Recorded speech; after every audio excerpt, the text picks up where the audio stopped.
Hey, what's up, collecting crew, and welcome to Hot Talk episode 30. I'm back, baby. I'm Jay Feezy, and this is Feezy's Figures.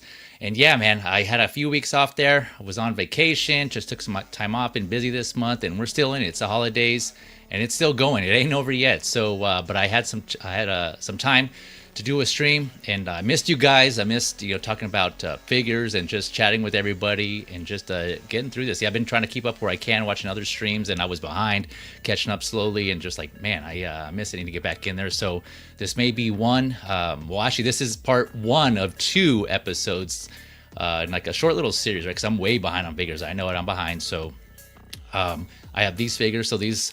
The figures that we'll be discussing later on, the releases, announcements from Hot Toys, I know they've been out.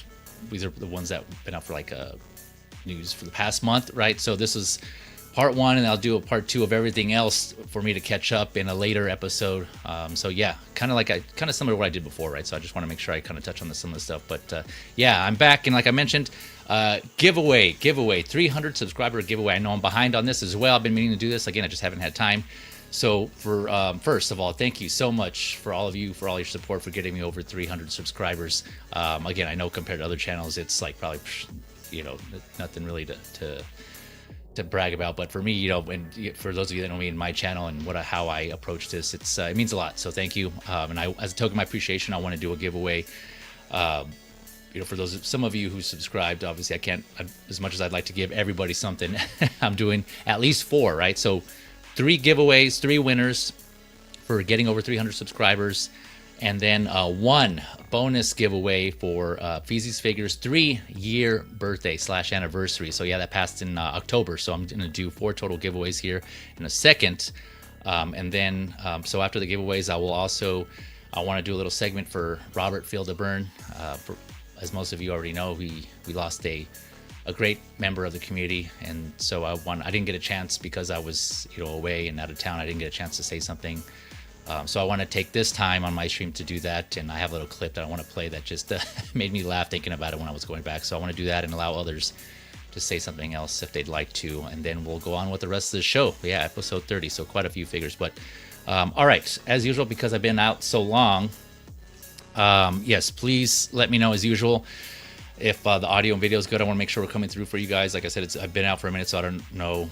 I think everything's good, but I don't know if StreamYard messed with some things behind the scenes while I was out, if they changed something. So yeah, let me know how everything's coming, music, audio, vocals, all that jazz. So without further ado, ladies and gentlemen, let's go ahead and get this started. Let me go and bring in my panelists for the show, and then we'll go ahead and get into the giveaways and get that going so we can get you guys up and out of here for those of you that got things to do. So welcome back to the stream. We got my man, X-Man Supreme. We got Viking Collectibles in the house. Uncle Moose, of course, Moose, and Geo the Movie Canon. Gentlemen, how are we doing?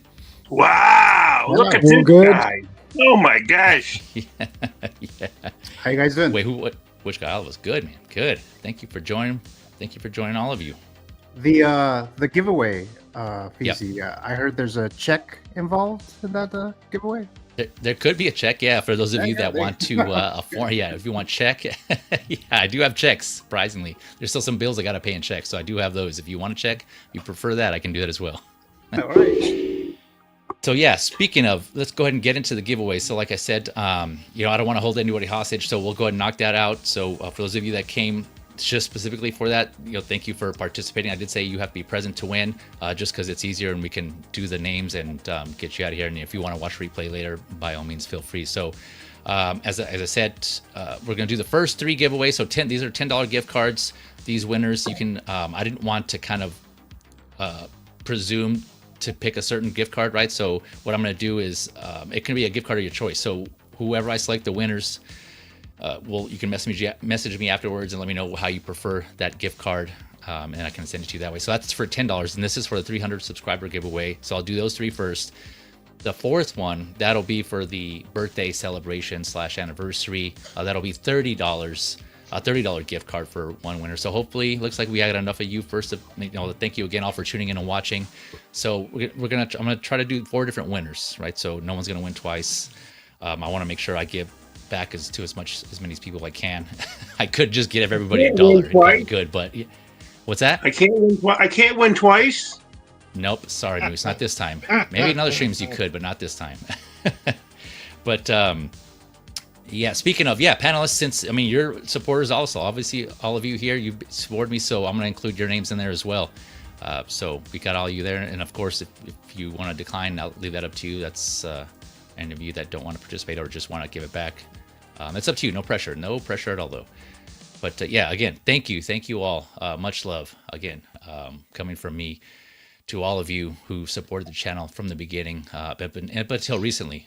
And so, yeah, thank you again. So let's go ahead and do this. So I got the typical wheel spinner here. Just knock it out real quick. Let me put everybody's name here on the panel real quick. And then for those of you who are in the chat who want to be included in this, just type in here so I know that you want to be included here, and I'll add your name to the panelists. If you can help me track those in case I don't want to miss anybody. I'll just keep it X-Man, and I'll put Geo, Moose, and then Viking. And I think that's everybody here on the panel, right? Okay. Yep. Gotcha. Okay. And then, chat, let me know.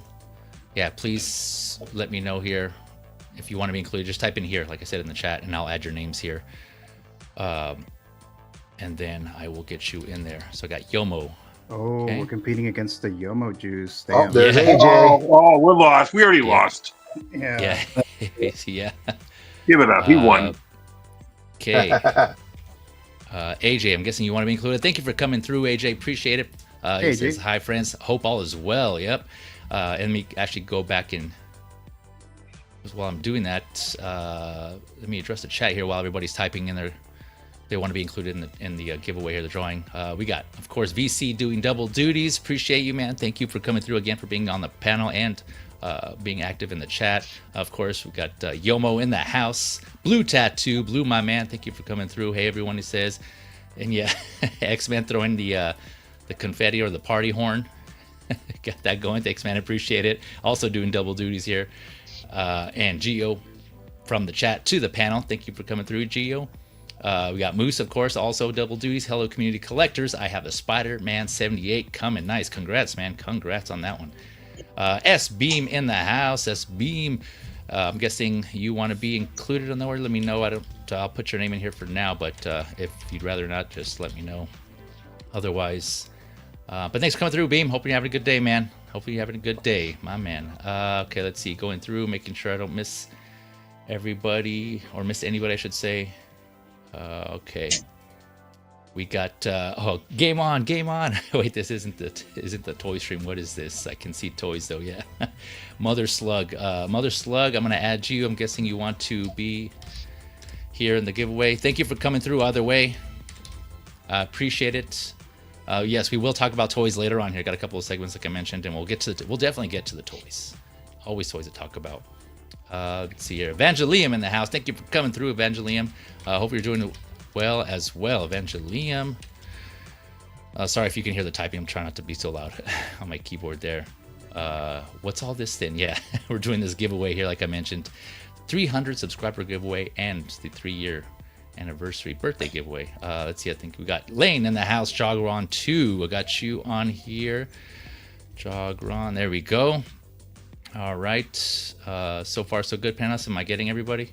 Did I miss anybody? I believe that's everybody. All right. Okay, so I think, did I get blue in there? No, I didn't get blue in there. Let me get blue. How can I miss blue? My bad, blue. There you go. Blue here? Blue.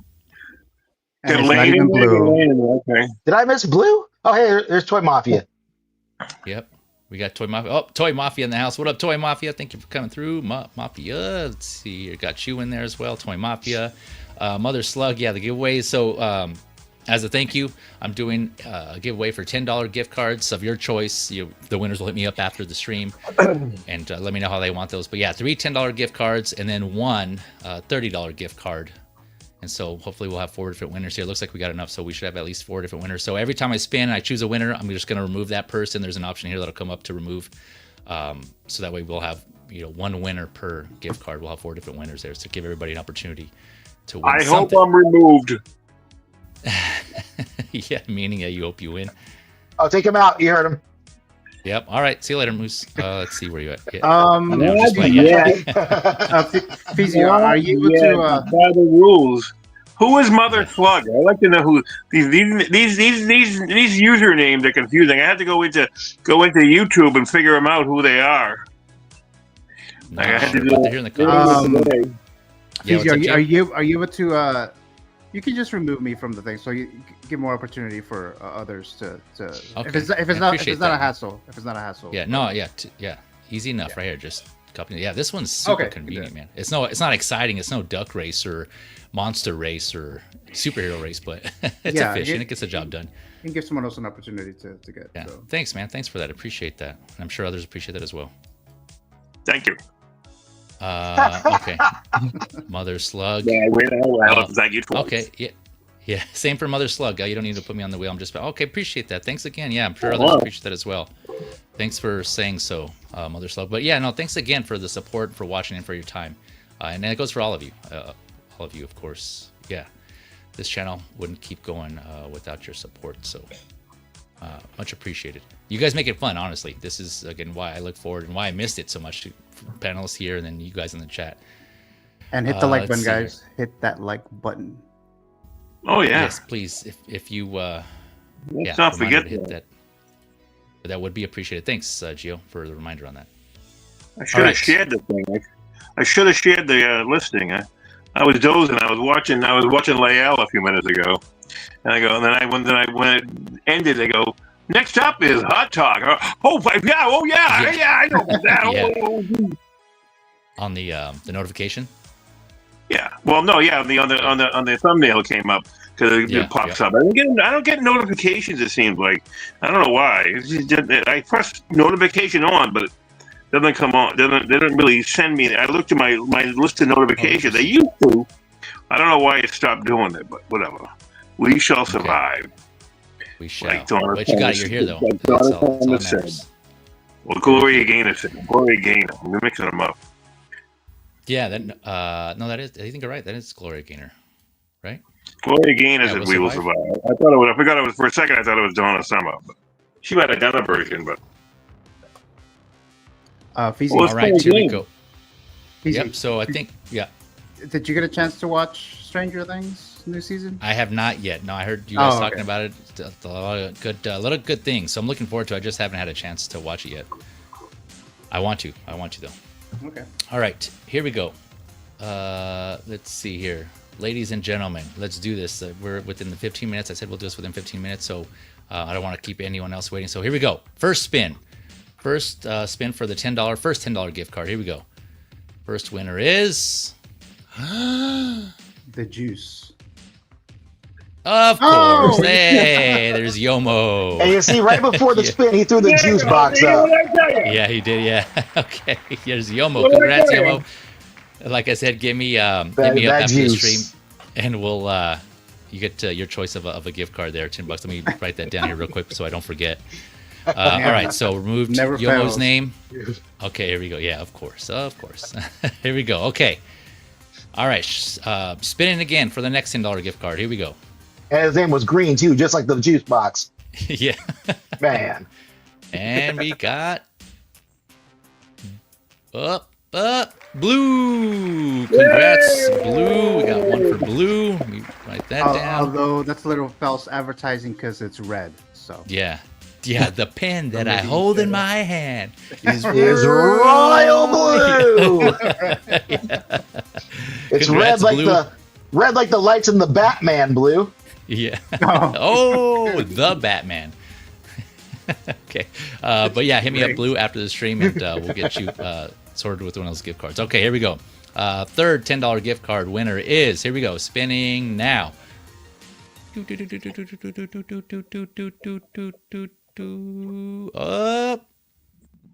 AJ! Oh, yeah. There we go. AJ, My man AJ. Congrats, AJ. You're the third $10 gift card winner there. So yeah, congratulations to all winners.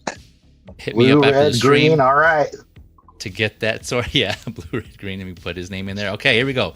Next Last is yellow. one. This is for $30. A $30 gift card to celebrate Easy's birthday. Easy's Figures birthday here. All right, here we go. Last one. Good luck, all. Let's see who we got. And spinning. $30 gift card Oh is, my of course. There it is. Yeah. Yep. Moose. What a way to start the stream. Yeah. There it is. Yeah. Congrats, Moose. Yeah.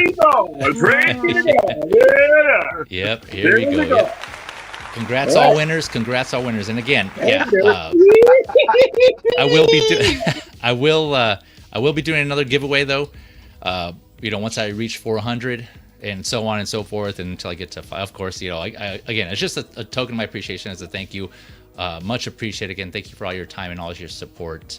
And I would like, as much as I would like to give everybody something, I'm sure there'll be other opportunities to win. So, but either way, you have my gratitude and my thanks, especially during this time of the season of thanks. So thank you again. And hit me up after the stream for all those winners, and we'll get that sorted. All right. So if any of you have to head out, no worries. I definitely understand. I just wanted to select those winners and get you going on your day if you guys need things to do, and you can always catch the replay. So thank you again. All right. Okay, here we go. So now, like I mentioned at the beginning of the stream, FeelDaBurn, or Robert Burns, a great person that we had lost, and I just, like I mentioned, I didn't get a chance to say words or say anything for him, just because unfortunately I was out of town at the time. But I just want to first say thank you to Gio for all the things that you did, man. Coordinating and communicating and keeping us up to date, and especially for that video, that clip you put together. I know he had reached out to me. Unfortunately, I wasn't able to contribute to, that little clip of the montage that you put together for him, as well as that video that you put together of all collectors saying something. I wish I could have contributed to that, but I just wasn't able to at that time. But I appreciate you giving me the opportunity to do so. Thank you for everything you've been doing, Gio, for that. And my deepest condolences to Robert's partner, Matthew, his friends and family. As you guys know, Robert was a friend of the channel, a friend of the stream as well. I had on here multiple times. He's on multiple episodes here, and I even created a playlist of all the episodes that he was in, and I put it on my playlist section.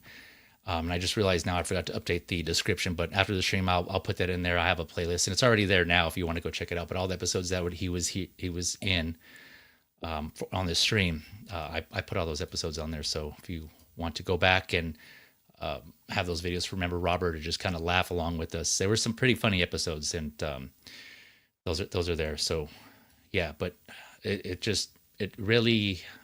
It hit me pretty hard. I know, like I said, Gio was keeping us up to date, and I know he wasn't well. And, fortunately, I hope I had an opportunity to say my last words were able to be passed on to him. And it sounds like they were. So I'm really grateful. Thank you again, Gio, for passing that on to his partner, to then say to Robert. And so, it sounds like he knew that he was loved and he was supported by all of us here, in addition to his friends and family. So, thank you again, Matthew, if you're watching this on the replay, for sharing that, if you were able to. What can I say that hasn't been said already about him?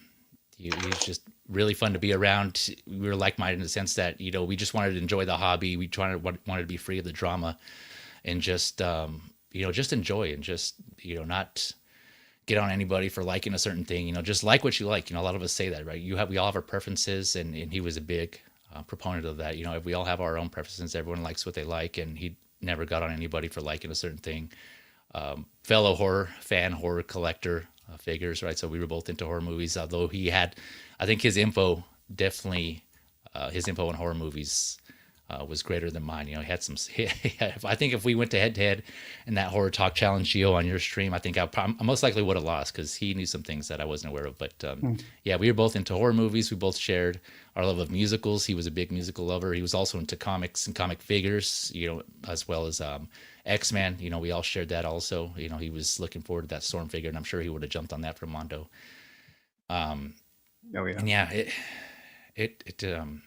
it just really, it was really shocking, especially because, as some of you guys know, we lost also Classy Thomas, so another great person in the community. And so, Robert is now kicking it upstairs with Classy Thomas. They're both sharing stories and sharing their collection, I'm sure, and watching all of us here. And so, yeah. Speaking of horror figures, I went one of the figures I covered in my figure lowdown, my other stream, was a third party, not Michael Jackson Thriller set, and I had expressed interest in getting. It was like a 2-pack, and so I wanted to get the Thriller in like I think it was like the red suit, and then Robert was gonna take the other half, and so we kind of went in. Right, we were going to split that difference, and so I almost had forgot about that when I was going through my list of pre-orders, and I saw I had that, and I was like, "Oh yeah, that's right." And so, I think either way, I think I'm just going to go ahead and hold on to both of those when those come in, if those get made, if they come through. Those are by Big Dog Studios, I think it was, and so yeah, at least I'll have that, and something like for me, that'll be my little remembrance of FeelDaBurn, and in addition to all the episodes we have, of course, already. So. I'm looking forward to getting that set in now, because now it has even more significance behind that, though. So, but yeah, he will be missed greatly, but never forgotten, of course. I'm sure he'll always be, like I said, watching our streams, and we have all these videos like others that touch on. It's one of the great things about doing streams like this and YouTube, although it may be nerve-wracking for a lot of people, but for those who are able to come on here, like you guys here and the panelists, and even those participating in the chat, there's some. We have that to look back onto for as long as Google or YouTube holds that on there. Right. So we have that saved. And then it was kind of interesting when I was going back and watching some of those episodes of that FeelDaBurn was on here. There was some moments where Classy Thomas even commented in the chat, and I brought up, he was just passing through saying hello. And so that was kind of bittersweet, right? To see him also comment on episodes that FeelDaBurn was on as well.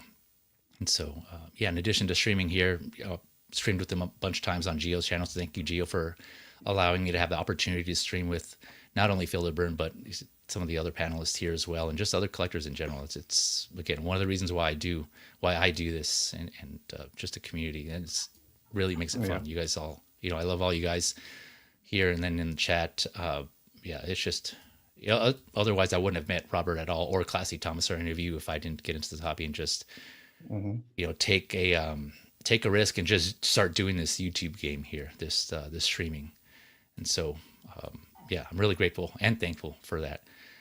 And so with that, I'm going to go ahead and play a clip that when I was going through the clips of the streams that he was on here on Feezy's Figures, there's one I came across that just made me laugh. And this is a clip that was S-Beam, FeelDaBurn, and Uncommon Flex, and just this one just made me laugh. So I'm gonna play this. So you guys let me know if you can hear it. Okay, I have the sound on. So, but if for whatever reason, just let me know. Here we go. Now I'll ask you guys here. Let me share. So this is just one of the episodes he was on here. Gotcha. Yeah, like the 2099 one. It just reminded me of a big blue fridge. Just how boxy it is. It's just like shoulders, just like shoulder pads, like from the 80s, and stuff like huge, that. Huge shoulders. It's wide, and did not give him no ass at all. I'm like, is he dying? Like, where is it? Yeah, I mean, I wasn't looking that close. I was gonna say, but maybe that's accurate to the movie. I don't know. He's got the disease, no acetol. Yeah.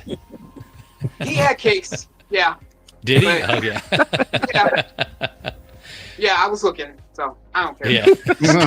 Y'all can say it away. No acetol. Yeah. Oh, man, that one just made me laugh. Were you guys able to hear all that? Yeah.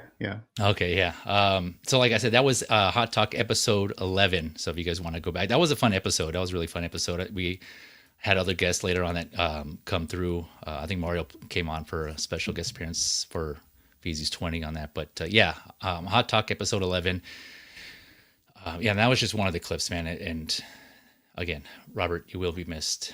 Much love to you, man. And again, condolences to family and friends out there, and especially to his partner. Sorry for your losses. But yeah, he was a great person. Really fun to be around with. And that clip right there was just an example of why I enjoyed having him here on the stream. So never forgotten. Rest in paradise, my man. Okay. Yeah. Anyone else? I know you guys touched on this, but if anyone else wants to add anything or reiterate, feel free. I'll open up to the panel. Yeah. So I first had Robert on my show earlier this year, like in January, around there. I'm seeing him in the chats and he was commenting and stuff like that. And then I just asked him if he wanted to be on the show, and then he agreed. I think I want to say that was the first time that he was on a stream on one of my episodes. I think it was the Met Report. I think.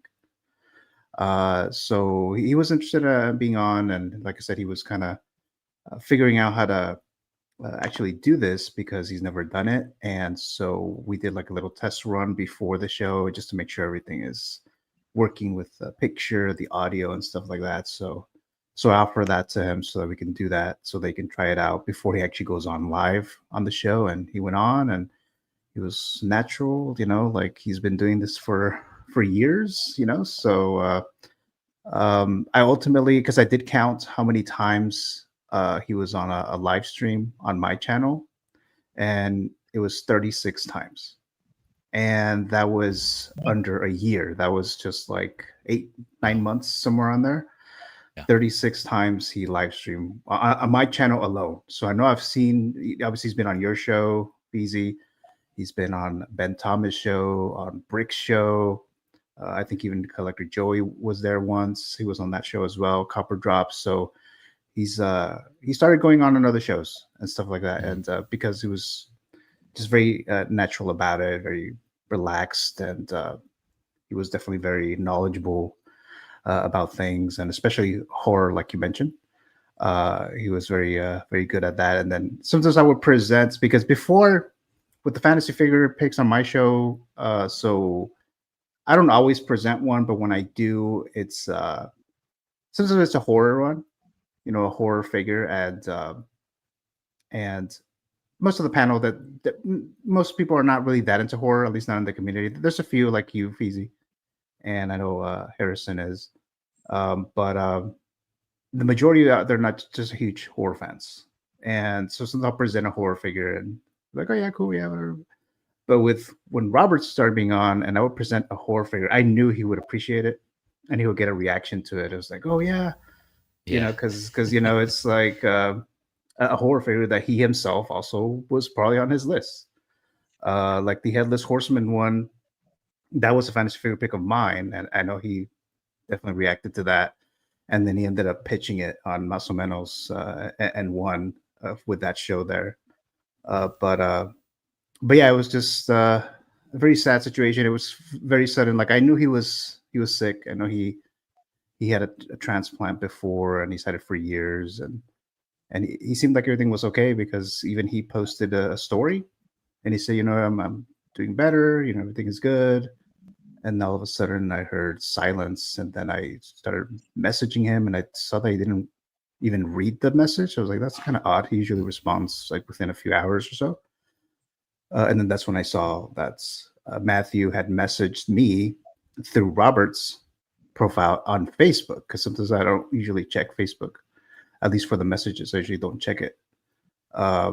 And then I saw that, and then I got the information that, he's not doing well. He may not be able to make it and stuff like that. So that was kind of difficult and still unexpected, even though considering he did have a history, medical history and stuff like that.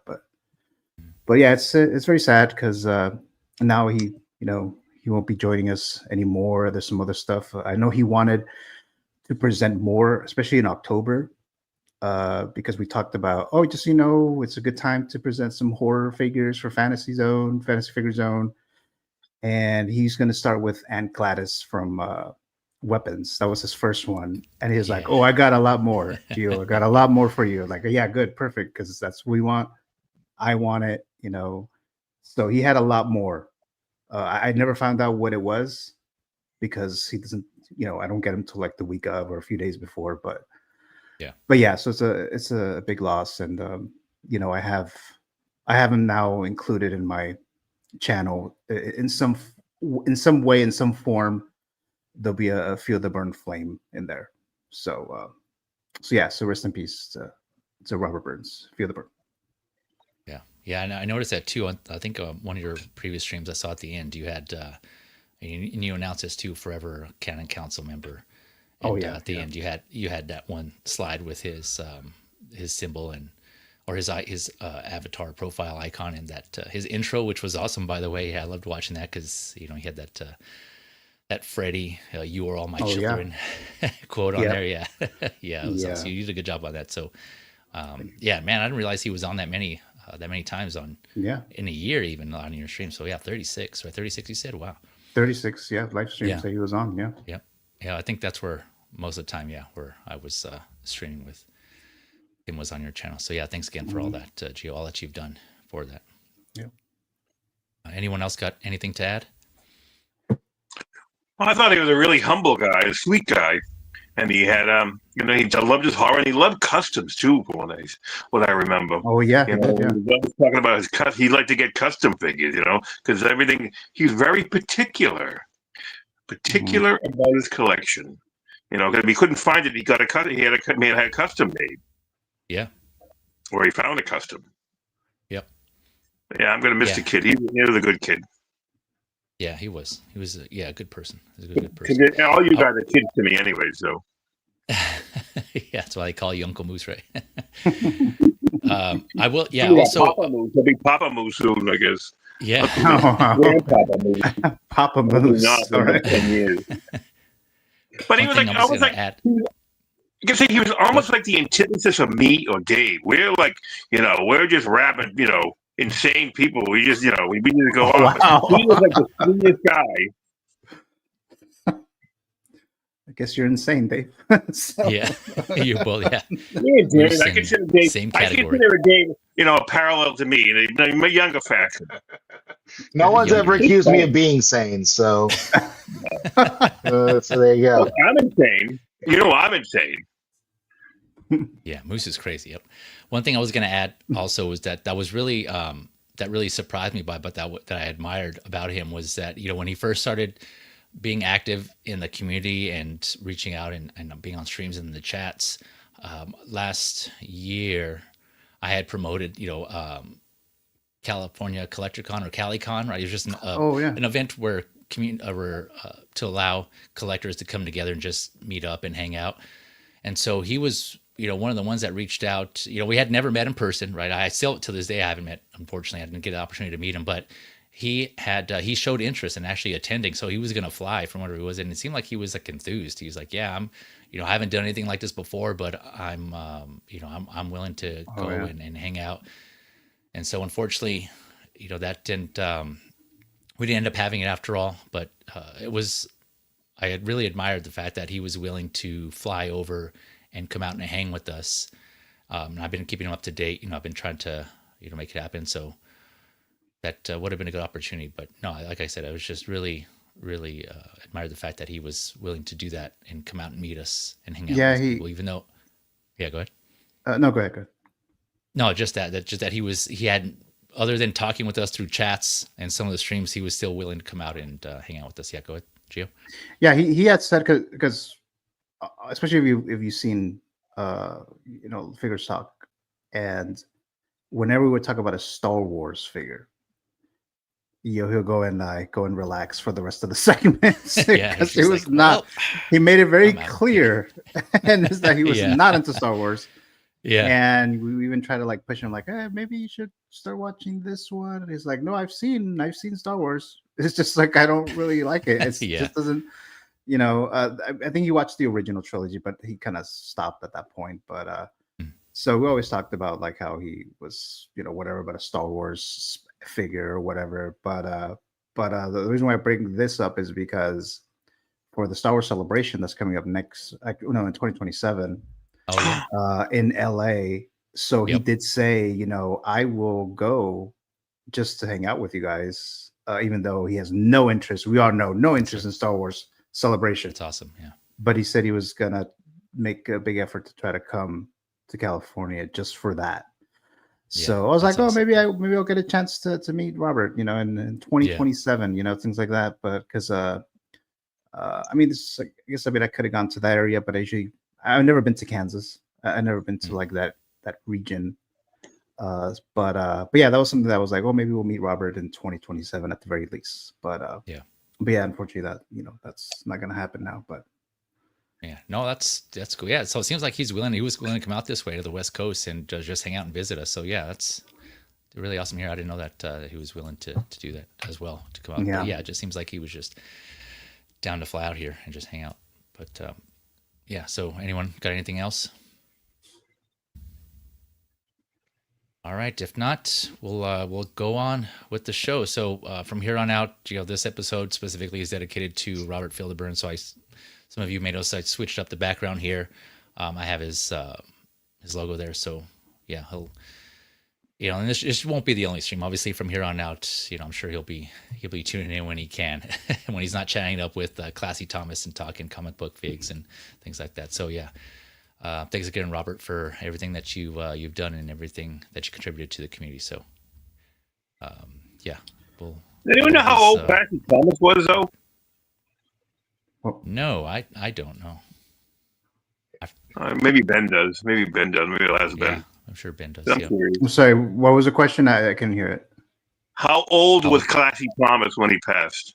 Oh, yeah, I don't know. Actually, I was trying to find out when his birthday was, so I can do like a, I remember it. an episode. Yeah, kind of like that. But I don't know I don't know if it's on his Facebook or not. I think it might still be there. But I know Robert's birthday would have been in January 25th. So I'll probably do something depending on what day that lands. But yeah. Yeah. All right. Oh, good. Well, thank you all for Gio and Moose and everyone else who said something for Robert. But I'm sure as he would have wanted, you talk figures. We'll go on with the show here. Like I said, we got plenty of figures to talk about. This is only part 1 of 2 of episodes that I'm doing to catch up on everything I'm behind on. So, all right. And like I mentioned to you, go behind backstage, and if you need to head out, just let me know. I know it's going to be a busy day. So whenever you need to jump off, just let me know. All right, here we go. First up of the releases. So as usual, I'm going to go through all the Hot Toys releases and then go through the announcements. So first up, we have the 104th Battalion Wolfpack Clone Trooper. Let's see here. So this was announced December of last year. So I didn't cover this, so let me go through some of the details here on this. Actually, sorry, let me shuffle some things around here so I'm not all warped and I just messed it up even more. Okay, here we go. So there's a collector edition and a deluxe edition. So the collector edition was is 225 USD, deluxe 260 USD. So standing at your typical 6 scale height, just under 12 inches, 30 centimeters, 30 points of articulation for this one. So so both versions include your standard Clone Trooper helmet here with the Wolf logo here. Of course, this is for the Wolfpack. 3 pairs of hands, blaster pistols, or blaster rifle pistols. I think that's kind of typical. It comes with most troopers, right? Clone troopers. A jetpack with 2 fire thrusters accessories that you can kind of see here. Let me zoom in and enhance so you guys can take a look here. And obviously it's spelled out here for you, like in the photo, but I just kind of vocalize it for those of you just listening here. Let's see what else we got. And then your Star Wars rectangular stand, like one of the typical ones. If it's not a stand base, then it's usually the standard typical rectangular Star Wars stand there. So that one comes with this. So that's in both standard and deluxe. If you get the deluxe, though, you get everything I just mentioned, plus another Phase 1 Clone Trooper helmet, and then a Phase 2 Clone Trooper Wolfpack helmet there. And let me zoom in there. So you can kind of take a look at those. So you can kind of see the 2 here up on the left side here. So you get those 2 additional helmets. You get a rotary blaster cannon rocket launcher, and then a backpack cover with weathering effects that you can kind of see here on the right there. So yeah, 104th Clone Trooper Wolfpack. This is the battalion led by Jedi General Plo Koon, which Hot Toys also announced and gave us here. Let me switch over to that actually real quick here, just for reference for those that aren't aware. So here, Plo Koon's on the right. This is that some collectors were saying has like a whole turkey head, a whole ass turkey head. It kind of reminds me of that, but yeah. So we got here on the right, and here is the Wolfpack here, the 104th Battalion. I'm not sure if this is all of them though, but here's a good chunk of them. And then of course we got Commander Wolf, who was also released, I believe, but I'll discuss him on the next episode, like the part 2, I guess, of this, because like I said, there's a lot to cover, and I'm kind of doing it in the order of they were released and announced. So this is the first part of the figures I missed. So Commander Wolf will be on the next one. But yeah, just an FYI, he is released. Plo Koon is not. He's still right. Yeah, I think he was just announced, but Hot Toys did announce him, so he is up for pre-order. But yeah, going back to this Clone Trooper was released. I don't have any personal connection or to this figure, nor do like the colors stand out to me. I mean, it does. The designs themselves look cool, but the colors, the gray and white, don't really do anything for me personally. So this was a pass for me. But of course, all you Clone Troopers out there, I know Mario's one of them. CT 603 is a Clone Trooper. Commander Green, shout out to Commander Green, excellent photography, by the way. I believe they're going to be getting these.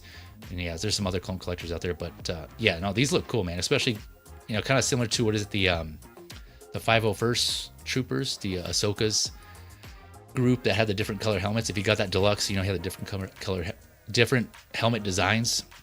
So he's got something similar here, but for Plo Koon. So I'm sure that's going to be a badass display when that comes out.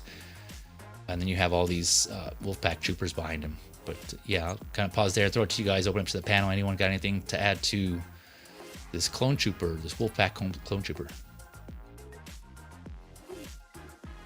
I don't collect clones, but yeah, I was about to say the same. I don't collect clones either for the most part. I might get a couple of Commando figures that have light up. This doesn't light up, so I've kind of stayed away from most of the clones, and but I do have some, and but then they'll be going into there'll be deep background characters in the back of the display when I ever get it going. My big Star Wars display, I have a 60-inch muscle rack that I hope to finally employ, and put my snow speeder on top and my dewbacks on the bottom, as in plural. So dewbacks. I have two dewbacks. I got from OTR. I got from off the racks. Well, basically from the guy. He was on BST. He wasn't. I didn't go on the website. I went on BST, but it was just a six of one after the other. But you'll see him. I don't know if you're supposed to say his name, but his name is John Henley. But I'm gonna but he sells. He sells either on BST or he sells it on his website OTR. Off the rack collectibles, and he give you a fairly decent price. He's another guy. In case you forgot a figure, you couldn't get it. Underground Figures or Hawk Toys. I'm part of those kind of guys. They're gonna help you if you forget. You find I wanted that. I forgot to get it, and you missed out. You might be able to catch it with them. Because I missed out on the armored Batman that's been being released, but I pre-ordered it after Hot Toys sold it out. I forgot to pre-order that, and I got it off of Underground Figures. So but I don't do clones. Okay. I can't do clones, and I gotta draw the line somewhere, man. Not that a clone wouldn't look badass on a motorcycle though, but it doesn't. It doesn't. But it doesn't fit into the au revoir, because I don't have any. There's no Star Wars. The only Star Wars motorcycle I remember was from Book of Boba Fett. That was the closest thing to a Star Wars motorcycle. Oh yeah, yep, yeah. No, I'm kind of with you there. I'm really selective. I know it's sort of the clones that I buy, kind of more the ones that just really stand out to me that look really cool or just that have some sort of significance to me. I usually get, but yeah. Harrison, you were going to say something, or Viking? Sorry. Yeah. Similar. I do really like the clones. I love the Clone Wars. I do like the Wolfpack, but they're just one of those lines that once you start, you'll never stop. There's just so many of them. Ask Mario about that. Yeah, so I think I'm very tempted to get a couple of the named ones like Rex, Cody, Wolf. Yeah. I can see getting them one day, but no, at the moment I have to just say no. But they look great. Every time I see a clone, they just look so cool. They're really good. I can see why. And the collectors that have them and have lots of them all displayed and they just look fantastic on display. Yeah. So, yeah. It's probably a good thing that I didn't get into the clones, because it's like every other week there's a release or announcement or some variation of it. Yeah. And it's like, damn. I would be living in a box at that point. SoCal, so probably not. But, A box made of clone boxes. Yeah, yeah. Right. Like Yeah, if this you're a ain't even, clone like- collector, you don't really need to collect anything else, do you? Because you just have something almost No, yeah. every week. Yeah, you really don't have to decide on anything. Clone, get it. Not clone, don't get it. There you go. Yeah. It's like having the same Yeah. outfit for every day of the week. It's a genius move there. That's a genius move, they say. Yeah, they're eating good too. I mean, and like I mentioned, there's some other figures I haven't come across yet that are announced, and more clones. Wouldn't you know it? Yeah, so clone collectors are eating good right now, and yeah, like episode 31, I have a few more clones that were announced as well. So yeah, we'll go over those. I'm sure you guys all know what those are. But yeah, so this is part of the Wolfpack here. I like this photo here. I kind of pause on this one because he's just straight up drop kicking a droid here. He's like, ugh, judo kick. That's cool, actually. Yeah. This one's funny. Yeah, good job on these blogger photos here. But yeah, these look cool. Like this one, look at this outside shot. It looks pretty cool, man. They did a good job. Let me see, Shige Toy Studio. Hopefully I'm pronouncing that right. But props to you for the blogger photos here. And of course, this is one we've seen before. I think what is this, Kinder? Is it? I forget. Unite 2. I think we've seen them before in some of their blogger photos. There's that stand I was talking about. That this, one of the typical Star Wars stands, and then the two. So the backpack on the left is the one that comes with the collector/standard. The one on the right is the one that comes with the deluxe here. This backpack here, kind of showing the differences between the two there. Yeah, really cool design. Like I said, I like the designs. I like the fact that they had like the wolf. I think for Commander Wolf also, we'll see in his helmet in the next episode, but the designs they have on here is really unique and cool. It's just colors really don't do it for me personally. Yeah, so that's. Well, if anyone got anything else on this Clone Trooper Wolfpack Clone Trooper, I should say. Nope. All right, let me address the chat here before we go on. Let's see here. We got. I think I saw some people that joined us, and again, thank you all for tuning in live here. We're catching this, spending some of your weekend with us. Appreciate it. As always, thank you very much. I know there's a lot going on today for between NFL and other streams and just other stuff going on. Recovering from the holidays, if you're still in bed, or maybe that's why you're watching the stream because you're still recovering from the from all that good food. Let's see here. He's got to leave a little early from work today. I'm feeling lucky as before he won, as we all know. Spoiler: he ended up winning. Yeah. Okay, let's see here. We got Figure Fight Club in the house. What is up, Bobby? Thank you for coming through, my man. What's up, fellas? He says, hopefully you're doing well, man, and happy holidays to you and the crew, man. Figure Fight Club, like I mentioned, he's been in the chat before, so yeah, check out his channel if you haven't already. They mostly focus on the 112 scale, but I know Abby specifically, and some others collect 6 scale as well, so they're multiple scale collectors like myself and some of us here on the panel. But yeah, another good group of collectors over there on Figure Fight Club. Open mic every Tuesday, so thanks for coming through, Abby. Let's see here. He does a lot of giveaways too on his channel also, by the way. So if you're interested in other opportunities to win, yeah, he has some good stuff over there on his channel as well. Let's see here. Here's something I didn't get to earlier. Yomo says, RIP to our collecting brother Robert, truly one of the best of the community. He left an impact on all of us, and he will be deeply missed. His flame will always burn through his fellow collectors. Well said, man. Well said. Yeah, and for those that aren't aware, Robert's avatar/profile pic was a multicolored flame. So really cool, and I have it here in the. Actually, let me lower it down. I think I messed up the scaling here. Yeah, here in the upper right. There. So like I said, this episode's dedicated to him. So yeah, we'll always have that there. And then Gio has a section of his stream dedicated to him as well, like towards the end of his show. So, yep, you can never get you'll always, if you ever want some to remember or clips of Robert, there's plenty to go around between my stream and Gio's stream. Like Gio mentioned, he's been on other streams as well. So yeah, there's plenty out there. There's plenty out there to remember him by. So fortunate to have that. But yeah, thanks Yomo for those words also. Jay Grusa, R.I.P. Robert, yeah, for sure. We got Mitchell Lawrence in the house. What up, my man? Mitchell Lawrence, thank you for coming through. What's happening? Is there another surprise spin draw? No, man, sorry. You missed it. We did it at the beginning of the stream. We already got our 4 winners. But maybe next time, like I said, once I reach 400, I do plan on giving another giveaway as another thank you. When that happens, you guys know me. I'm not really one to push subscribers and things like that. If it happens, it happens. And then as a thank you, I will definitely do a giveaway as another token of gratitude / appreciation for that. Let's see. Videns. Hopefully I pronounced that right. Mark 42 is so cool. Yeah, man. I was having second thoughts on that one. We'll touch on that here later on. But thank you for coming through. And if you are not able to stay that long until we get to it, of course, there's always a replay. Like I mentioned, or I forgot to mention, sorry, timestamps will be in the description below also. So if you want to jump back to any segment of the stream, those, of course, will be there for you, as well as the links to my some of the stuff I mentioned and the links to my panel's social media. So that will be in there as well. Mother Slug.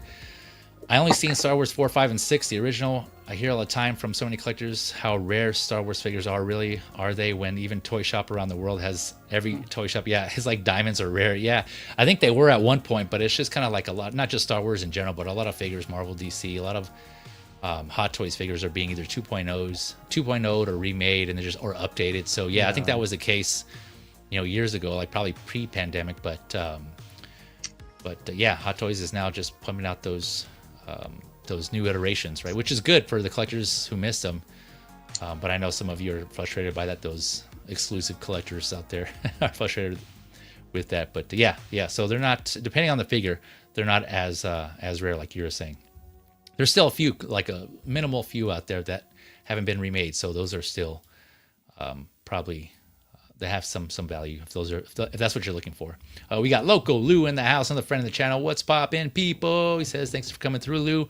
Hopefully you're doing well. If you're having a good weekend, and hopefully you have a good Thanksgiving as well. I'm sure you ate well with the family.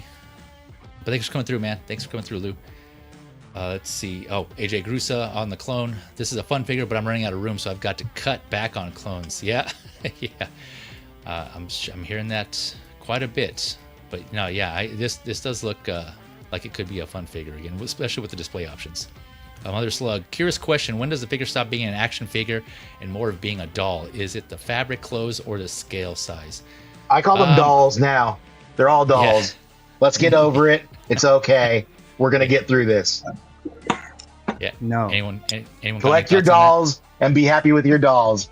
Don't let anybody tell you that you're wrong for having dolls. I have no dolls, Dave. Not a single doll. No dolls in the house. Yeah. I got some Barbie dolls. I got a kick-ass Wonder. I got a kick-ass Supergirl. God, I'm not gonna get rid of that. That's a Barbie doll. She got a midriff Supergirl suit. That's beautiful, man. I ain't giving her away. But I got Supergirl, the new Supergirl in Barbie doll. Even I don't care. Like, they were cheap. They made under $30. How can you complain about it? Dolls. What's a doll? I mean, I don't know what's a doll either. They're not dolls. Whatever. They're a figure. I mean, most of them are figures. I mean, there are Doobie dolls. Know what's a doll? La Boo Boo. It's a curse of the universe, La Boo Boo. Whatever that is. People are touting. Who wants a La Boo Boo? It's like buying Funko Pop. More garbage, as far as I'm concerned. I have collectible rare figures. That's what I have. I have 70 dolls. 9 of them are Wolverine. Yeah. Yeah, honestly, it just one room. Sorry, go ahead. Yeah, no, it's all good. Yeah, I would say it doesn't really bother me that much. I mean, yeah, I prefer to call them action figures, but yeah, it just I know they're used interchangeably. I don't know. On your side of the world, Harrison, do you guys get as offended if someone calls them dolls, or what's or just action figures? No. I mean, if I refer to them, I just say collectibles. Really. Okay. Yeah. I think dolls and action figures both, to me, are the same sort of thing, but it's more a doll is for a girl usually and an action figure is for the boys usually. But then you get my son and my daughter will play with each other's toys, so they're just it's just one of those things. When I think of a doll though, if straight away my brain will go to a Barbie with hair. Mm-hmm. So maybe the Artisan figures are more like dolls in that. Yeah. That's true. Or the it's all marketing. It's all marketing. Yeah. Exactly. Don't let big capitalism get you. Dolls are for girls. Action figures are for boys. That's why they invented the thing. They didn't want to call it a doll because over the time when they made Barbie in the 50s, and they figured, well, boys would like to say something similar, but we can't call it a doll unless they call it an action doll. But no, they went with action figure when they made the G.I. Joe. Then they made Captain Action from Ideal. That's how they got. That's how they attracted more, more boys. You call it boy. You want a doll, son? I go, no, I don't want no doll, Dad. I'll take an action figure though that has power in the name. It's all about marketing. I saw the Barbie movie. I know what a doll is. So. Yeah, that's part of it too. Like X-Men was saying, like kind of what he was implying there. Like it just in our generation, that's they made that distinction. Like to your point, Moose, when we were growing up, but now obviously those lines are blurred now because of the example. I think was it X-Men or Geo just mentioned, like the Black Widow, right? That has the wool hair, and just other figures that have the wool hair. When we start, and other collectors mentioned this too, when you find yourself styling their hair, brushing it, wetting it, you're like, okay, now we'll give you curls today. Doing exactly what the girls are doing with their dollies. Yeah, so it's like, Ken, at that point, right? Exactly, yeah, yeah. Have you had that happen to you, Harrison? Yeah, where like your daughters come in on you, like styling your one of your action figures' hair. Oh yeah, your figures' hair. Yeah, no, not my figures, but when I used to have long hair, my daughter would do my hair all the time. Oh, can I practice on yours so I can practice on my toys? Yeah, yeah. Oh, that's a good point. Yeah, there you go. Yeah, actually, yeah, I might be doing the same with my daughter as well. Yeah, like that. I didn't even think. Yeah, that's a good point. If I need, I try not to mess with. I just got my Black Widow, Artisan Black Widow recently, and I haven't messed with it at all. So I don't plan to, but if I need to, yeah. So just leave it as is. I'm afraid to. I'll ruin it. Oh, speaking of, here, Moose is showing off his here. Yeah, Scarlet, she's a doll. Yeah. No, she's a doll. She's a doll, but she's an action figure as well. Yeah. Yeah. So Mother Slug, back to your question. Yeah, I either way, it doesn't matter. I personally call them action figures or collectibles, like Viking was saying here, but it doesn't. Yeah, I don't think there's like a distinct line between the two now, especially nowadays with how these hot toys are coming out. We got one Adam 12 in the house. What is up, Adam? Thank you for coming through, my man. What's up, guys? Adam. Great panel. Thank you, sir. Hopefully you're having a good weekend as well. Let's see here. Scenes. He's Mother Slug following up. A scene straight off Spaceball movie. No, sir, I didn't see you playing with your dolls again. Yeah. Yeah. Let me just say, I have one doll for Rio, and it's in the closet, and it's deflated. So, okay. Oh, okay, yeah.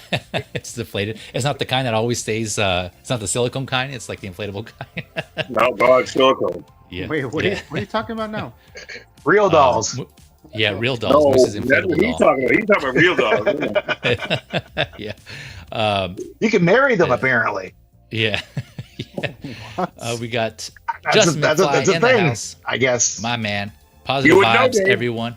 Listening while at work. Thank you for listening in. Hopefully we're providing, especially with this doll talk here, we're providing you some form of entertainment while you're at work. Thanks for tuning in, man, or I guess clicking in. I still use, that's a side note, one of those words that we use that's like kind of tells your age when you say tuning in, right? Because tuning used to be like in reference to like tuning on the radio back in the day or on the TV. Yeah. So it's kind of like, oh yeah, I got to catch myself on using that. Like little kids are gonna be like, what do you mean tuning in? What is this tune? But yeah, thanks for watching. What do you mean 6'7"? Yeah. Oh my God. Fuck you, little kid. Here we go. Still don't know what that is. Yeah. Okay. And I watched that South Park episode, and yeah. I didn't even know they did that. Yeah. Of course they would touch on that though. We got Mike Fiala in the house. Sorry, I think that's the first time I ever said that like that. But of course, Mike Fiala, Mr. Exclamation in the house. Thank you for coming through, my man. Yeah, it's been a minute. Yeah, if you for those of you that don't know, Mike Fiala, man, the king of punctuation here. Thank you for coming through, man. Hopefully you're doing well. Yeah, dolls. Where are these so-called dolls? I don't see any. Yeah, yeah. Everyone has their preference there.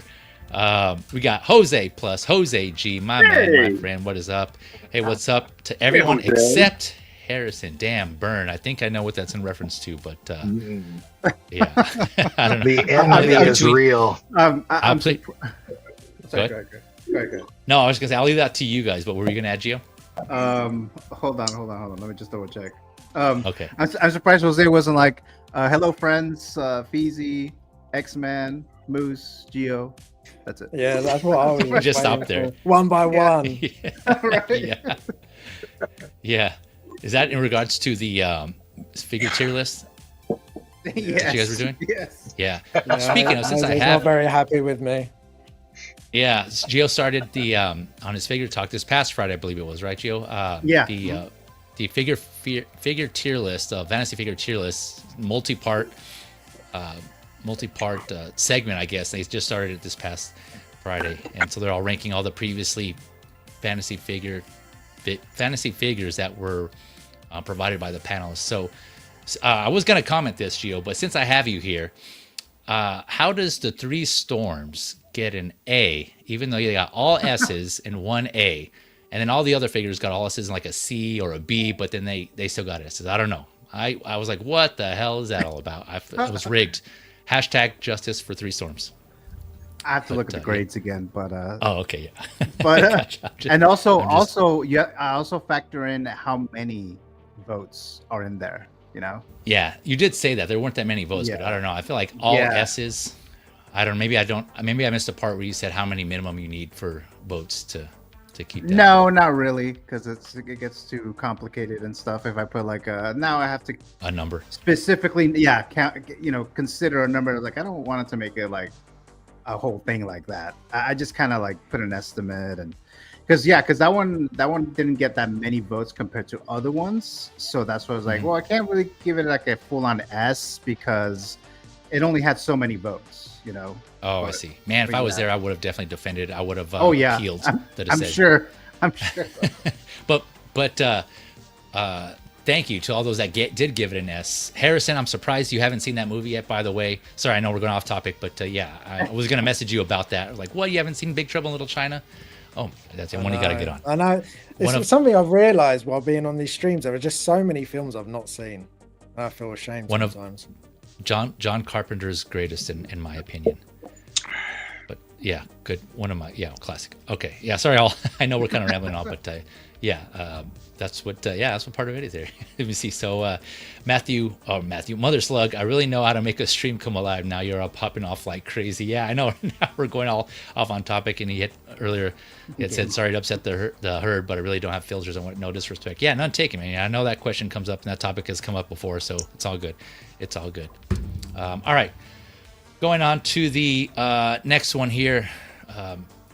Next release, we have, let's see here, Mr. Garfield himself of the Spider-Man fame. So the Amazing Spider-Man, Andrew Garfield from the first Amazing Spider-Man. So I did talk about this figure on Hot Talk episode 1, man, already. So the first episode of Hot Talk, we discussed this announcement, so I won't go over the details on this one. But I will put that link in the description below, so if you want to go back and reference it, we discussed more about this and our thoughts. So if you're interested, you can check that out. But I will say this was announced September. It was announced September last year, 2024. There's a collector and a deluxe edition, $290 USD for the collector. Deluxe is $340. And I, of course, will do with these releases. We do proto versus final picks, and so I have that for this one as well. So we'll look at that here in a second.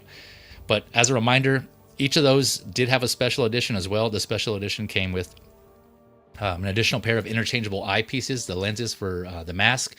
So it had that and an external camera flash. So this figure does come with a camera, but the special edition adds one of those big camera flashes that go on top of the camera, on the physical cameras there. So I think this looks good overall.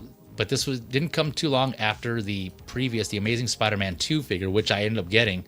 So I have that one. So I didn't see a need to get this one personally. So I passed on this one, but this does look cool. And man, yeah, shout out to Zord Photography for always killing it on the photos, man. Every time I see his Instagram, he just definitely sells a figure. And then for 2, being part of the blogger photographers for Hot Toys, man, because yeah, they included here. This is one of his photos here. You can see Zord Photography. Which our own here on the panel, X-Men Supreme, will be going up against in the next episode of Maso Menos. I'm sure he'll plug that in later on. But yeah, that's going to be interesting. I'm looking forward to that one, to seeing what you both bring for that episode. But yeah, we'll touch on that here in a second. But yeah, here's let me see if it has a photo of the lenses here. I don't think I added the different photos for the lenses, but there's a camera flash here in this photo. You can kind of see it. This black part of the camera, that's the part that is this part of the special edition.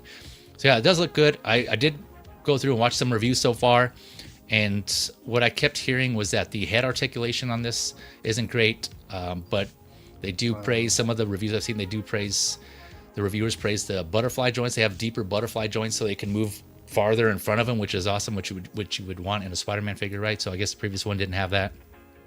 I can't recall. I mean, I have it, but I can't recall how far the butterfly joints go. And this one also has like side to side articulation on there as well, whereas the previous one didn't. So they made some improvements to the body on this figure. So I'm sure those of you who love to articulate your Spider-Man figures are going to be happy with that. But yeah, just based on some of these photos here, they look like they it just composed pretty well. It's just again, some of the other critiques I heard are just like some of the other Spider-Mans, the seam lines on the top of the head of this figure here. So that's kind of no different from, I think Tobey Maguire Spider-Man had that, the black suit, and then there's a seam line on the neck. But I mean, you can't, I don't think there's a way to get past that though. I mean, you would have to make a sacrifice in one area if you want to totally get rid of that seam line. Because if you're going to have interchangeable heads, right? I mean, that's kind of unavoidable. You're going to have a seam there. I mean, yeah, I guess they could do a better job of making it more like quote unquote seamless, but anytime you remove a head sculpt, you're going to have that accessibility there. And then the seam on the mask, you know, I think unless they figure out a way to kind of do it so, I don't know. It just like a mass manufactured figure. It just seems like you would have to sacrifice something if you want to have a seamless seam on the head. I'm sure it can be done, but again, you'll be sacrificing something. So I'll pause there. I'll throw it to you guys. Anyone picking this up or any thoughts on this Tobey Maguire figure? I got a question. Yep. Was this the same suit that was in No Way Home? I don't. No, think it's not. This one is. Yeah, I wouldn't have watched No Way Home if this fucking suit was in it.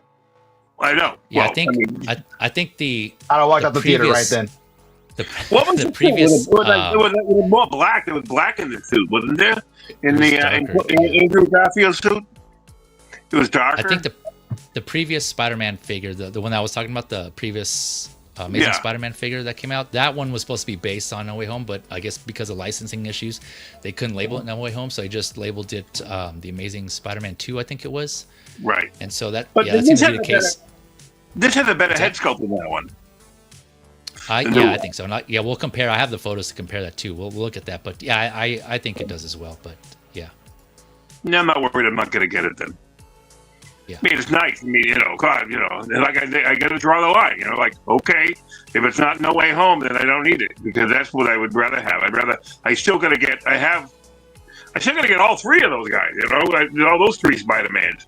For the end of the movie.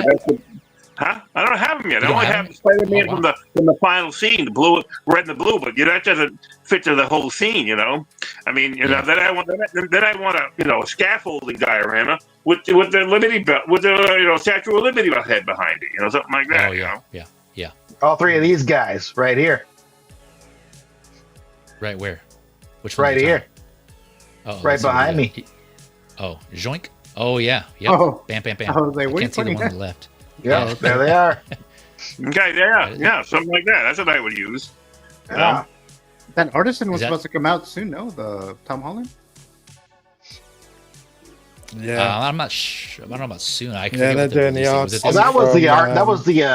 That's the armored suit, though. Yeah, the Iron Oh, that's right.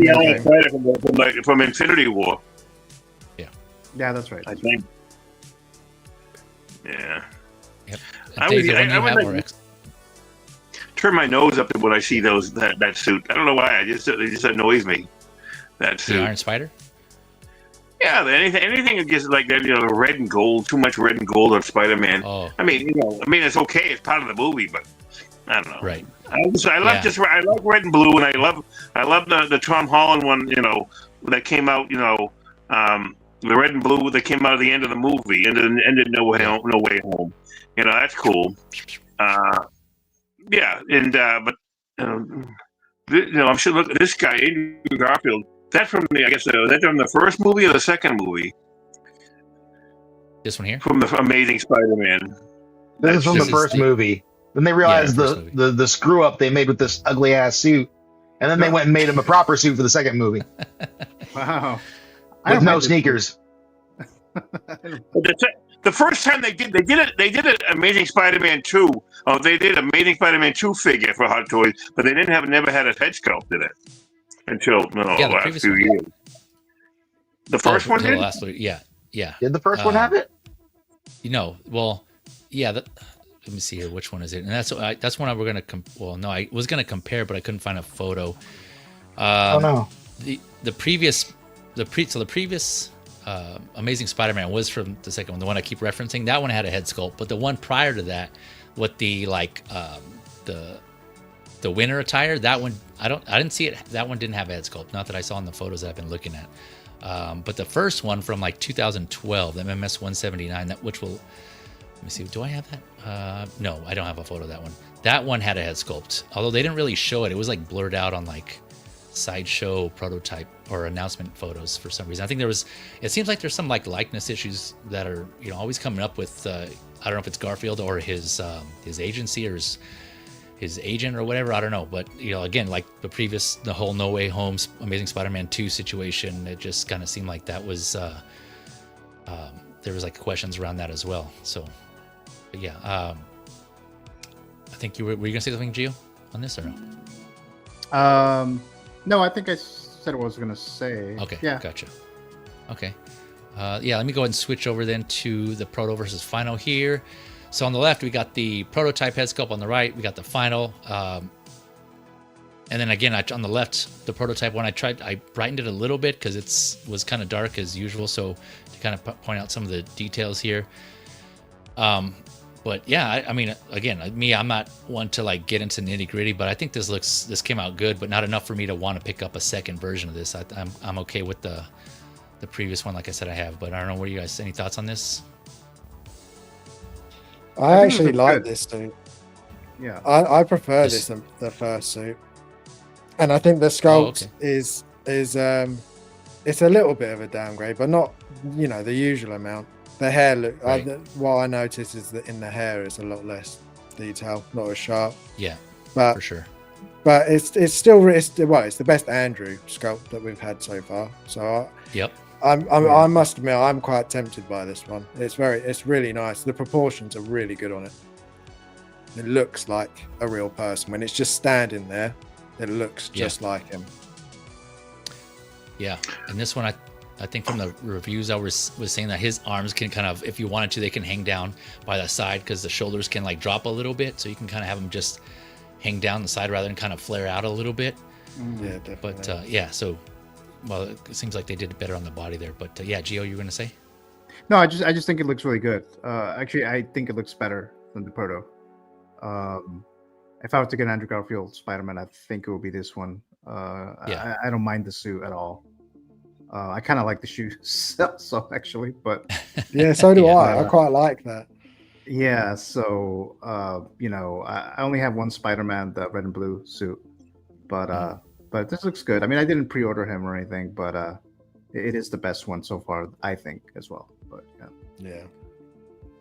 yeah, it's tough because kind of to what I think what X-Men was mentioning, or what he's implying is like I do like the darker tones of the Amazing Spider-Man 2 suit, but this one definitely has the better head sculpt. And so I don't know, it's and then the hands on the front. I think that was a big complaint too. The hands on the on this previous version, the Amazing Spider-Man 2 one, where they didn't look that great. So I think overall, had I known this one was coming, I probably would have passed on that previous one and got this one here, this one from Amazing Spider-Man 1. And this base is also really good. I really like it. And Zord used that base for the Batman. Zord used it for the Batman blogger photos, the Batman Returns one, and it looks great. So I know there's a huge base as well.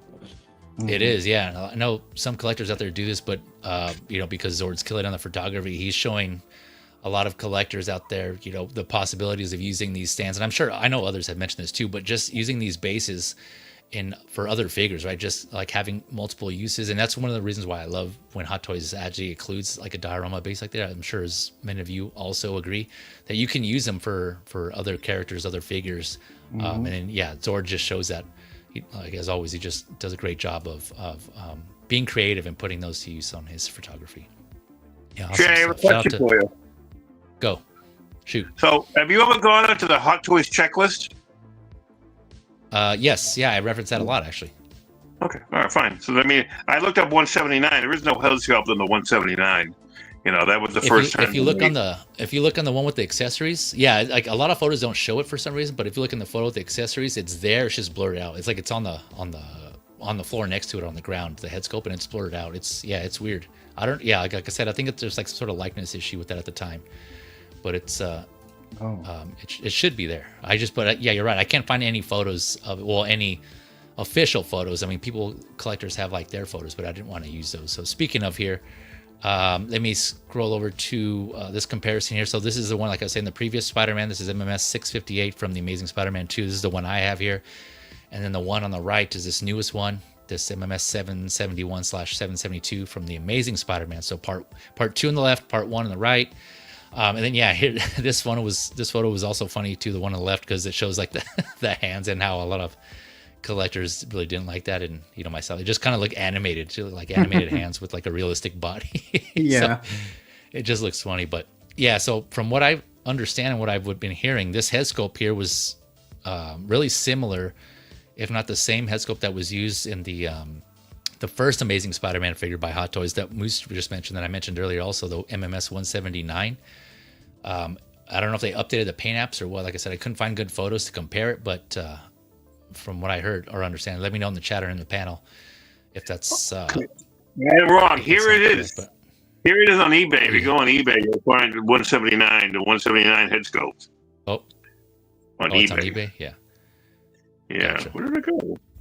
Yeah, there's some photos out there, but like I said, I was just trying to, because they belong to other people, I didn't want to put them on. But yeah. I also like the injuries. Maybe it's the horror fan in me that I like the scars and the blood on the face there. So I like that too. Yeah, same. No, I like the battle damage aspect. Yeah, I'm not sure how accurate that is, but it does look good. Yeah, just right. Like you just got to from post what was it like the lizard, right? In the first one, it was the lizard. Yeah, yes. The villain in the first one. Yeah. Yes, okay. the lizard. Gotcha. That's right. Yeah. That's right. They really do need to work on those hands. Yeah. Well, too late for that one. Like they never can. Like every time it's just a regular Spider-Man suit, they give him those damn Mickey Mouse gloves. Yeah, they do look like Mickey Mouse. Like they could do so much better, and they just don't. Oh man, yeah, it just makes me laugh every time I see it. But I got it. I got it. I got it. Yeah, let me go back to this one. Yeah, the hands they seem to look better here. This is this is the blogger photos for this latest one here. Let me see. I don't know, were they big also? Have you heard people saying? I didn't really, I guess, pay enough attention to that.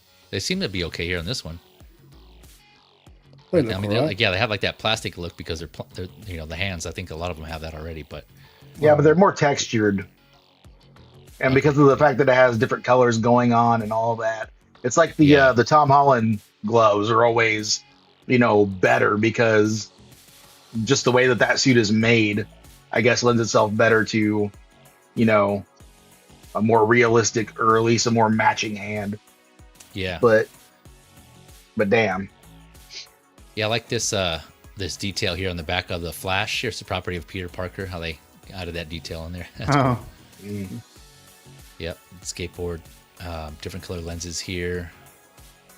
Yeah, there was what didn't you, I think I missed this part, what don't you like about the suit, X-Men? The whole damn thing. The whole thing is just too bright? The problem is this was coming off of you had all the X-Men with their black leather and all that crap, and you had Toby's Spider-Man had a great suit. It was a great translation from comic to film, but these guys are like, nah, we're edgy, we're hard, we're tough, we're sneakerheads. And I'm like, no, fuck you, motherfucker, this is dumb. This is dumb as hell. Why does Spider-Man have sneakers on? Why does Spider-Man need... Yeah. I'm going to stop there because I won't stop if I don't stop now. It just... Yeah, it's one of the things that irks you. He's fashionable. Dave. He's a dork. He's the cool hip Spider-Man, yeah. Not even the good kind of dork. It's just, that's just ugly. It's freaking ugly. And the yellow lens... I'm done. Yeah. I'm done with that. You're not the only one, who's mentioned. I heard other people who didn't like that. But I tell you, who is a fan of this one is, let's see where to go. Is I lost his comment. Oh, here it is. Yomo, this is my favorite TASM suit. I hope I can get this one soon.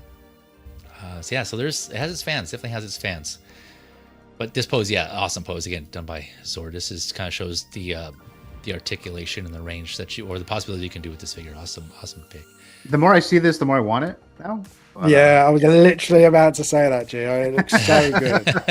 Yeah, it does. This looks cool, man. Well, that's just, I think that's just a testament to how good Zord is. Yeah. Even this crappy suit he can make look good. Plus, I'm also rebelling against X-Man as well. So. Well, Oh, yeah, you put protesting. Yeah. Those phases happen. It's a rite of passage. You gotta have your rebellious phase. I'm like 41 years old, but all right. Hey, some people are late bloomers. It's okay. All right. Anyone else got any more thoughts on this amazing Spider-Man, this Garfield Spider-Man here? If not, Gio, you got to head out here? Yeah, I have to head out. I have something got to go.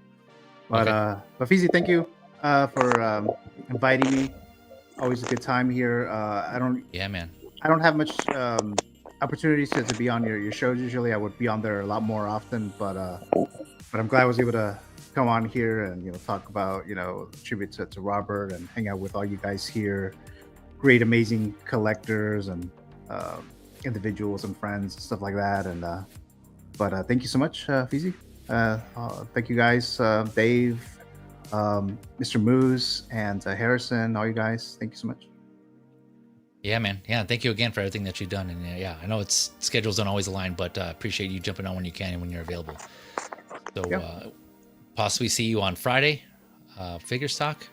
Yeah, I'll be doing my show Friday night, December 5th, 7:30 p.m. PST, and I did do the Batman Forever live stream with Jose, Philly, and Calvin. I did that one yesterday. So if you're a fan of Batman Forever, or even if you didn't, it is on the replay now still. And Figure Talk Friday night, 7:30 p.m. PST. And go ahead. No, I was saying, sorry, I just realized, unfortunately, I won't be able to make that one because I just remember I bought my ticket to go see Kill Bill, The Whole Bloody Affair on Friday. That's what I was just going to ask you right now. So you're not going to the Bloody Affair? No, thanks for reminding me, Yeah, I'm going on Saturday, and I'm going to go with Jose. Nice. We're going to go to there's a theater that Quentin Tarantino owns. Ooh, so we're watching it there. In LA. That's awesome. Nice. That's awesome. Yeah, so that'd be dang. So we're doing that on Saturday, but yeah, okay, Fizi, cool. Guys, thank you so much, and I might be in the chat still. I might still be able to do that, but thank you guys. Yep. I'll see you guys soon. All right. Good seeing you, Gio. Have a good rest of the weekend, man. You too. Bye. All right, and as usual, Gio Movie Canon, friend of the channel, so you can find his link to his YouTube channel, my friends of the channel section there, but I'll also throw in his other social media links in the description below after the stream. So yeah, if you haven't already, check out his stuff, and if you like what he does, be sure to support him. I'm sure he'll appreciate that. So, but thanks again, Gio. Always appreciate it, man. Let me address the chat here before we go on to the next figure. Mother Slugs saying, now that face sculpt looks great. Is it an actual sculpt or just an AI rendering? I'm pretty sure that's the actual sculpt here. These are all blogger photos, so these should be the actual sculpts here. As far as we know, right? I hope they're not doing any AI photoshopping. No, it's definitely the sculpt. This is what AI has done to society. We can't trust anything anymore. I know, right? Is that crazy? It's like from now on. It's a damn shame. Second guess ourselves. Yeah. Damn shame. Let's see here. Mother Slug also saying, I get making Spider-Man and Peter Parker, but can we get a Gwen Stacy or Mary Jane figure? Hell, even an Eddie Brock human form would be nice. Yeah, you're not the only one, man. A lot of people would want some of those figures as well. I'm guessing you're talking about the Gwen Stacy from this film, the Emma Stone figure. Mary Jane from like the Tobey Maguire Spider-Man. I'm sure it has its fans there. But yeah, I don't know. Hot Toys making the decisions they do on that. An Eddie Brock one would be good as well. You want a blonde Perfect Grace? Is that what it is? No, not that one. I would personally pass on that one. Not that one. I think he's talking about from the Venom movies, I'm guessing. I don't know. Or just any Eddie Brock. Well, I mean, I do have the... Now I'm forgetting. Did the Mondo one, X-Men, did that one come with Eddie Brock? It did, right? Yeah. Yeah. Yeah. I believe it did. Yep. I have that one. I have it on display, but I have the Venom in here with the tongue, so I couldn't remember the tongue with the green slime. We got Ash Chase in the house. What is up, my man? What up, plastic crackhead? Says Ash. Thanks for coming through, Ash. Hopefully you're doing well, man. Did someone say AI render? Yeah, Jose. Yeah, Jose knows all about the AI renders. Yeah. Yeah. All right. Going on to the next figure here. All right, this one I know some people were already asking about, but here he is, the prodigal son, Iron Man, Mark 42 2.0 from Iron Man 3. This was announced July of last year, 2024. This was released earlier this month, November.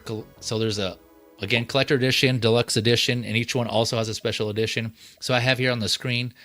This was released, but I just brought up here the announcement photos with all accessories so I can kind of go over this, because this is one I didn't discuss the announcement on, so I'm going to go over the details on this here for those that may have missed it as well or just coming onto this one. So this is $450 USD for the collector edition. The deluxe is $490 USD.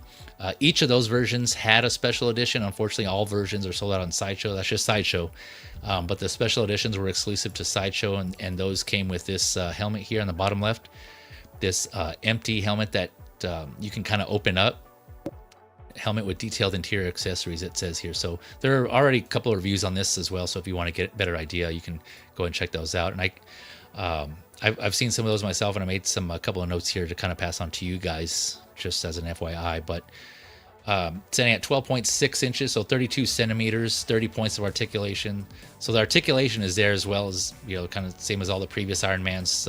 Whether the range is going to be there or not depends on which part of the body that you're trying to articulate and whether the armor gets in the way or not. But so okay, here we go. So head sculpt, of course, with rolling eyes, LED light up function on the helmet, arc reactor, chest, the back, the sides, all throughout the suit, attachable shoulder missiles, 2 styles of flashbangs that are attachable to the figure's back, 2 sets of interchangeable forearms. You got the normal and the missile firing mode.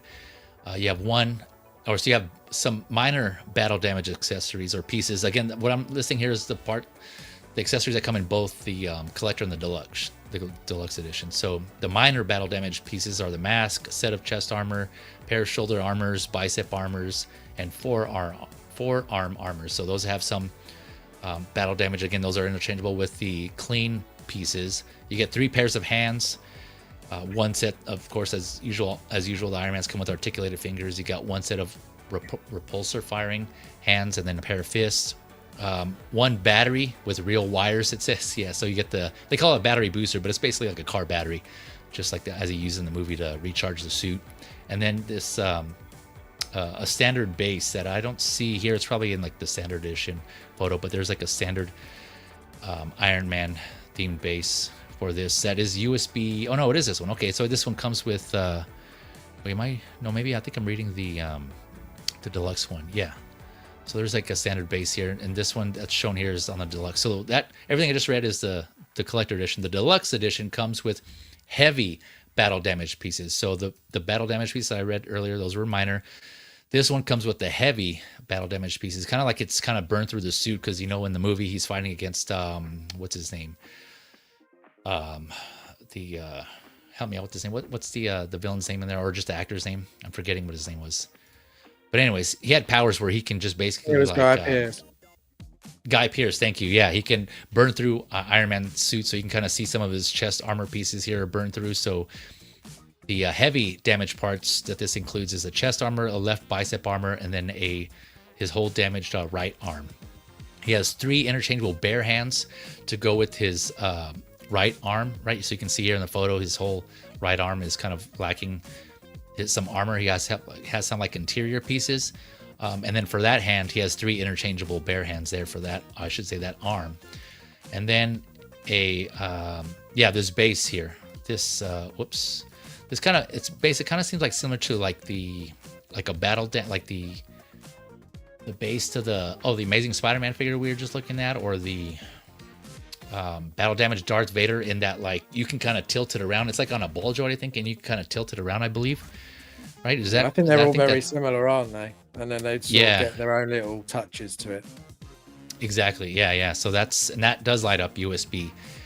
The shocking thing with this one, though, that I was surprised about when I started watching the reviews, and other people have mentioned, so this is the first released full USB Iron Man. So all the connections here are internal. All you need to do is connect just one USB to the back.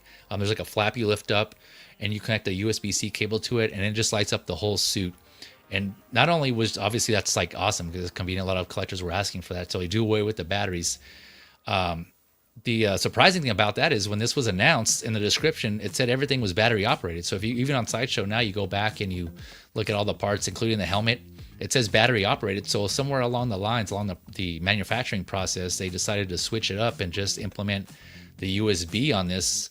Unless I missed a memo or something, I don't know. I haven't, like I said, I've kind of been out of it for the past few weeks. So I don't know if I missed a memo on them announcing they were going to. Yeah, right. So like, which was really surprising. I was like, oh damn! Like I know people were. I don't think a lot of us remembered, myself included, that this was until I went back and looked at the description. It's supposed to be battery powered, and I know the Superior Iron Man that was announced by Hot Toys. That's still up for pre-order.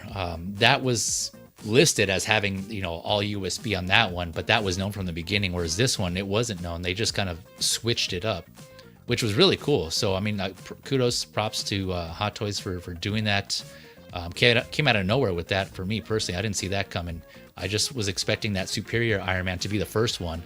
But no, yeah, they came out with this one. And it's kind of similar to that, what they did with the Terminator, the T-800, and the clean and battle damage, where it didn't have in the description that the arms were going to be seamless. But it wasn't until I saw the reviews that they showed seamless arms. I was like, oh damn. I was like, wow, that's, you know, kind of similar to that sense, where Hot Toys didn't really announce that, but they ended up doing it on the final. So that's just like surprising in itself. Yeah, really, really cool topic there. But I'll pause there. I know I mentioned a lot, but I'll touch on some of the things I learned from the reviews as well. But I'll turn it over to you guys. Anyone getting this or any thoughts on this figure in general? We switch over to the blogger photos while you guys are discussing. That's pretty cool. I have the one Iron Man that I need, and I'm good. But this is a really dope looking figure, right? Like, it is great. It's gonna be really cool, especially with everybody who's got like the guys who have every Iron Man. Yep, it's gonna be really cool to see this with those collections they're impressive as hell. They're fun to look at. Mm-hmm. Yeah, they are. Like Beam. Mario's. Yeah, Beam's. Yeah. Shout out to S Beam. Yeah, he's a big Iron Man collector. I know Mario's trying to get. Well, I know he was trying to get the first 7 in the Hall of Armor suits, but I don't think he was getting this one. So I guess Beam. This would be more up Beam's alley, S Beam's alley, and I know Blue Tattoo is going to be getting this one as well. I'm sure they already have it on pre-order, I believe. Yeah, but yeah. Any other thoughts on this one? Yeah, I really like this. It's not one I'm getting, but I do think that's how, if I was to have it, that's exactly how I'd display it, with the most battle damage, because it's just so unique, where you can see the seamless arms, and even like on the other arm, you didn't need to add that was a seamless arm on the other side, but it has a seamless arm because you can see it with the battle damage pieces. Yeah. So the fact that they went the extra mile, just like adding the USB to it, which is great. That, like, I'm happy that Hot Toys knows that there are certain things that they should be upgrading and doing now for the prices we're paying, for how far they've come. So I'm glad. It gives me hope for all other figures as well, that they'll do little upgrades here and there, and we'll get a much better product even over the prototype. But yeah, I love that. That swap out arm is great.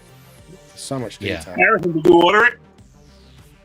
No, I didn't order it. I've got the 2 Iron Man I need.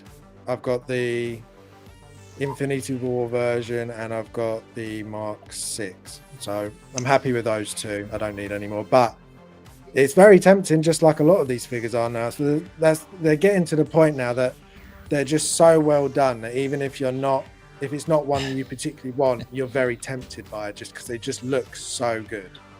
Yep.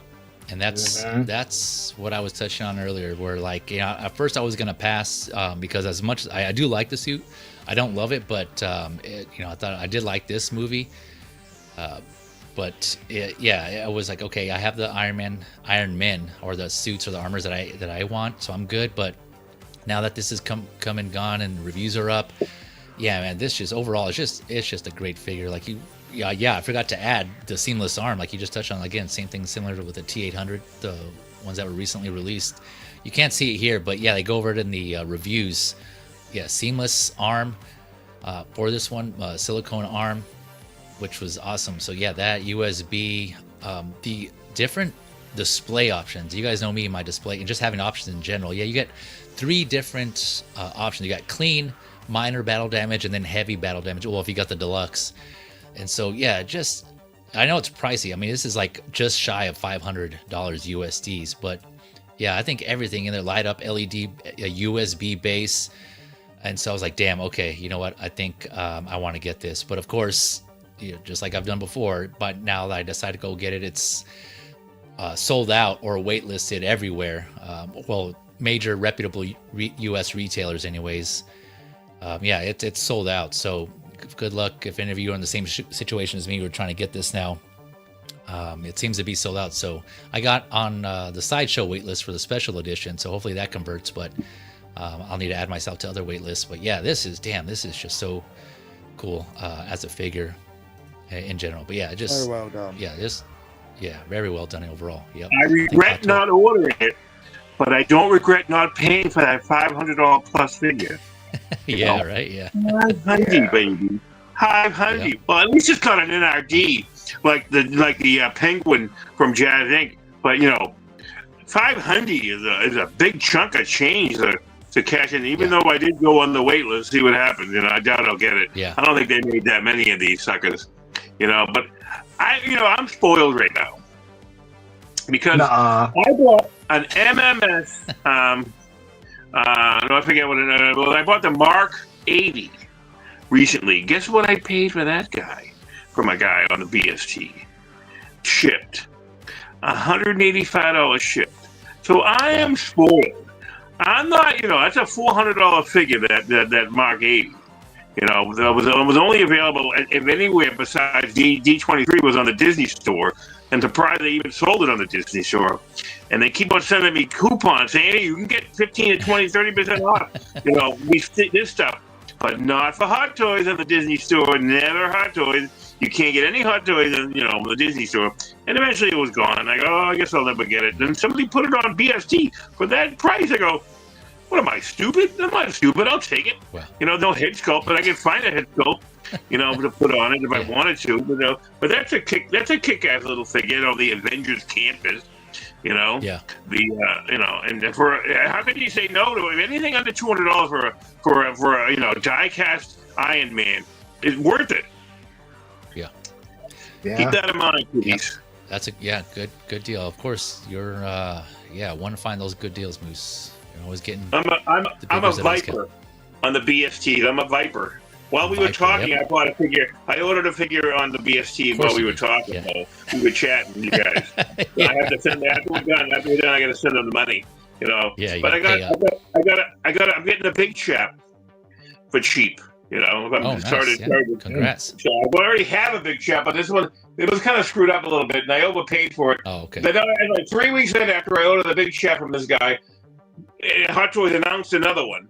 But this one, the guy he got the price, well below, retail or just MSRP. I mean, what it was back in the day when the original big chap up. And he says it's perfect and there's no issues. And I really want one that jaws will pop open. So, because this one doesn't, the jaws don't pop open because let's say, screw around with it. But, so this 42, I want to get it. I love it. I've been digging Iron Man so bad. And I think when the Figure Hideout put this up, I was like, oh my God, the Figure Hideout, has the best videos. Yeah, he does a good job on his videos. His reviews. You gotta follow him. You gotta follow the Figure Hideout. And I swear he's related to Howard. I swear. I think he's like his nephew. If it's not Howard at all. Going off of absolutely nothing. Yeah. throwing out facts out there. So speaking of this car battery here, we got who was it? Mike Fela says, am I the only one who thought this was a missed opportunity to do an LED light up for the whole suit by plugging into the car battery this comes with? I get articulation would be if I did. Yeah, that would. Yeah, this kind of looks like that, right? It looks like they kind of hit the wire well, but I guess you can pull it off. But that would be cool if they did some sort of actual like battery device, and that could be itself could be recharged by recharge the USB. But if they made the battery an actual battery that powered the suit, that would actually be pretty cool. A pretty a clever feature there. But I mean, this looks like it does a job already, right? Just from this photo, this blogger photo right here, it looks like it's already powering this suit. Yeah, that's so cool. We got let's see here, Mother's Lug saying, I want a young Robert Downey Jr. maybe as Ian or Derek or even Tony Stark would be nice. Ian, who remind me who Ian was again? Derek was that was the guy that like did his whole beard to be like Iron Man or like Tony Stark in Iron Man 3. Was that him? Was that his name? Was that Derek? That had the tattoo of Tony Stark on his arm or something like that. Do you guys remember that guy? I don't know who either of these guys are. Yeah, I've not watched this in such a long time. There are so many Ians and Dereks in the world. I have no idea.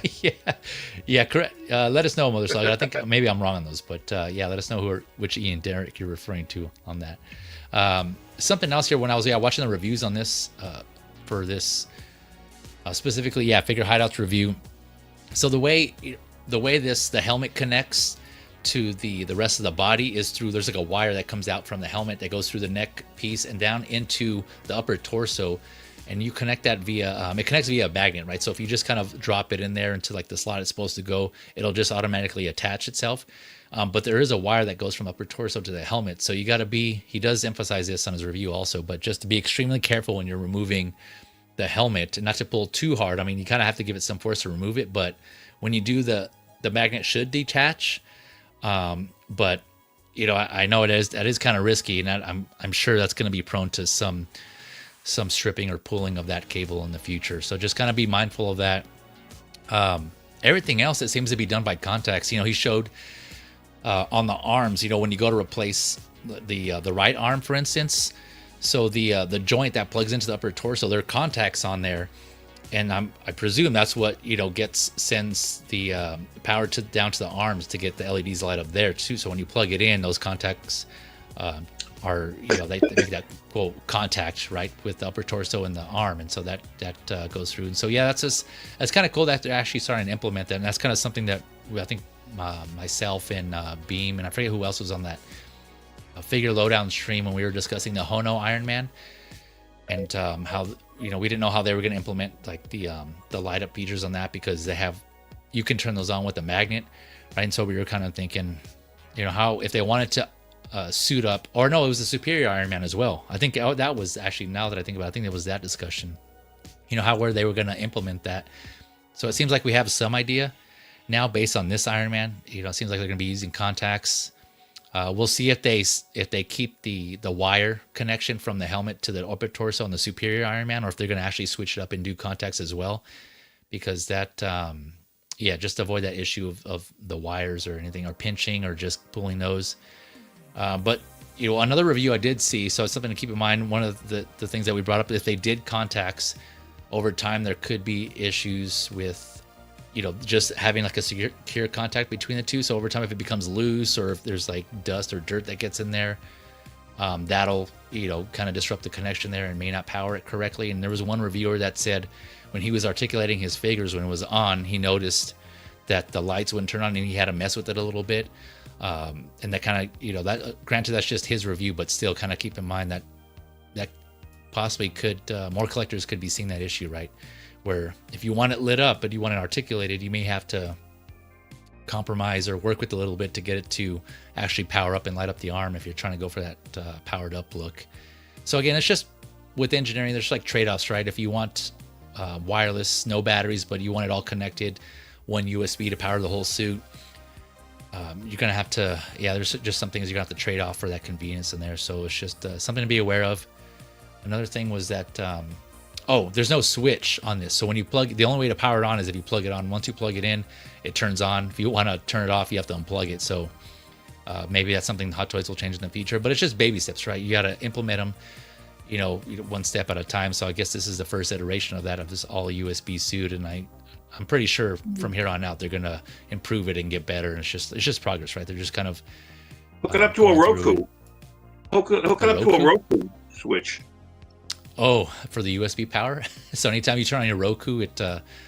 Yeah. I mean, that's an option. I know some people. Just add it to your, your allotment. Your assignment. I have, let me see, six switches now on all my displays. No, 5. I think 5 was, I forget. But so I just turn them on, turn them off. And they work. It works really good. Those Roku, things. I forget what they call, specifically what they call, but you can get them at Wolfpack. The streaming devices you're talking about, like the Fire Sticks, things like that. Yeah, I know what you're talking about. Yeah. Some people just when they buy like their what is it, the not the fusion reactors, the what are those aftermarket like lighting kits for your Ironmans? What's one of the people that does that? What are those called? It is a fusion reactor. I just know fusion reactors. Okay, maybe it is them. Yeah, I always get it confused with the person that does the lightsabers. Fusion reactors. Another one called full. He does lightsabers too. Yeah, does he? does Okay. both. Yeah, there is another one that also does lightsabers. And I always mix them up. But yeah, were you saying, Moose? I don't know. Fulcrum Customs on eBay does it. I think Steve Hershaw, on his thing on Figures and Fandom, touts that. Yeah. And I don't know if they got into the Ironmans yet. I know they do. They knew the lightsabers, but there's a whole bunch of people out there. Just stay away from CCFL. There's more now. Though. Yeah. Anything like that. Yeah, but what I was going to say is I know prior to the USB connections, people were getting these like aftermarket kits to replace the batteries, right? And those had wires, and they would plug them into like a smart USB hub or a smart switch, right? To what you were saying, Moose, and then they would just have that go on anytime they turned on their lights. If there was like the same system that you use for either your Philips Hue or any HomeKit or Alexa smart switches, anything like that, you can have those turn on that way. So I know they were doing that, but I'm sure you can do the same thing here. I just plug this into a smart switch or a smart plug and program it a certain way to however you. Yeah, that's exactly how I've got my Ironman. So both mine have fusion reactors. So when the lights come on, they come on. So nice. Yep. Yeah, I bought the kits for that. I just have to put them in but that just means I have to kind of remove some figures, put these in there, route the wires. So I bought them after the fact. So now I have to. Yeah. I'm not looking forward to it, but yeah, I know very something fiddly. Yeah, exactly. Yeah, on my to-do list. So yeah, those options are out there. Jose says it sounds confusing. Yeah, yeah. Sorry, didn't mean to confuse you. I was just kind of just sharing how I think it's connected internally or how it is, and just something to be mindful. Basically, like just watch the connections when you're either articulating it or powering it up. There's some things you got to look out for. That's all.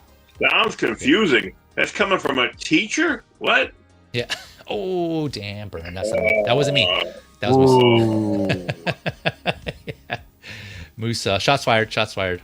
Let's see. We got Jim Collector in the house. What's up, Jim Collector? Thank you for coming through, my man. Evening. Good afternoon, everyone, he says.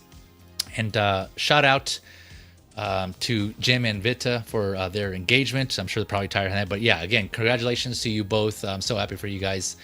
A couple of the community. I'm sure you've seen them on multiple streams. So yeah, congratulations to both of you there, and thanks for joining, by the way, today, catching us live. Let's see here. Oh, I missed this question here from, I think it was Mother Slug. So going back to Spider-Man real quick, who is Spider-Man a clone copy of? Famous comic book, from characters to storyline. Let's see who knows their stuff. No hate, just a question about comics. Yeah, I know X-Men knows this.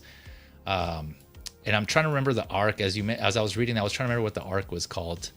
And I'm forgetting. I know, and I can't remember exactly. Full transparency, I never read the comics. I just read like a summary, Wikipedia-ish. And I know what Scarlet Spider was a clone. And I remember that whole saga and that arc, and I'm forgetting what the name of it.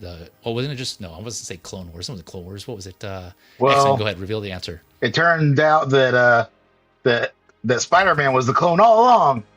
All along, yeah. And the Scarlet Spider was the real one, right? Yeah. Yeah. I don't know if That's they ever retconned that, but So that's that still was the the case to thing. this day. As far as I know, like they had this whole thing where Mary Jane got pregnant and the baby had clone DNA, and Yeah. so that was a whole thing. So Ben Riley, the Yeah. friggin' Scarlet Spider, ended up being the original Peter That's right. Parker. And I don't know if they changed that later on or what. I stopped reading Spider-Man shortly after the clones annoyed me. It got too much. It got to be too much.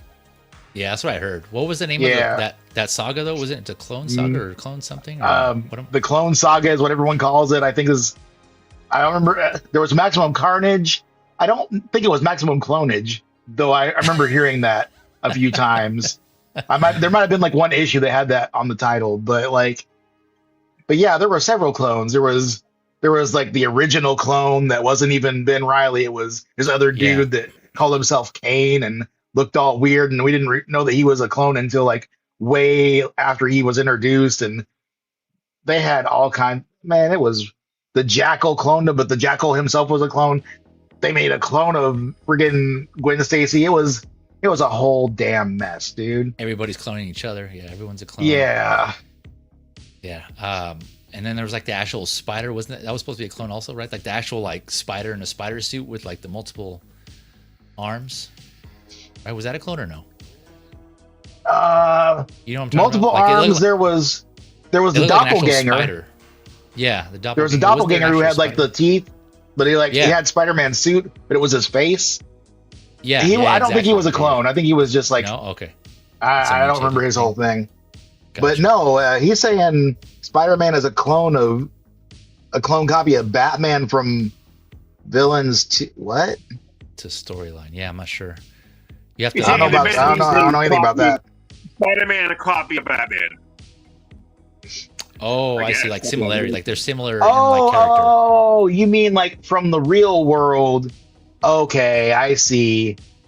Well, I mean, they both definitely have comparable rogues galleries. I mean, they're both really well known for their villains. Oh, I see. Yeah, okay. I see. Yeah, the characters themselves, you're saying they're like similar. I got you. Well, I feel like that's where the similarities kind of end, though. Yeah, I would agree.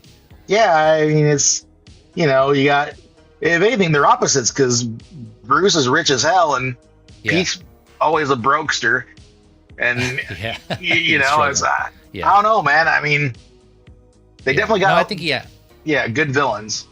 Yeah, I think that's what he was saying. Like the similarities are like just like how they either lost their parents and the rogues gallery there. So yeah, that I agree with. But yeah, to what X-Men was saying, they just like they also have their characters have their differences as well. But yeah, I see what you're saying.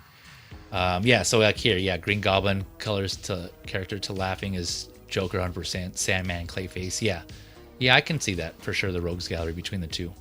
Well, that too, because like villains back in the day, most villains, well, not most, but a damn lot were green and purple because those were deemed villain colors.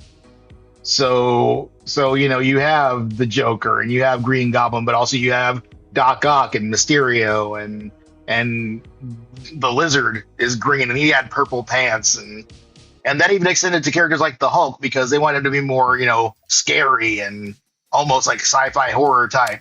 So they made him green and purple because they wanted to translate that to him and all kinds of stuff. Yeah. I didn't even pick up on that, but yeah, that's a good point. Yeah, that is the color coding for villains. If you want to make a good villain, green and purple. There you go. Yep, green and purple. Well, the Hulk is basically Frankenstein, maximized. I would say Dr. Jekyll, Mr. Hyde. Probably more. I guess you could call it that too. But his appearance is more Frankenstein. You're right. It's like more Frankenstein. Frankenstein wasn't originally green until color came out. You couldn't tell what color it was. Back in the 30s. Right. Because they didn't have color back then. But once they started making color, he always kind of like tinged him green. Yeah, I can see that. Let's see. We got. Let me see if hopefully I can pronounce this. Irman Hazim. Shout out all the way from Malaysia, brother. Shout out right back to you. Thank you for coming through. Appreciate you tuning in. Hopefully you're having a good weekend or weekday or start of the week, depending on, I guess, if you're in Malaysia. My geography is bad. I can't remember where Malaysia is, but yeah, sorry. But, either way, appreciate you coming through. Thanks for tuning in or clicking in here. We were just finishing up here. Iron Man Mark 42. This Hot Toys release. So just realized we haven't discussed this yet. So going over to the Proto versus Final photos. We got the Proto on the left, Final on the right. This one, another kind of similar situation to the Garfield. I think it's like a slight downgrade.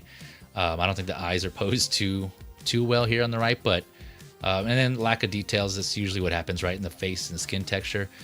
But I did have to zoom in on this photo, so it's not the best photo on the right for the Final, but just to kind of give you an idea between the two there. And then again, the hair, detail, texturing in the hair is not as good as the Proto. That's usually the case. So those of you collecting Hot Toys, that's usually what happens. The hairs, mass-produced hair in the Final doesn't really come out as good as the prototype here. But yeah, anyone have any thoughts on these between the two?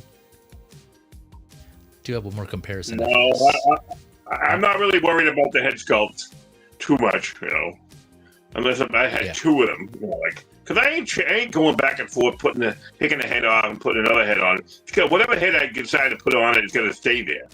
And I looked at it thinking it's decent enough. What the heck? I don't see any minuscule difference or downgrade.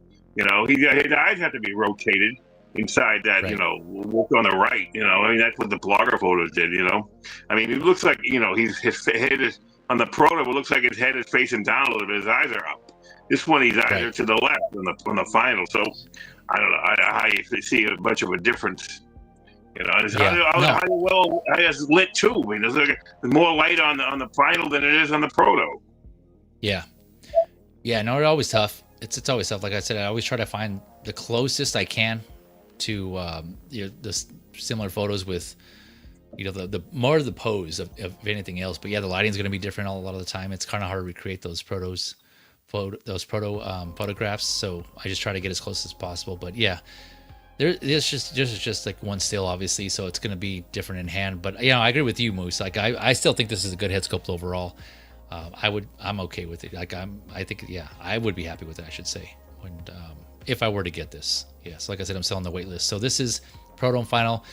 Here we're comparing the MMS 197 on the left. Again, sorry for the bad photo. It's just one of the few ones I can find, official ones, with Tony's head sculpt. So in this version of the Mark 42, this was, let's see here. They didn't, at this point, Hot Toys didn't have like a whole separate head sculpt. This was within the helmet. That was the only thing they had. It was interchangeable with another LED light up helmet, or a light up helmet, I should say. But this was the alternative where you can just remove the mask, and this one wasn't light up here. But where was it at? Okay, I didn't put it in here. But yeah, MMS 197. So the it wasn't die-cast either. Oh right, yeah, good call. Yeah, that's right. I don't think this. No, actually, no. I take this back. This one was die-cast. Actually, I was surprised by that. This is the second die-cast figure. Well, Iron Man. Yeah, because it was. I remember seeing it was like D02. For this one, for the MMS 197. I believe it was that one. Yeah, correct me if I'm wrong, but I thought I saw that this was one of the newer ones. Is that the first versions of this, the second version of it? Because wasn't this one of the first die-cast figures? From what I know. On the left here. Yeah, it was one of the first. Yeah, I think that's what I saw too. Yeah, as well. Yeah, so I think you're right. If Harrison, if you saw the same thing, then yeah, I think that's probably the case. This is the second figure, I believe, to have the die cast. Because you know how Hot Toys now they're doing the MMS or TMS or whatever, but then if it has some die cast in it, which this new one does, they'll also add a D and then whatever the number is next to it as well. And so I thought I remember seeing a D2 for this MMS 197 as well. But yeah, I just wanted to compare the head sculpts here between the two. You get a whole head sculpt now with this new one outside of the helmet, and the original, it was within the helmet there. So that's kind of some improvement there. Anyone got any thoughts on these photos in general? I think the new one it's got to be one of, if not the best Tony Stark we've had yet, I would say. Yeah, it looks really good, and compared to the prototype, the hair's soft again, but that seems to happen almost every figure. It's always the hair always seems a little bit softer, but I think the sculpt actually looks a little bit better in the Final. I think where they sculpt it with such harsh creases in their faces and things, when it actually gets to molding, they soften up a lot more and they look a lot more natural. Right. Yeah. Yeah. Yeah. Yeah, that's another thing I think sometimes we forget also. Like they make a mold most likely off of a prototype that's used, right? But they have to, like in general, it seems like this is the approach they do. Like in general, when they actually, make that mold, you do lose some of the details when you kind of reuse that over and over again, right? So, and that's most likely what happens on each of these downgrades, because unless you're doing each one by hand, I know Hot Toys or Sideshow in the description, it says hand painted, individually hand painted. So I don't know how accurate or how truthful that is, but that's just a hand painting. The actual like sculpting or the molding itself when it's being made, I think they used like the molds for that, and so you do lose some detail depending on the process that they used, the molding process for that when they manufacture the figures. So I think that's a good point there, Viking, on that. So would you buy? So say like this. So I'm going on eBay because I wanted to see, I want to see that word diecast. So if you got off of this 197, okay, for $168, would you take it? I mean, would you quibble about it? Like, I mean, how could you $168? This guy had it on eBay. Somebody bought it back on September 21st, and then somebody bought one on November 16th for $138 plus $30 shipping, which is the same price. That's crazy. That's crazy cheap. But you get what you pay for, though. This guy is going to be underscaled compared to everything that's happening now. The sculpt is going to be very obviously much older. Sure, you're paying less, but at what cost? I suppose. Yeah, actually, that's you just reminded me, Dave. So on the announcement photos for this figure, Hot Toys did share this as well. Speaking of the height difference, so you can kind of see here. Look at that, that's insane. Part of the height differences there. Yeah, definitely more. You can kind of see it has like kind of like a fatter head here, and this one's a little more slender and stretched out here on the left on the new. But oddly though, oddly for Iron Man, because Robert Downey Jr. is not a tall guy. So honestly, the old one might make more sense. Oh, okay. How tall is he? I don't think I ever noticed that. I don't remember his actual height, but he's always shorter than everybody. But then when he puts a suit on, he's tall as hell. I'm like, how does that work? What are the mechanics of that?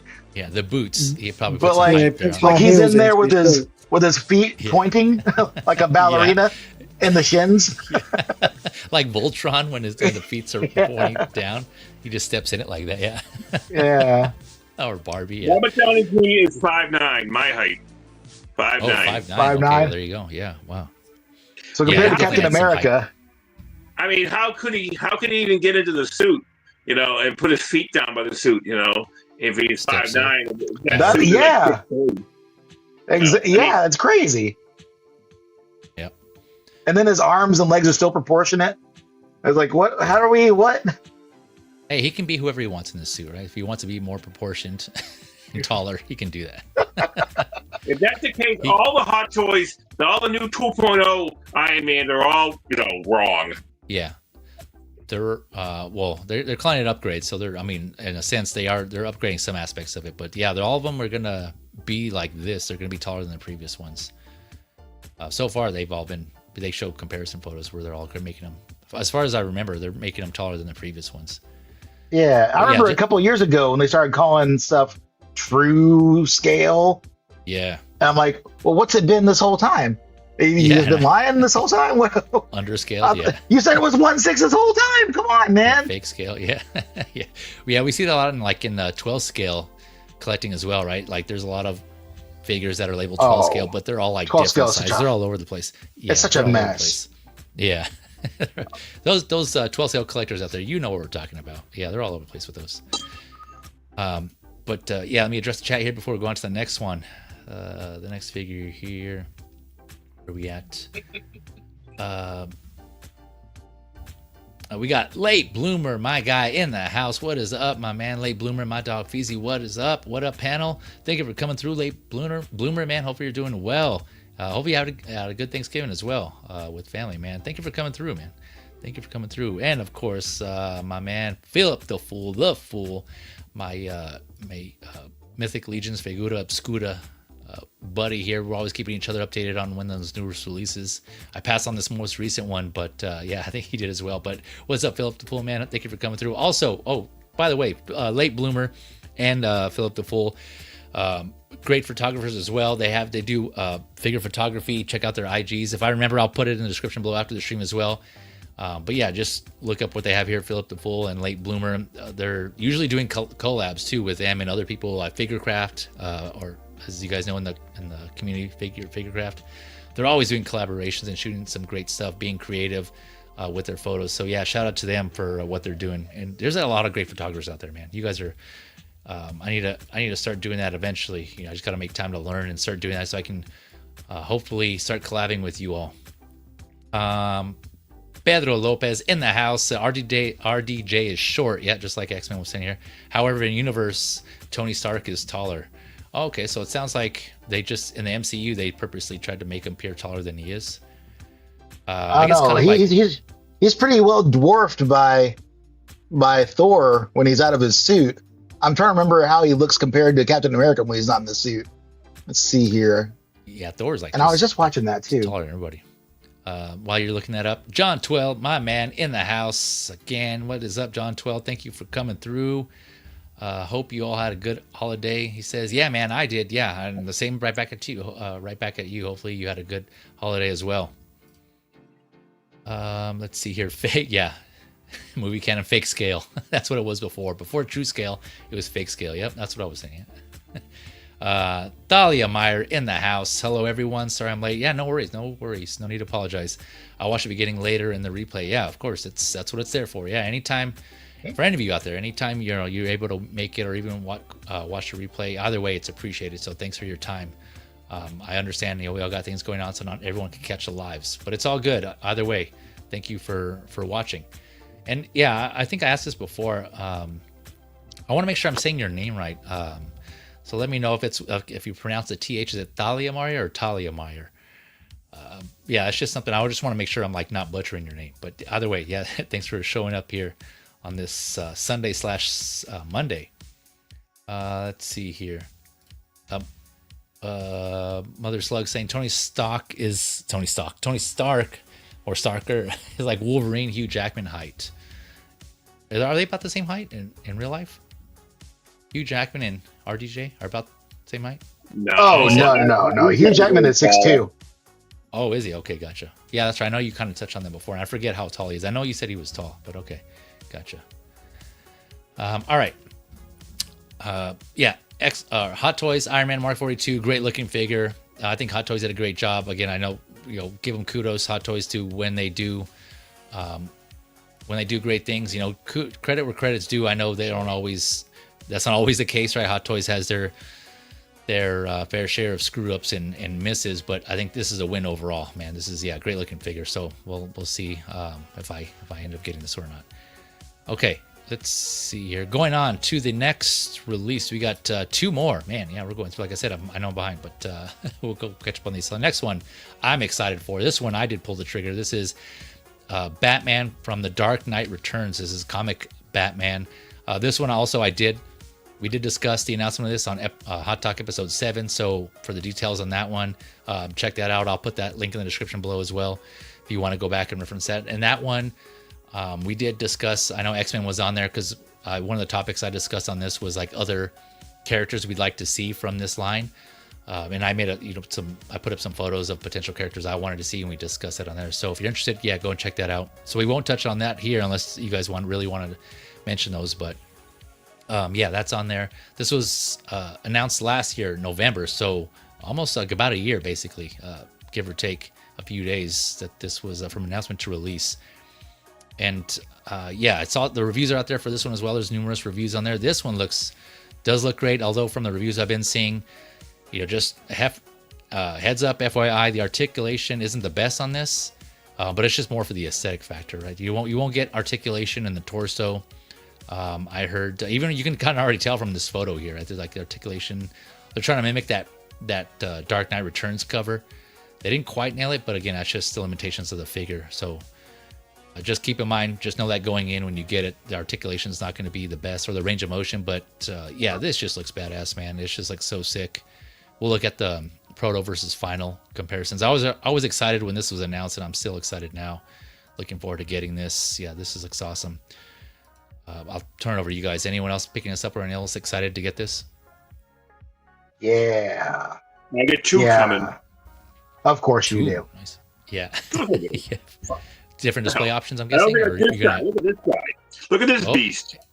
Look at this guy. Oh, okay. Got the. Yeah, that guy's too expensive for my money. I got this really cheap. It's not. It wasn't the going price. That's for sure. It wasn't the typical price. But this is a kick-ass figure too. I got the black and gray one version too as well from this guy. His name is Organic Studios. I think it's OV Custom. I forget what his name is, but. Yeah, they're like $800 new, right? He's awesome, man. He's kick-ass. Shit, look at this guy. You know, I mean, you get the shading on the thing. You know, like delicate little shading. You know, that goes on. You know, and you get a couple of hands. I don't know. He didn't give me everything because I got this, second hand from the BST, and I got like way less than. Normally it goes like $700 or $800 from the guy. I think he's in Malaysia or somewhere like that, or Indonesia. But he makes some really good figures.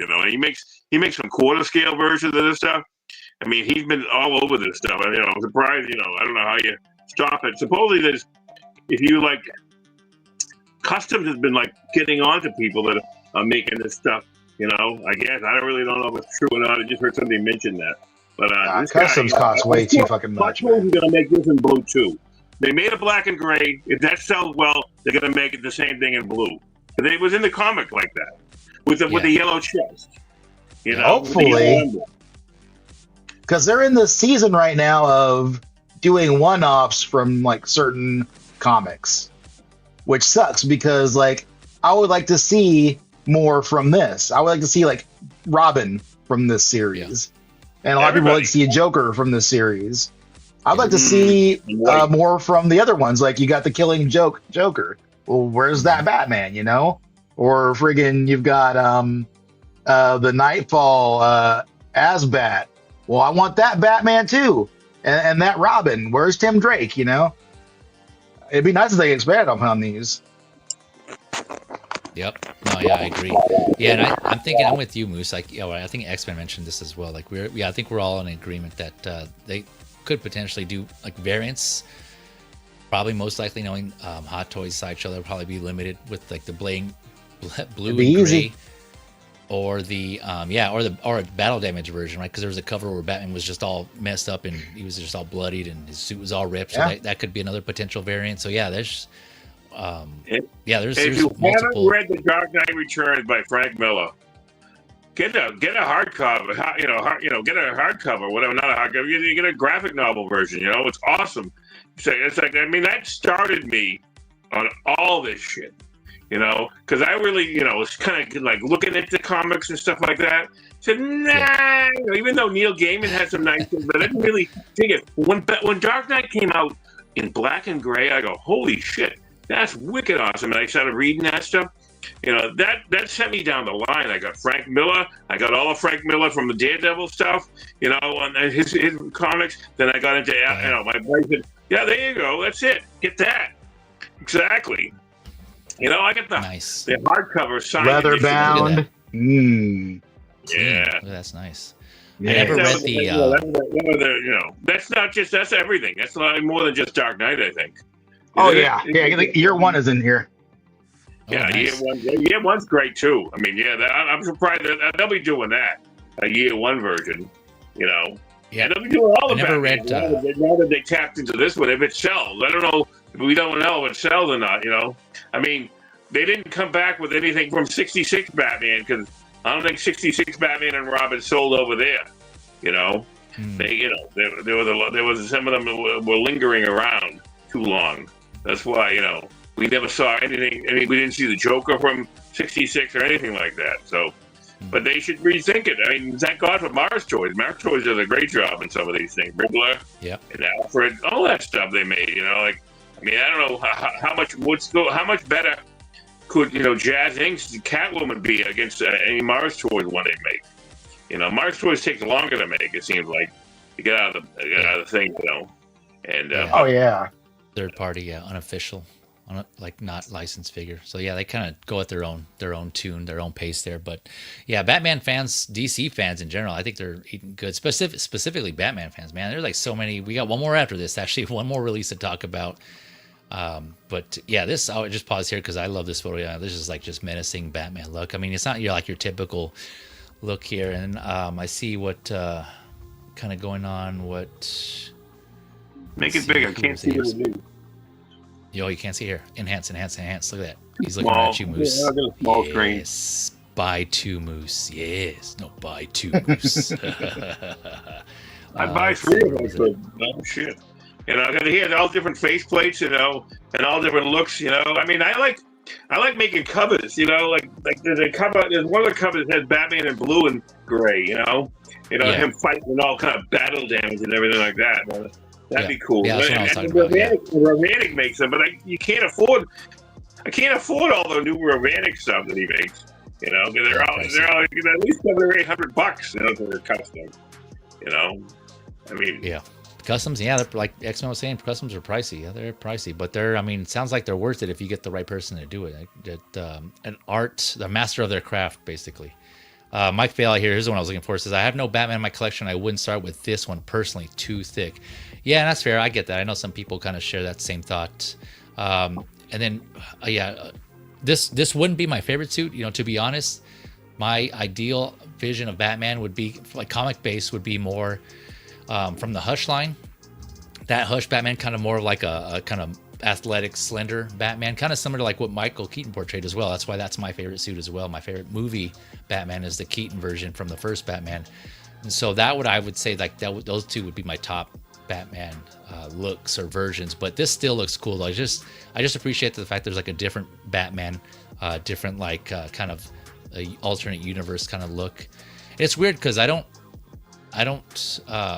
hold like the Affleck Batman in high regard personally. Like that, it's still cool, but that's not like my top pick. That's like one of my least favorite movie versions of Batman. But I don't know what it is. Like the comic version just like does it for me more. I don't know why. It just looks so cool. And so that's why I picked this up instead. And I don't have any Batflex based on like the live action versions, I should say. It's just like I don't know why. It just yeah, this one just looks better. I don't know. Just maybe because then I can also pair it with my comic version of other figures. When I saw this, like this look right here in particular, like with the, this would be cool actually with the batarangs in his hand. When I was looking at these blogger photos, I was thinking I can do have him battling against Wolverine, like my Hono Wolverine, and put like a kind of similar screaming lower face sculpt on there because this one comes with 3 lower faceplates interchangeable, and so yeah, have them both kind of like growling at each other. Like Batman can have these batarangs, and then Wolverine, of course, can have his claws extended. That would be a good setup, right? Because I mean, they've had team ups in the comics before, Batman and Wolverine, right? I'm pretty sure. They did. Oh yeah. Yeah. His hands are small though. They should give him bigger hands. Let's see. They tend to oversize hands from time to time, except for here. And this is one of those times where it would have been warranted because he's got some big old. He got some big old paws in the book. Yeah, this one, they do look kind of actually small here in this photo. Now that you mention it, I didn't even think about it. I didn't notice it. Right here, yeah, they do look kind of small. But like the others, it's kind of like they kind of hide it pretty well. Like one's covered by his cape. Yeah, I don't know. Harrison, any interest, or Viking, any interest or thoughts on this one? Is this something you're picking up? Yeah, I'm the total opposite to you. So I like this because Affleck's my favorite Batman. So I can see where they got inspiration big time for Affleck's Batman because it's almost identical. Yeah. So yeah, it's a really cool figure. Something when you were just flicking through pictures, they used to really struggle with teeth in their mouths, and they always never was like there's no depth to it normally. But this one here, they've nailed it. Like there was when you had the close up, I was really looking at their mouth. It just looked perfect. That the right amount of depth. Great. Oh, here. Yeah, that one in particular. Like those look like real teeth. Like they've they do. improved so much with the way they do the mouth, and you can get expressions like this, and it looks good instead of looking odd. Yeah. No, man, I But agree. yeah. They did a great job with these faceplates, man. They all look good. Like they all have like Yeah, all of them. Yeah. I seem to recall the Proto had Batman's head sculpt or faceplate had really red lips. I recall that. And I was like, I hope it doesn't look like that. It doesn't look like it's gonna look like that. But Well, yeah. speaking of, let's take a look now here. Then I have so granted, I'm missing a faceplate here, but I couldn't fit them all on screen unless like I shrunk them down. But here on the left, we have the proto faceplates. This is proto photos, and the one on the right is the final production photos here. And you're saying See the one on the left? look, you're here. That looks garish. That looks what? It looks bad. It looks bad. The one on the left, it's garish. Oh, it looks bad. Oh, garish. I see. So you think the finals came out better than the proto? I think it does. I can always toss it out. I can just toss it aside. It'll sit in the accessory tray, But it looks awful. But the one of the final, the one on the right, the one on the left side of the right, it looks kind of bluish, because that's lighting. But that's how much lighting distorts things. It's almost like it's blue. Yeah, right I think there. it's just a light. Yeah. Yeah, I know. So that's how that's why you can't trust any blogger photo. Yeah. No, well, yeah, for sure. Like, yeah, this is just meant to give a reference, give you an idea. But yeah, like when you get things in hand, I'm sure like you'll find more details or more. You'll probably see more things that you can't really capture in the photos here. But yeah, it's kind of just to show how the final came out compared to the prototypes. Yeah, I think they did a great job. And again, this is a comic character, right? So it's not based on like any actual likeness. But despite that, I still think it came out really good. I think it came out great. I'm really pleased with these. That's superb for a Dark Knight figure. Very happy. Yeah. I'd like to point out, point it, because I do hear it every now and again where people are like, "Why does Batman have a rifle?" And now, oh yeah, in this story, and I have the pages here. It's hard to see when he actually does it, but in this, he uses the rifle as like a grappling kind of gun. Yeah, and you can see here where, because you can't really see it as well when he's doing it, but right here on this panel, you can see the line coming out from the rifle where he's holding onto this this helicopter. Yeah, it's not like he's shooting, he's not out here hunting, but like I think he still had. I think he had I don't know. In the book, I think he had a shotgun at one time, though. Not a sniper rifle, except for the grappling, device. But I think he had a shotgun in the movie. I mean, in the comic book, And I got a little knife for that. I got a nice little shotgun. I got another shotgun. I don't remember a shotgun. I think it was. I don't know. I thought I better remember. Maybe he had the rifle, but I don't remember a shotgun. Well, I know the shotgun. Yeah, okay. Oh, we'll find out. I was gonna say earlier. I had a mutant leader. Yeah, that would be cool. Well, I haven't read the actual comic books or the graphic novels, but I did see the movies. This is something I touched on during the discussion of the announcement of this. And I kind of go over a little backstory on this and like on how that was all set up in like the books and stuff. So if you're interested, again, check out that episode of Hot Talk on that. But yeah, there was I got the animated movies and those were good, and that's how I became a fan of this, is through that. So I never actually read the books, but yeah, the movie I really loved. Yeah. Back in the 90s, there was like 2 episodes. There was an episode where they did half Dark Knight and half something else, where they got what the other something else was. But they made they had Carrie in it. They had him, fighting the mutant leader, in Frank Miller style, but on the show, they just did the one-off kind of thing, And I forget what the other storyline was that they did on that episode, but you can try to track that one down where they just did 15 minutes of it. And that was so much. I think it's even better than the movie that they came out with, the 2-part, Disney. I mean, not Disney. The 2-part Disney Channel thing or Disney Universe thing that they came out. They did it on the. They did it on the Batman, the Batman cartoon. They had this whole thing where. What was that? I remember being on the Batman animators. It was like a later, like the New Adventures or something like that.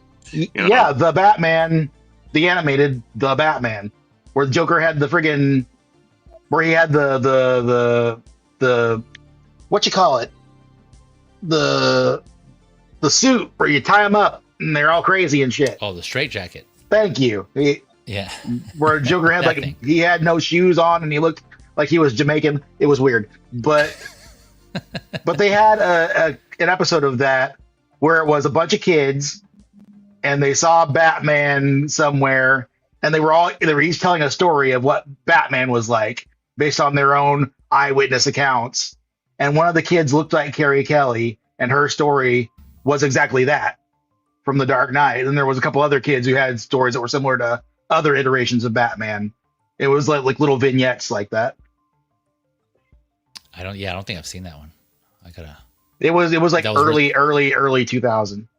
Oh, okay. Gotcha. Let's see. We got, who was it?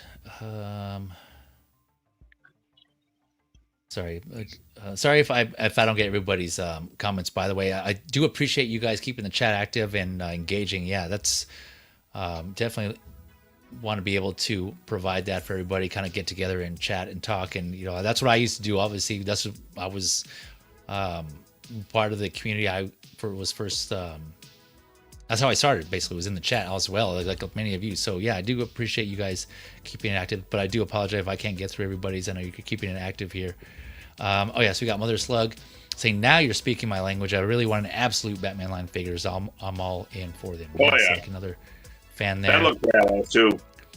And then to what Mike Fiala was talking about the thickness, he's like, I think that pick with the battering kind of proves my point about how thick this guy is. Look how small the battering looks.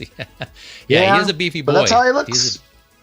That's just what it was. That's Frank Miller's interpretation of the Batman. Whoops. That's old retired Batman, Yeah. Interesting, very interesting take on the story. Which I enjoyed. Again, that's why I was interested in getting this figure. Let's see here.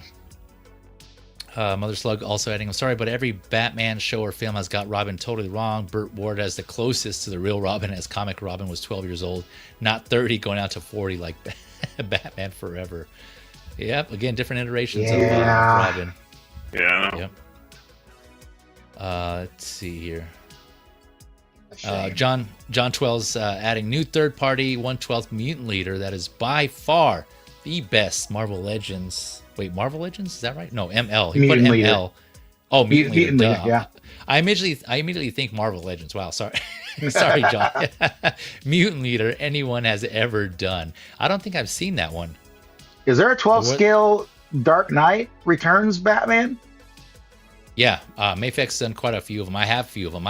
Quite a few. Okay. I have some of them, but they've done a lot of them. Yeah, they did one where he was on a horse. The horse was like a power pose, and the figure was articulated. But yeah, that one I got because it's really cool. Because like I think I mentioned this on the discussion of this of the announcement of this too. But yeah, it's a really cool figure. They did the battle damage. They did the blue and gray, I believe. They have an armored version as well. They did Superman. Yeah, they went. I don't think they've done a Joker yet. Correct me if I'm wrong, chat. But yeah, they did quite a few figures from this Dark Knight Returns. Oh, that's Metacom Mafex figures. Okay. That'd be cool if that scales well with those. Yeah. Okay.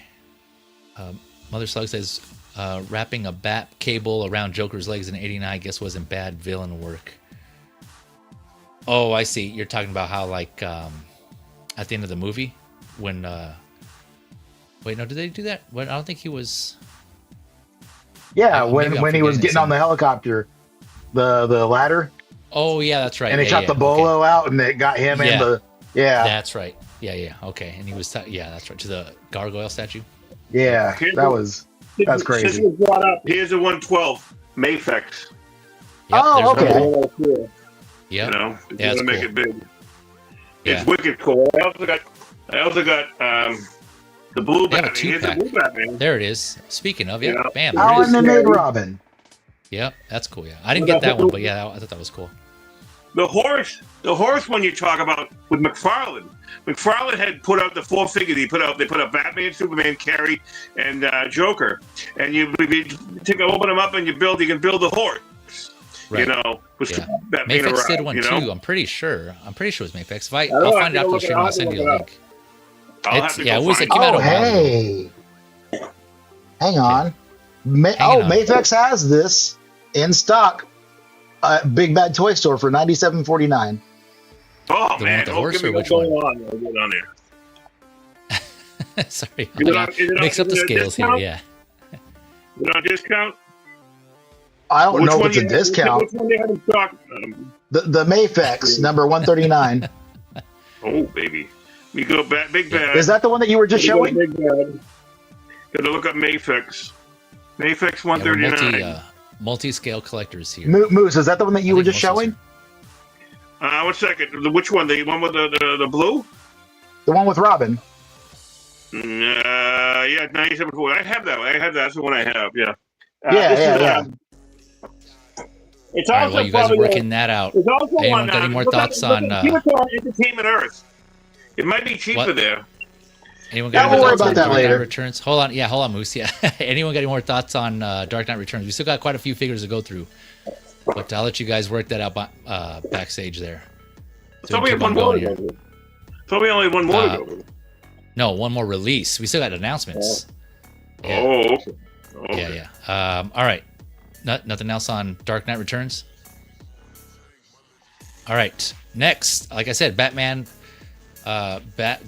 collectors are eating good here. Here's another one from Returns, but this is Batman Returns. The 92 Keaton version. We got Batman. Yeah. Michael Keaton here. Let's see here. So this was announced September 2024. So another one I had just barely missed that I didn't discuss the announcement of this one.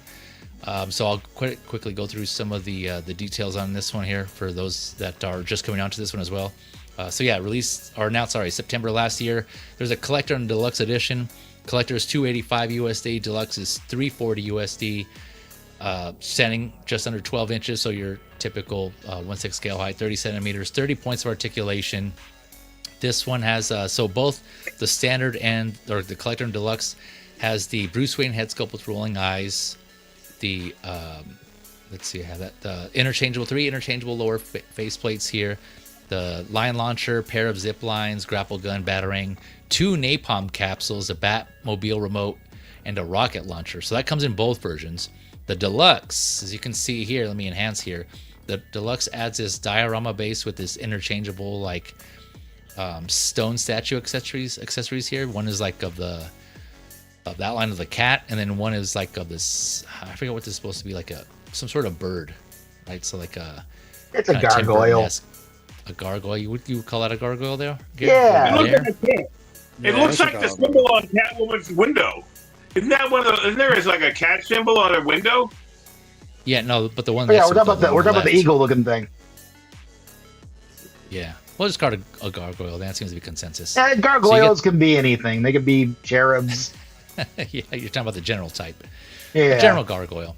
So you get that. You get a unmasked or uncowled Michael Keaton head sculpt with the battle damage cowl there that you can kind of see as if you can have him hold it or just have it on the ground. That's supposed to obviously be the scene at the end where he just kind of rips his mask off to reveal that he's Bruce Wayne to Catwoman / Selena Kyle. So that was a cool feature. You only get this with the deluxe, by the way, that uncowled head sculpt. So you don't get that with the standard. The standard version. Let's see, am I missing anything else? No, I think that was it. Okay, so again, multiple reviews out in this one because, like I said, I know I'm behind. This was announced earlier this month, November. A couple of things that I kind of made note of on the reviews that I've seen is that there is no slip cut boot there, so the articulation on the ankle is very limited, almost like non-existent. I think you can barely move it forward and backward. I don't think there's hardly any side to side, so just keep that in mind. There are a lot of sharp points on this, just on the gauntlets, in the ears and just throughout the suit, it's just by the design. But those apparently are like actually really sharp, so just be careful, especially when you're handling like the cape. You don't want to get that snagged or caught on anything with that. And then also the belts. I've heard a couple of reviewers already mention this. Not so much like posts or anything yet, but based on the couple of reviews I've seen, the belt here rubs up against the bottom part, rubs up against the upper thigh or the upper leg here, and it causes some rubbing issues there. So just because this can move, this belt is loosened, so it moves up and down. So when you're articulating, just watch out for that and be very careful when you go to articulate this. Just kind of, I guess, lift up the belt when you go to articulate the legs because that could cause some rubbing there. So just FYI on those. But other than that, a lot of people were just praising for one the head sculpt. Yeah, I gotta agree. The head sculpt does look awesome. Let me switch over to the blogger photos here. I go through this. Yeah, this is the head sculpt alone just tempted me to get this. I personally got, like I mentioned earlier in the stream, the my favorite suit iteration of the live action Batman is the first one from the '89, that Keaton version. I like just like the more rounded, kind of like the kind of rounded, natural looking design of the suit, right? How it kind of hugs like more of like his the body, or like more form factor. Where this one's kind of more, I do see the sleekness and the kind of more the military look to it. This, I mean, it does look cool, but it's not my preference. I preferred the other one. So like I just based on that, I was good on passing on this one, and I was good with the first one. But this head sculpt though still does tempt me, especially to recreate that scene with Catwoman. Like I was saying, like Moose mentioned, the Jazzing Catwoman, and that's still in process. It's set to come out, or production is set to come out next year. So it is tempting to recreate that scene. Yeah, it is. It is tempting to create that scene. That's gonna hurt. Yeah, it is. Yeah, it's. But the first one, the '89, didn't have the head sculpt, and so yeah, I think this alone is tempting, but not enough. Yeah, I think I didn't want to pull the trigger on it, so it was a pass for me. But any of you getting this one or already have this one? This is the best Keaton suit as far as I'm concerned. It is. I screwed up. I didn't get it. I didn't order it. I should have ordered it. I screwed up, and I thought I still could order it. I looked like not recent, not too long ago. It was up still on Sideshow. I go, and then like 2 seconds later, it was gone. Like, oh my God, what did I do? You know. So I mean, I'll get it eventually. You know, I mean, it's better suit than the 2.0 of the first Batman. You know, the first Keaton Batman. They just 2.0. You know, with that bubble, that like those bubbles in the suit, the texture, that bad texture. So yeah. This one I'm gonna actually, because I don't do this a whole lot, but I'm gonna get like a custom cape for this one, because I'm fine with the cape that they put on the '89 reissue, but this one needs to have a leather cape. This suit is too sleek, too slick looking for that fabric cape. It just doesn't work. So I'm definitely gonna have to do that with this one. But this is, I love how just high speed, low drag this suit is. It looks more teched out than the previous one. It looks like he's really, it looks more like armor than the other one did, which I guess is part of it, but it just looks so slick and nice and just ooh, it looks so smooth and buttery. Yeah. This is slick. You were gonna mention something on the cape, and I forgot what I was gonna add. Oh well, I'll come back to me. Viking, any thoughts on this one, or is this something? Are you a I can see. fan? No, so I do like Keaton, but he's not one of my favorites out of all of them. But I used to like this suit a lot more when I was younger, but as I've got older, the '89's grown on me a lot more. So if I was to get one, it would be the '89, I think. But the sculpts on this one, especially the Bruce head sculpt, that's insane quality. It's so good, so good. It came out really good. Zord really did amazing photography on this one, really. Dude, Zord makes me want to pose it with the wings.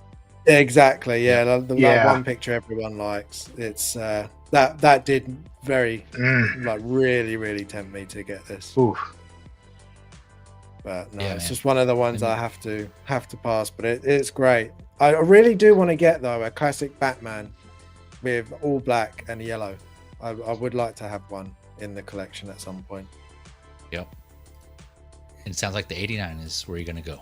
Yeah, I do. '89 is the one. I keep looking at it and I go, yeah. If you're only doing one, that's the one to get. Yeah, I do think it is the one I'm going to end up picking up. Yeah, and of course there's a modern suit if you want to go that route. But that's also an option. I know he's older in that one. Keaton's older, or Bruce Wayne Keaton is older in that version. But that's another option. The modern suit, it's still a cool suit, but I don't think it's as good as '89. Yeah, I agree, man. That's it. Despite that texturing, like the avocado texturing on that, as a lot of people called it. Yeah. It's just still a classic suit. Yeah, it's still good. Yeah, I still like it. Really enjoy it. Yeah, but it's cool that they included this. It sounds like a lot of collectors are not going to use this though, as cool as it is, just because of obviously the space that's going to take up the real estate. But it is cool that they made that an option and provided to, if you wanted to display it at some point, kind of temporarily at least.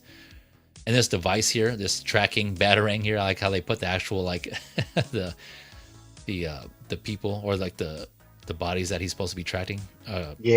Tracking on that. Yeah, that was really cool. That's a nice touch there. Ooh, yeah, here's some of Zord's work here.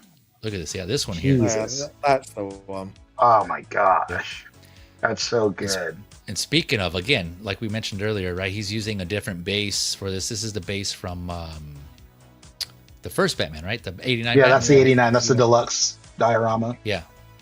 Yep. Yeah, this is the one I got. Yeah. Oh yeah, it's so sick. Yep. And this is poses. Yeah, one of here we go again. Yeah, using that Amazing Spider-Man base, yeah, that deluxe base that we were talking about earlier. Mm-hmm. Yep. Does it look at this? He This looks one really here, this good on pose. it as well. Yeah.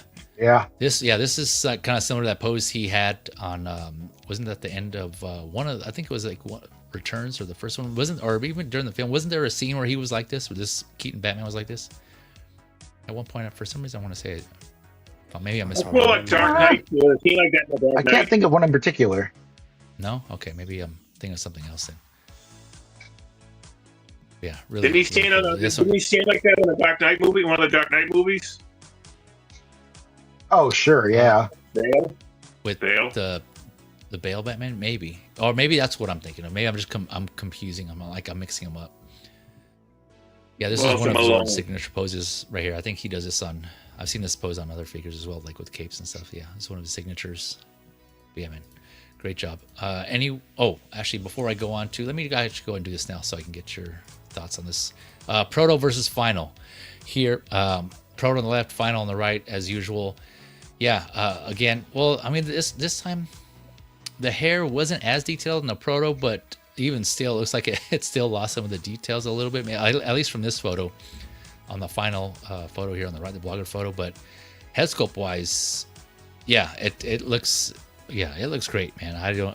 It's probably just based on this one photo. There may be some slight loss in the details, but I think it's great, man. Yeah, like I agree with others that this came out really great. What do you guys think? Yeah, it's good. I get it. Good. I'm gonna get it eventually. Hopefully, somebody has it in the BSTs. Somebody will have it in the BSTs. I can save a few bucks. Yeah, knowing you, man, I'm sure you'll find it. It's just a matter of time. Would you like Diligent Patience or no Diligent Vigilance? There you go. Yep. Vigilance. Yeah, most things get cheaper as time goes on. It's just if you're willing to wait for it. This is one that I just don't.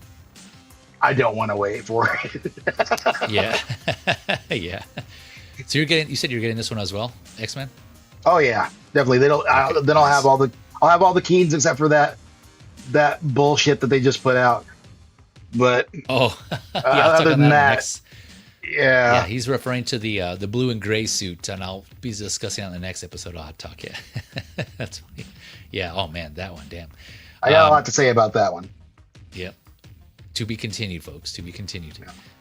So here, doing another comparison. So this is the MMS 249. So this was the first Batman Returns that Hot Toys came on. This was a 2-pack. So there was the single Batman figure that didn't come with the head sculpt, but if you got the 2-pack, the second figure was Bruce Wayne, and that one did come with the head sculpt, and that's what we're seeing here on the left. So that's the Bruce Wayne. Again, this is a keep in mind this was the prototype photo. I couldn't find an official final production photo for this figure, so I just used the prototype here, and then comparing it here to this release of this latest this latest version, this MMS 769/770.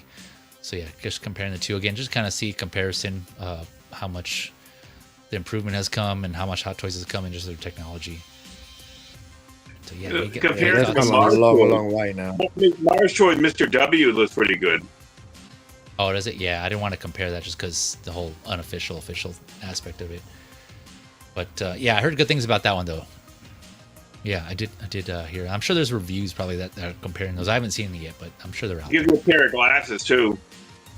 Oh, that's right. Yeah, that's right. I remember seeing that. Yeah. So, yeah. Any other thoughts on these two here? On these, this figure in general. Very good. Returns. You can see how far they've come now. It's night and day now, isn't it? With the comparing these two. It is. It's so good. Yeah, I didn't really pay attention here to the rip skull, but like the back behind this, you can kind of see some of like the suit here. I don't think I paid attention to that when I was watching the reviews on like how detailed that was. I mean, granted, it's just like a black suit, but like that looks like it's ripped, but still, like that added kind of that. It's the little details that make the most difference. Exactly. Sometimes. Yeah. Exactly. Yep. All right. So before we go on to the next one, X-Men Supreme, you gotta head out. Yeah, I gotta go and get nuts. So Let's get nuts. we're gonna go Speaking do of, that. Yeah. Speaking of Batman. Let's see. I wanted to plug the Shark Tank, the King Shark Tank, for next Saturday over there with Jose and them. And wait, you're gonna be there too, aren't you? No, I don't think I might. I'll be Harrison, there. you're gonna be there. Yeah. Yeah. Yeah, Oh, I'll be okay. there. Oh, gotcha. Sorry, like, oh, what? Yes, I just realized that you can't see what I'm pointing to. Yeah. Sorry, I was looking for the photo too. I just saw your message here in the private chat. And Yeah, on the Instagram. I said Facebook, but it's Instagram. Oh, okay. That's why I couldn't find it. Okay, Yeah, gotcha. I messed up there. Yeah. Yeah, no, it's all good. Let me see if I can pull that up. But he made a really nice poster, as he always does, for the the showdowns, and I got to go against the guy who's making this Batman look just irresistible. Yeah, speaking of AI, I know Jose touched on The this. legend earlier himself. Yeah, the legend himself. Sorry, let me pull that up real quick. Sorry, I should have this queued up and go here, and then let me share. Stop sharing this screen. Where is it at? Oh, okay. Share. Sorry guys, just bear with me 1 second. Oh, here it is. Okay, share. All right, and then, bam. Here we go. Let me try to make it bigger here for you. There it is. That's what she said. Yeah. Good call. Whoa. So, whoa! Extreme close up. Whoa! Yeah. Yeah, there you go. Plug away. But yeah, there it is. We're gonna be pitching our hopeful figures, and maybe I'll get a whole bunch of money for 20% of my product, and then I can buy two of every figure like Moose. Yep, if only, right? That's the dream. Yeah, this is so. Yeah, this is gonna be on. This is on This is gonna be on 16 Fix's channel. So I know Jose Plus is hosting. He's initially he was host. He has been hosting with 16 Fix, but I know his schedule has been crazy as well. So shout out to Marco 16 Fix, friend of the channel as well. So if you're looking for that link to his YouTube channel, you can find that in the friends of the channel section. But that's where Maso Menos will be. That's where this episode and a segment of Maso Menos' King Shark Tank here. So yeah, tune in. What is it, December 6th? So this coming Saturday at 9 a.m. Pacific, 12 p.m. Eastern. So yeah, thanks again, X-Man, for joining me, spending some of the Saturday. He's doing double duty now. He's gonna go on to the next one. So yeah, I'll put the link to X-Man's socials in the description as well after the stream. So go out and show him some love if you like what he does. And yeah, and feel free to go check out Ben Thomas' show if you want to catch him. More of X-Men Supreme on that show. But thanks again, X-Man, man. Appreciate you coming through. Thank you for having me. It was good to be here. Good to see all Yes, you sir. guys, and I will see you soon, y'all later on. Yeah, man. Hi, Dave. All right, See you catch you later. later. Probably catch you later on the other show. At least in the show. Yep. All right, here we go. Powering through. Let's see. Where are we at? I think I'm. Okay. Did anyone else have any more thoughts on Keaton Batman Returns? If not, we'll go on to the announcements. We still got announcements to go through. Yeah, no, all good. All right.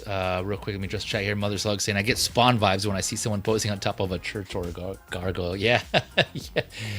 Yeah, for sure, man. That definitely had Spawn vibes on there. Spawn and like Venom, also like some of the or Black Suit Spider-Man. You know, some of the movies he's kind of posted on top of a gargoyle. That was a badass scene as well. And I just realized I just connected right. Your YouTube pick is Wayne's World, and me and X-Man were just doing that extreme close up.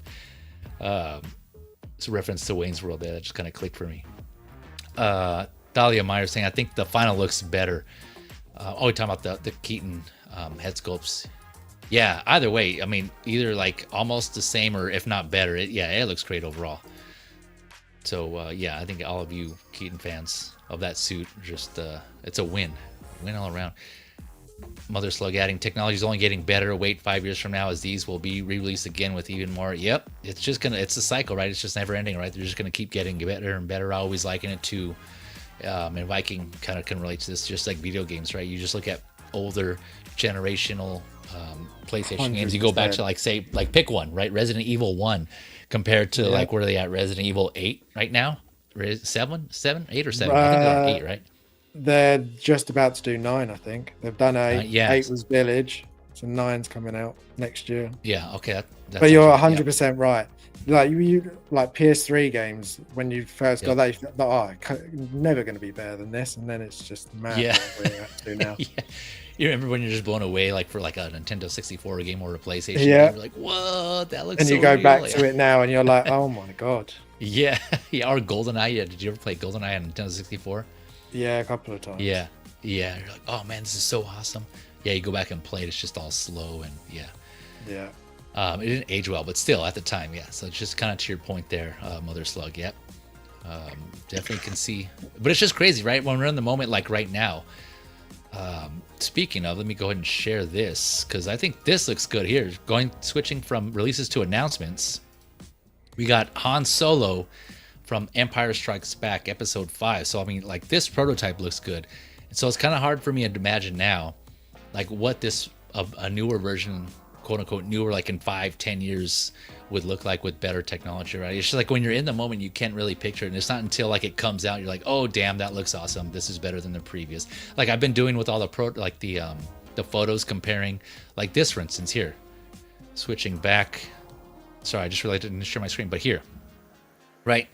I'm sure back at the, we mentioned this before, like back at when this came out at the time, this MMS 249, this Keaton, I'm sure people were saying, oh man, that looks so good. But then now we get this one and you can see like the difference between the two here. Yeah, definitely. So yeah, it's just crazy. I can't imagine what it's going to look like in the future. But yeah, Han Solo, Episode 5, Empire Strikes Back. This is one that I know a lot of people were waiting for. Mitchell Lawrence, if you're still in the chat, well, he specifically said Hoth. And I know this isn't quite Hoth Han, but it's pretty close. It kind of makes you think maybe we'll eventually get there, maybe pretty soon if they're announcing this. But this was announced October, so a couple of months ago. So I know I'm behind on this one, of course. 285 USC set to come out Q4 of next year, 2026 to Q1 2027. Setting just over 12 inches, so 31 centimeters, 30 points of articulation. Let me pull up the accessories here. Let me show that. I should have had that queued up first. Sorry, here we go. So we can kind of go over what he comes with. So of course he comes with his Hoth parka, which has a bendable wire in it. So Hot Toys has been doing that recently with coats and their capes and big jackets, including wires. That's cool. His blaster pistol, of course, got to have that. His welding goggles, a welder. His they call it a breath mask, so just like his gas mask or his mask that he had when he was in the that big slug. I forget what it's called, but when they were inside it, when they were trying to kill those Minox, I think it was they were called. He has a droid, a droid collar that was attachable. Somebody making a statue of that creature, like in I think. Do you remember what it was called? No, not right now. Not off the top of my head. Let's see. Yeah, attachable to belt. So he has his droid collar and then his Star Wars logo, or Star Wars base here. Not the typical like rectangular ones. This one has like more of like a kind of like a grate. It's like circular, like a wheel, like a cog gear type of thing on the outside, but with like a grate on the floor. On the top side of it, so at least they switch it up a little bit. But yeah, and he has. Did I mention the hands? Oh yeah, 7. Oh, so he has 7 bare hands and then 4 gloved hands for a total of 11 hands. So yeah, good amount of hands there. Then here's his welder, like you can see, and his the breath mask or the breathing / mask, I should say. Yeah, got that. Yeah, great looking figure. I have. I have the Return of the Jedi version though, because that's my favorite Star Wars movie, so I wanted the figures from that line. So when that one came out, I definitely jumped on that one. And I have a comparison photo here comparing that expression to this one, just to kind of see what people were talking about, what the debate is between that two. But surprising, a lot of people didn't like that previous one, that Return of the Jedi, and so a lot of people were happy with this one instead. And for good reason, right? This does look good. I'm not gonna lie. This is kind of more of a neutral expression though, but one that I as of now, I think I'm going to be passing on just because, like I said, I have the Return of the Jedi already, and that's I'm good with that one. But yeah, I'll turn it over to you guys. Any thoughts on this one? Yeah. Well, first of all, so the creature on the asteroid, was called either a giant space slug or an exogorth. Okay, space slug or exo. I'll go with space slug. It's easier to say. Exogorth, yeah. If you press shopping, somebody was selling one recently, shopping, okay. Exo, oh, I see. Okay, let's see. Let me do this. So shopping for the space slug.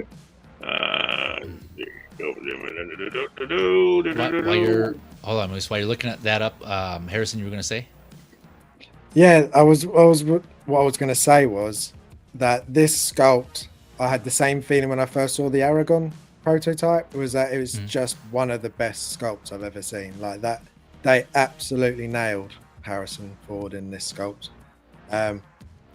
It's not a figure that I'm going to pick up. I only want one figure of Harrison Ford, and that will be an indie eventually when they do a new one of that. But this is definitely the it's definitely the best indie done so far. It just depends on what movie I think is your favorite. I think that, as you were saying, the Return of the Jedi one, it's not a bad figure, it's just different.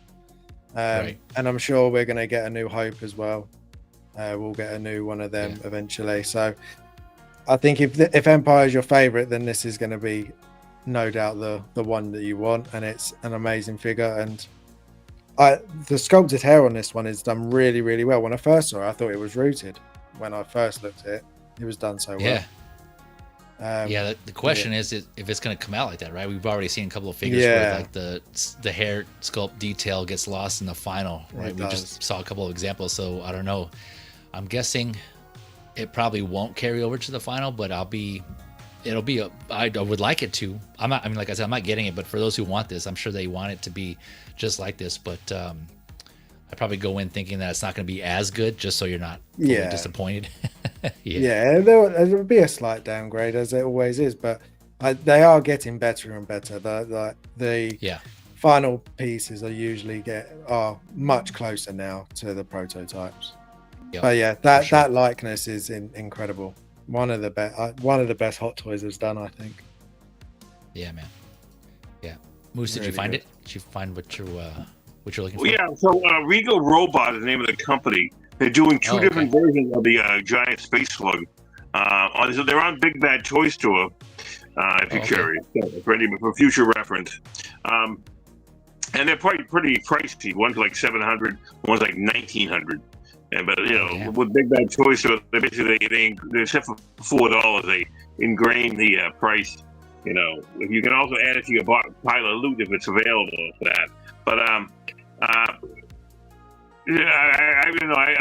just can't get into something that big. That's too small. It's big. You're never gonna see it in 1/6 or anything like that. So unless you'd have to do stuff. It said 1-to-1. Like, what are you talking about? 1-to-1. 1-to-1 what? A whole ship was in that creature. I don't think they'll do a 1/6 version, man. That thing's huge. It was in a freaking meteor. Yeah. Somehow I don't think that's going to happen. Yeah. I don't think there's going to happen either. But did you get this, Smooth? I'm guessing you got two of these also. This Han Solo? I haven't got two yet. I've only got one because I had a lot of rewards that I used up and I pre-ordered it, so it saved me a bunch of money. And I got this right away. I think it's the first day. It was I think I got it on November 5th or November 4th, whatever those days. The first Friday. It was a Friday in this month. And I gobbled this stuff. I already had the other one. I almost got the other one, and I almost got it really cheap. People are giving the Return of the Jedi one sometimes cheap because of the folds on his forehead, or the indentations on his forehead. People don't like that, But I'll be getting this guy. This guy rocks. I want to take in a way you don't even. I already have one. I got a New Hope one. I got the at least one. I could always get two. Those they're just as good. All you have to do is take off. I don't know why third parties didn't years ago make a blue jacket that size. I don't know what the hell they were thinking. I don't know why they could have made a bunch of killing years ago. This jacket. Yeah, here, like you're that saying? jacket. You know, like why not? Why wouldn't you go? Even the the Parker jacket too. I mean, and the whole. I don't know what they were thinking about. Maybe they were afraid of Disney. You know, a lot of places. You know, we don't see too many Disney Star Wars third party stuff. You know, because I think they I don't know, they hunt them down or what they do. Yeah, I mean, that's not 6 scale. Yeah, I seen 12 scale, but not 6 scale. I don't know. Yost was like, Yost was didn't have the sales for it. I guess. You know, I don't know how much crap he got from cease and desist or anything like that from Disney. You know, Oh, no, I think just the interest wasn't there. I think is what he said. Is why he stopped. People said they wanted like a certain figures, or certain vehicles, but then they just didn't end up actually going through with it, and so he just stopped. The vehicles. Yeah, but so speaking of, you were mentioning Return of the Jedi and the wrinkles, and I touched on this earlier. So I have here on the left we got the MMS 740. This is the Return of the Jedi version that Moose and I were talking about, and here on the right, this is the newly announced Empire Strikes Back version, the MMS 846. So just to kind of show you when people are talking about the expression, I know a lot of you have seen this already, but just kind of side by side. And then like I said, Return of the Jedi is the one I prefer to have figures from that, and so I'm trying to get those. I already got the Vader, and so I got this one. The expression, it's not one I personally would pick, but it's an expression that I can definitely see Han Solo making, right? I would prefer more of like a smile, like kind of like, well, excuse me, sweetheart, like, or kind of thing like, hey, it's me type of thing. You know how he does, Han Solo, it's this thing. And I can kind of see that in this photo here. He's like, hey, it's me, type of thing. And so, yeah, I like it. I mean, that's the one I got, and he has a jacket, so I'm happy with it. For those that, like Viking Collectibles was saying here, for those who want either prefer the Empire Strikes Back, I know a lot of people that's their favorite Star Wars movie, and you want more of a neutral look, kind of just straight shot Han Solo, pun intended. You got this version now, and then I'm guessing they already did these two, so who's to say that they're not going to do a New Hope? I'm pretty sure that's probably in the works. I'm guessing. I don't know for sure. I'm just speculating if they did these two. It'll be definitely done. Yeah, it kind of seems like highly probable that they're going to do that, and then maybe we'll get variants also. Maybe we will get a Hoth version. I don't know. But they seem to wait. Do you have some insider info there, Viking? No, but they do everything now. No, there's nothing that I don't think that they'll do now. They've done some pieces this year that I never thought would ever happen. So that's definitely a good point. That is true. Some of those we'll be discussing on the next episode again as well. So actually, there's a couple here that we're going to talk about coming up.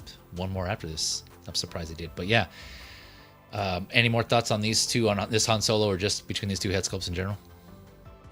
Well, the new one looks better than the other one, the Return of the Jedi. He looks like he's a disappointed dad in the Return of the Jedi head sculpt. Son, I caught you doing something you shouldn't have been doing. So I mean, other than that, and the one on the right. He actually looks like a smuggler or a villain or something like that, he's just he's a few years younger. I don't know how many years or how many months apart Empire was from Return of the Jedi in the timeline of the movies. I don't know, was it a year away before they found them, or could mount an attack. So I can't remember. That's it. Between the movies, that's a good question. I can't remember. I mean, it had to have taken some time, from the New Hope to Empire, Return of the Jedi. How many years was that, for them to build another, Death Star, as quick as they did. Oh, and for sure. That's. But I mean, and I forgot to also mention here on the left. This is a blogger photo, right? So this is the final for the Return of the Jedi version. And the one on the right is, again, this was just announced, right? So that's a prototype photo. And you can already see here, just with the hair on the Return of the Jedi, like there's the detailed, like I don't have the prototype photo for this one, but you can kind of see like it's not as detailed just looking at this. So I would say just kind of anticipate it looking something similar to that, right? Not as much detail. just kind of save yourself the disappointment when you do get it. You're all, oh damn, especially for you newer collectors out there, or for those of you this is going to be your first Han Solo. Just keep that in mind. I mean, this looks great on the right, this prototype, but most of the time, I should say, there is, like Harrison, like Viking, and like others have mentioned previously, there's a slight downgrade, as we were mentioning earlier. So just keep that in mind. Yeah, everything just gets is, a little bit smoother, doesn't it? It's just it loses does. a little bit of detail in the molding. So, but Yep. they still usually look really, really good. Yeah. Ultimately, yeah, you're right. I agree. They still, most of the time, they still come out looking good. It's just not as great as you see in what they're trying to sell. But it's still, I've still been happy with what most of the stuff there. I mean, like I said, there's been some misses, but for the most part, they've been nailing certain things. All right, going on to the next one here. I think this will be Viking Collectibles' last figure here to discuss. We still got a few more, but I think this is a good one. You've discussed this one before too, so I think this is a good one to end on here. I'm sure you can shed a lot of light in this one. But this is also announced. This is Higgs from Death Stranding 2 on the beach. Initially, when I was typing notes for this, I kept wanting to type sex on the beach, but I was like, oh yeah, it's just on the beach. Name of a drink out there for those that don't know. So, but yeah, this is. So they came out with the Norman Reedus character version already. Well, that was announced, and then not too long after, and I forget the time frame on this, but this was then announced as well. So this is Hideo Kojima game, Death Stranding 2. Obviously, it's a sequel to Death Stranding. Duh. I probably didn't even explain that, but yeah, October 30th is when this was announced. So there's 3 versions of this one. So it's 3 different SKUs. There's a collector, a deluxe, and an artisan. What we're looking at here is the deluxe version. So I'll go over what's included in both the standard and the deluxe on this. But real quick, the prices. So the collector / standard version is $400 USD. Yes, this is pricey. The deluxe version is $445 USD, and the artisan is going to be $525 USD. That's already more than that Mark II Iron Man we were talking about earlier. But it's an artisan here. Set to come out Q4 of next year, 2026, Q1 2027. It's a pretty tall figure, standing just under 13 inches, so 33 centimeters, 23 points of articulation, so less than the usual 30 points we've been seeing recently from some of these figures. Newly developed head sculpt with rolling eyes, so they have rolling eyes, of course, 9 hands, your pistol, battle guitar, a red-colored mask, something called an Ordra deck, and then Viking, you can enlighten me here on that, what that is here, but he has that, a guitar strap, a string of guts connectable between his waist and the battle guitar. I think I'm reading that. I think I copied that right. That was in the description. And then a figure stand that is kind of like, it's not really a stand. It's more like a kind of diorama. Let's see here. It's a stand with diorama bits on. Yeah, that's right. Okay, so that was in the standard edition. Let me see. I don't think I have that here. I think but it's like the basic stand, right? It's just like a standard stand. I think it's the same stand, just without the diorama parts. Okay, yeah, and so that was all that comes in both the collector and the deluxe. In the deluxe, everything I mentioned, you add that, and then you also include like this dog mine, this like robotic dog that you see here, but it's apparently like a mine, like a bomb here. You can kind of see here in red. Let's see here. Yep, the mine, and then you add some additional features to that diorama base. Where is it at? So a coffin on tar diorama base. Is what you get here. Right? Up in. Oh, okay, gotcha. So yeah, I've only heard of this. I haven't played this at all, so I'm not too familiar with this character. But that's the deluxe here, and I'll turn over to Harrison or to Viking here in a second. But let me just go over now the artisan version. And I didn't catch this at first, and so this isn't typical of what Hot Toys does. So for the artisan edition, usually just the only difference in previous figures is just like the hair would be like implanted wool hair, right? And that's previously, unless I missed a figure, that's been the only difference in an artisan. But this one actually adds additional accessories to the artisan edition. So aside from everything I already mentioned for the deluxe and the collector edition, the artisan edition also comes with a red colored cloak that has a magnetic fastener and a gold guitar here, a battle guitar, a double neck battle guitar here. So you can kind of see it here in the photos here. So these two, again, the mine and this diorama base, that comes in the deluxe. And this also comes in the Artisan, but the Artisan also adds this gold guitar, this red cloak, and of course he has the gold or the implanted wool hair. So I thought that was kind of interesting. That was cool. I don't think there's only one. There's only one Artisan, and it's the Sam, the one before this one. He comes with the gold Higgs mask from the first game. Does he? Okay. Version. Yeah, and that's Gotcha. it. That Okay. doesn't come in the deluxe. Gotcha. Okay, so I missed that. So apparently these Death Stranding figures are the first ones to do that. Then where the Artisan, they actually throw in additional accessories. Yeah. But yeah, I'll go ahead and throw it to you then, Viking. You go ahead and enlighten us on this, because I haven't played. I know of it, but I haven't played anything. It's great. I mean, it's a lot of people dislike it. I know Will tried it and he gave up on it. It's you have to give it a chance. I think it does take time. Like a lot of people say, it's just like a courier game. You're just delivering parcels, but that is the start of it. It is just about delivering parcels, but then you do so much more in it, and there is a lot of combat, and the story is amazing. I was so happy to see that they started making these figures. I've wanted to have a Sam at least for years now, since I played the first game, which came out in 2019. So I'm very happy that we're getting Sam. I never thought we would get Higgs. I'm glad that they did do Higgs though from the second game, because he looks a lot more unique in this game compared to the first game. He's just a traditional army sort of looking guy in that. He's a sort of like a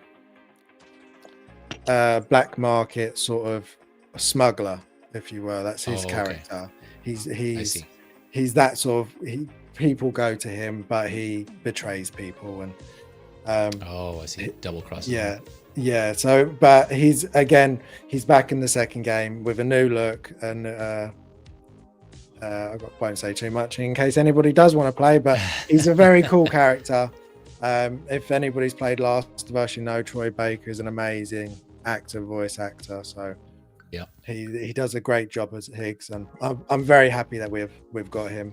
I went with the deluxe for this one. I don't need the Artisan. And the gold guitar would be cool, but I'm quite happy with this. I like the fact that it's pretty much totally seamless. Even the wrist joint is hidden by the sleeve. It's I know there's not many people that are excited for this, but the Sam and the Higgs are probably my most I'm most excited for next year. These pieces are just amazing for me. I've played both games, finished both games. I finished the first one 2-3 times, I think now. I love this game. Yeah, definitely a unique character, unique piece that'll stand out in your collection. He's definitely. And this is I know you said he's like I agree, Troy Baker's awesome. So I know he's voiced by Troy Baker, but is his likeness also based on Troy Baker? Yeah, it's just in there. Yeah, it looks more like him in the first game. But in the second game, as you can see, he has the white face with the gold coming from the mouth and eyes. But yeah, it is him. And they did do really well with the likeness. It looks pretty much spot on to what he looked like in the game. Oh, okay. Yeah, it kind of has like a Joker vibe going on with the white face there. Yeah, 100%. Yeah. And he also did do Joker, didn't he? So he did Joker in one of in Batman Origins, I think it was. Was it? Okay, I heard, but I didn't play that one. But I think it's that one. He does the voice for Joker. Yeah, and again, just to reiterate, so all the versions come with this red guitar. It's just a gold guitar, the double neck guitar that comes with the deluxe and the Artisan. So yeah, this one by default just comes with the guitar here. But this is an interesting one that I didn't think wouldn't have guessed Hot Toys to do, and so it's kind of interesting that they did do this in 3 different versions, let alone just at all. So it sounds like maybe that's what I thought. Like, not only did they do it, but then they thought we'll do an Artisan of this. Right. It's crazy. So I don't know if Howard Chan or someone else at Hot Toys is a big fan of this game, or they just have a bigger market over there, and like in China or just in Asia, there's like I guess maybe I don't know if they found out some statistics or something or survey where a lot of people were asking for these figures, Death Stranding figures in general. I don't know. It's just interesting. I mean, I know I've been asking for many years, so yeah. Oh, have you? I'm Yeah, happy. you were on that. Yeah, part of that. You took that survey. Yeah, 100%. Yeah, no. Yeah, and there's still so many characters that they could do. So if they're like tomorrow, they've just done the Elle Fanning's character from Badlands. Oh yeah. And she's in this. She plays a character called Tomorrow, so they could use her likeness. Oh, does she? Yeah. So. Oh, I didn't know that. Yeah. So I'm hoping that they do a Tomorrow for this as well, because she's great in that as well. Interesting. Wow. Okay. Cool. And here's a close up of that dog mine that I was referring to. It's kind of like just two-legged dog mine here. We're looking at the Artisan here, the Artisan prototypes, and I have some photos of comparing the sculpted and the Artisan here. But yeah, man, this hair looks pretty good. It's done really well. On this prototype, anyways here. And here's that red mask that I was saying comes with. Let's see, which one does this? This comes with this comes with all versions. The red mask here. Yeah. Yep. All right. And what is this? Ordra deck? Am I pronouncing that right? I think that's his shoulder thing. Oh, okay. Yeah, this comes with the Artisan edition. This red colored schmuck. Schmuck, cloak. Yeah, this is an Artisan exclusive. It's not a necessary thing. That's how you first see him. When he first is introduced, you see him like this because you don't know it's him. He's wearing the mask. Okay. He's wearing the cloak. And then he removes it and you find out it's him. Oh, okay. Like, what the hell? It's probably like a surprise. Yeah. Yeah, because after the end with it, I won't say what happens at the end in case anyone does want to play it. But you don't think that he would be in the second. Oh, okay. Gotcha. Oh, you're saying this thing right here is like an Ordra deck. This thing here. I think that's what it is. Right? On Sam, it's for detecting the BTs, which are the ghost entities that are in the game. They gotcha. They flash when they get close. Oh, okay. Can I notify you? Gotcha. Yeah. I just realized it's a great game. Yeah, it's kind of weird. I heard mixed things. I like basically what you described. Some people didn't like it because of that, because the whole like package delivery man aspect. But then I heard once you get into it, like it gets pretty good. But and by the second game, it's very different as well. You don't deliver the parcels for it. You do. The whole parcel delivering thing is throughout the whole game. But that is sort of the subplot of it. And there is a reason why you're doing it. But when you get to the second game, you do that. It's a lot less of that and straight more into the combat. So like some people would enjoy the second game a little bit more because it's a little bit faster pace.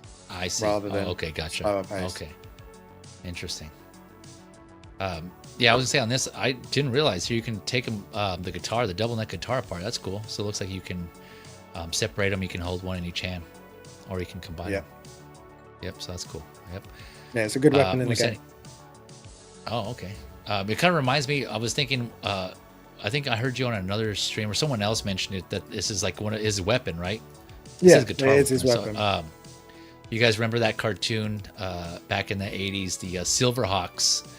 There was a guy, I think his name was Bluegrass. He had the hat, the cowboy hat, and I think his same thing. He had a guitar, and it shot like these sonic rays or sonic beams from it when he played it, and it kind of reminded me of that. I wonder if, yeah, you know what I'm talking about? Have you seen that? I haven't seen it, but that's exactly what he does in the game. So there must have been some inspiration for it. So that's what I was wondering, if like Hideo Kojima got some inspiration from that. That's what it reminded me of. Moose, any thoughts on this? I'm guessing you're skipping on this one. I have many thoughts on this. First of all, I have no connection to almost any game, and I wouldn't. I have no, affinity for anything of this stuff, either whether this or the Norman Reedus, because I don't play those games. Like I'm an old man. I don't play games. I watch shows, if anything, watch a movie, so I wanted to make that point. And also my other point is, this $600 hot toy is still up on Sideshow, available if you want the Artisan version. I think they're all there. They're all open, but I know that the Artisan one's still there, and that was announced or put on Sideshow maybe a day or two before the Macarro, John Wick Ballerina figure, Artisan. And that took a long time to get sold out or go to waitlist. This is still not waitlist. You can go buy this and walk in. I don't know how many they made of this. I forget how many. They usually only make about 1,500 or 2,000 or 3,000. How many they made of it? I don't see a number on the website like they normally do, but usually a small amount. And so I have no clue about it. I am the antithesis of Harrison. I hope you enjoy this if you get it, Harrison, in any version you want, But I don't have any desire to get this, because not unless I hit the lottery and I just start to create the Hot Toys Museum, the Moose Museum, or the Museum. So it doesn't make any difference. That's my goal, as a museum of action figures. Or the Action Figure Hall of Fame. Those are my ideas in the future. Action Figure Hall of Fame and Toy and Moose Museum. That's what we'll call it. You'll get there, Moose. Someday, when I hit a scratch or hit a Powerball. Yeah, you just remind me. Yeah, I forgot. I just realized I forgot to add that. So thanks for reminding me, Moose. That this is limited to 3,000 units, and like Moose was saying, it's still available on Sideshow. So. Maybe that's quite high for an Artisan as well, if you think, because it wasn't the Anakin only like 1,500, the first one. It was not as much as it wasn't as much as that, I don't think, which is quite surprising. The first Anakin, the DX34AE you're talking about, was supposedly it was only 3,000. Then they upped it to 4,000 for the first Anakin, and then. And then Joker was about 3,000 or 4,000. I forget. Joker was the next day in terms of the Joker was first. No, Joker was the first day of the Artisan when they started Joker, the Heath Ledger Joker. And then they came out with, the next day was Anakin. And I was bummed out because I didn't get on Sideshow. I didn't get into the queue. That was like the first time they did a queue with the Joker. And then the Anakin was the second day they did a queue. And somehow I got number 79 on the Anakin. I was so happy that I didn't have to pay a crazy amount of money for that, and not that if I didn't get it, I probably wouldn't care, because, I'm more of a trilogy guy, the original trilogies 3, before I want any prequels, and I only paid dust for any Star Wars sequel, I'll pay $150 for a Luke or something like that, and $175 for a Ray or something, but other than that, I don't want anything from that for those sequels if I can avoid them. But I do like some things, but like Ahsoka and things like that. But this guy, this Mr. Higgs, can stay on Sideshow forever, and I hope he stays so long that they finally give him away for free. That would be funny. That'll never happen, but because not at that price, or they'll give you a discount if you'll give you something. They'll give you a piece of junk that nobody wants if you buy this. You give them $600, and you give them $600. This is $525 before tax and shipping and tariffs. What do you think is going to be the plunk down for that at the end? Afterwards, if you don't have any rewards, a lot, close to 6. So yeah. That would be surprised, if they made this like a special or a deal, like a part of that inclusion. That'd be kind of sad actually. But apparently like the U.S. audience is there, I guess. I don't know, or I think it's also a testament to how good their sculpted hair has got, because I know a lot of people that I've spoken to that are getting this have just gone sculpted because it just looks so good. And obviously the Artisan is a bit hit and miss sometimes with the glue issues and things. So the sculpted just looks fantastic anyway. Yeah, that, and like Moose was saying, the price too. Yeah, I think you guys are probably right. That's probably what kind of turning. Are those the wait list? Are the other ones? Are the lower tiers on the wait list on this for the figure? Let me see here. I'm on the page right now. No, they're still available as well. Oh, well. Because nobody knows what this is. This isn't a big thing. Yeah. In the world. I don't know. People, there are fanatics about it, but obviously not many fanatics as they are even Macarro, artisan figures. And even though, and that's like berated for how bad the head sculpt is for that, but people are hoping against hope that Macarro comes out better. I can't see how they couldn't do it better, because that would be sad if it comes out like, because that to me, that's like a Tony Stank that even Macarro right now as it stands right now. Hold that thought, Moose. We're actually going to discuss that here after this one. But let me just show this here real quick. So you were talking about, or Viking and was talking about sculpted versus artisan. We actually put that here for comparison to kind of show you guys if you're kind of deciding between two, just kind of side by side comparison. But yeah, sculpted versus artisan on the left, as obviously you can tell, and then deluxe or sculpted on the right here. And so yeah, based on this prototype, the sculpted does look good. Go ahead, Viking. I prefer the sculpted. Every time I look at it, I think the artisan will look higher quality in a way, just if it comes out well, because that's what artisans look like. But I just think the sculpted hair has got so good now that it looks just amazing. I mean, I'm very biased because I'm happy that we're getting this. I'm glad that Hot Toys is branching out, and the first one that they seem to branch out to in video games is one of my favorite games. So it's good for me, but I do know that it is not going to be a popular product with most collectors unless you are and even if you are a person that plays video games, it's even more niche. Then not many people in video games then play this, but I'm happy. Yeah, and again, artist or deluxe edition 445 USD, artisan 525 USD, so about an $80 difference there. Again, before shipping and taxes, tariffs. So the Sam was pricey as well. Yeah, just pricey figures overall. I'm guessing that part of it's probably just to do with Hideo Kojima and licensing out or the license for these and what they're charging, or what the company's charging for that. I don't know. I'm guessing because these are the first Hideo Kojima figures in 1/6 that we've seen. Or I'm trying to think. They might have done Metal Gear in the early days.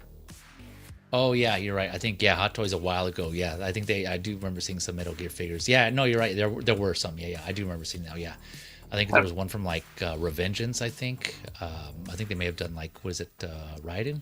Oh, Raiden. Yeah, they did Raiden. Raiden. Yeah. I think Metal so. I think it's Gear one of the ones. Solid figures must have been turned to dust by now from Hot Toys. If you have a Hot Toys Metal Gear Solid figure, it must be dust by now. It has to have flaked away to nothing. Figure included. Real old. Yeah, those were done a while ago. Yeah.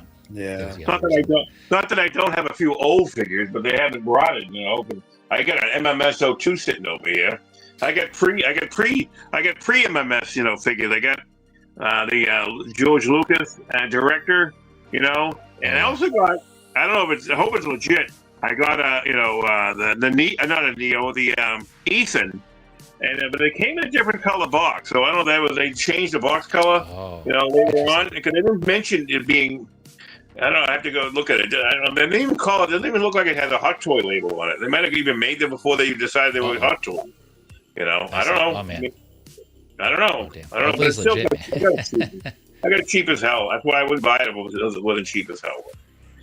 Hey, boys, I got to step aside. I'm going to have to step aside. I got to go turn some heat on. I got to turn some other heat, to turn the oven on. So I appreciate you letting me on. And I'm at the bow out right now. Thanks. That's easy. Nice to see you, Harrison. Nice to do a stream with you, sir. Yeah, you too. Hope we could do it again. I'm always ready. I'm always eligible for a stream. All right, thanks for spending your time with us, Moose. Appreciate it as always. Enjoy the rest of your weekend, man. You too. Yep. See you. All right, and then Viking, I think you said you also got to jump off. Yeah, I do. I'm probably getting late here. Yeah, no, definitely understand. How many have we got? I can probably stay on if we've not got many left. We got 2 more announcements. Oh, yeah, go on then. I'll stay on. You sure? 2 more. Yeah, no problem. All right, yeah. Well, I appreciate you losing sleep to stay on here. But yeah, if you're feeling like if you want to jump off, and like, no worries at all. You can just power through it here. But before we go into the next figure, and speaking of Metal Gear, we got John here John 12 adding, if you like slower hunting, searching gameplay, then it's cool. Talking about Death Stranding. Reminds me of a mix of Metal Gear and 2000s horror games like Silent Hill. Yeah. And I mean, that sounds like Hideo Kojima for sure there. Yeah, he's definitely got a unique style for his games. Yeah, he does. Yep. And then, it seems like John is excited for these also. He's like, Death Stranding Hot Toys, what? Yeah, I think you got another fan here of Death Stranding games. That makes two of us. Yeah, there you go. Can't deny, he says, can't deny it though, it's a badass figure design. Yeah, really interesting take. Like I said, it definitely will stand out in your collection. It's like one of those unique, those unique figures that you see that Hot Toys steps away from as far as like their main IPs that they usually do, right? So I'm always giving them kudos for that as well, just kind of doing things differently, and I mean, just like this whole past few months, man, Hot Toys has been coming out with some surprises, some bangers. You're like, wow, there's like a surprise left and right, but just a variety. Not only that, just a variety between these past few months and Hot Toys figures. It's been really cool to see, man. I've been really appreciative of that, and kind of see other collectors getting happy, kind of like you, Viking, for figures like this. So it's really cool that figures or collectors of different IPs are kind of getting things that they enjoy. It's kind of seeing their reactions to them. Yeah, but, definitely. All right, I think that was it for. Unless you got anything else to add to Higgs here. No, We're good. It's a great piece. Can't wait to get him. Yeah, man. Congrats on getting this one, especially getting a figure that you were wanting and hoping to get. Definitely. All right, going on to the next one here. Moose was talking about Eve, Macarro, and of course we got that one. Was another one announced here. So Eve Macarro from the Ballerina, another Artisan edition. So this is Artisan. Unfortunately, I will say it now, this has sold out. But just kind of more of like an FYI in case if those of you who want to get on the wait list or look for it later on.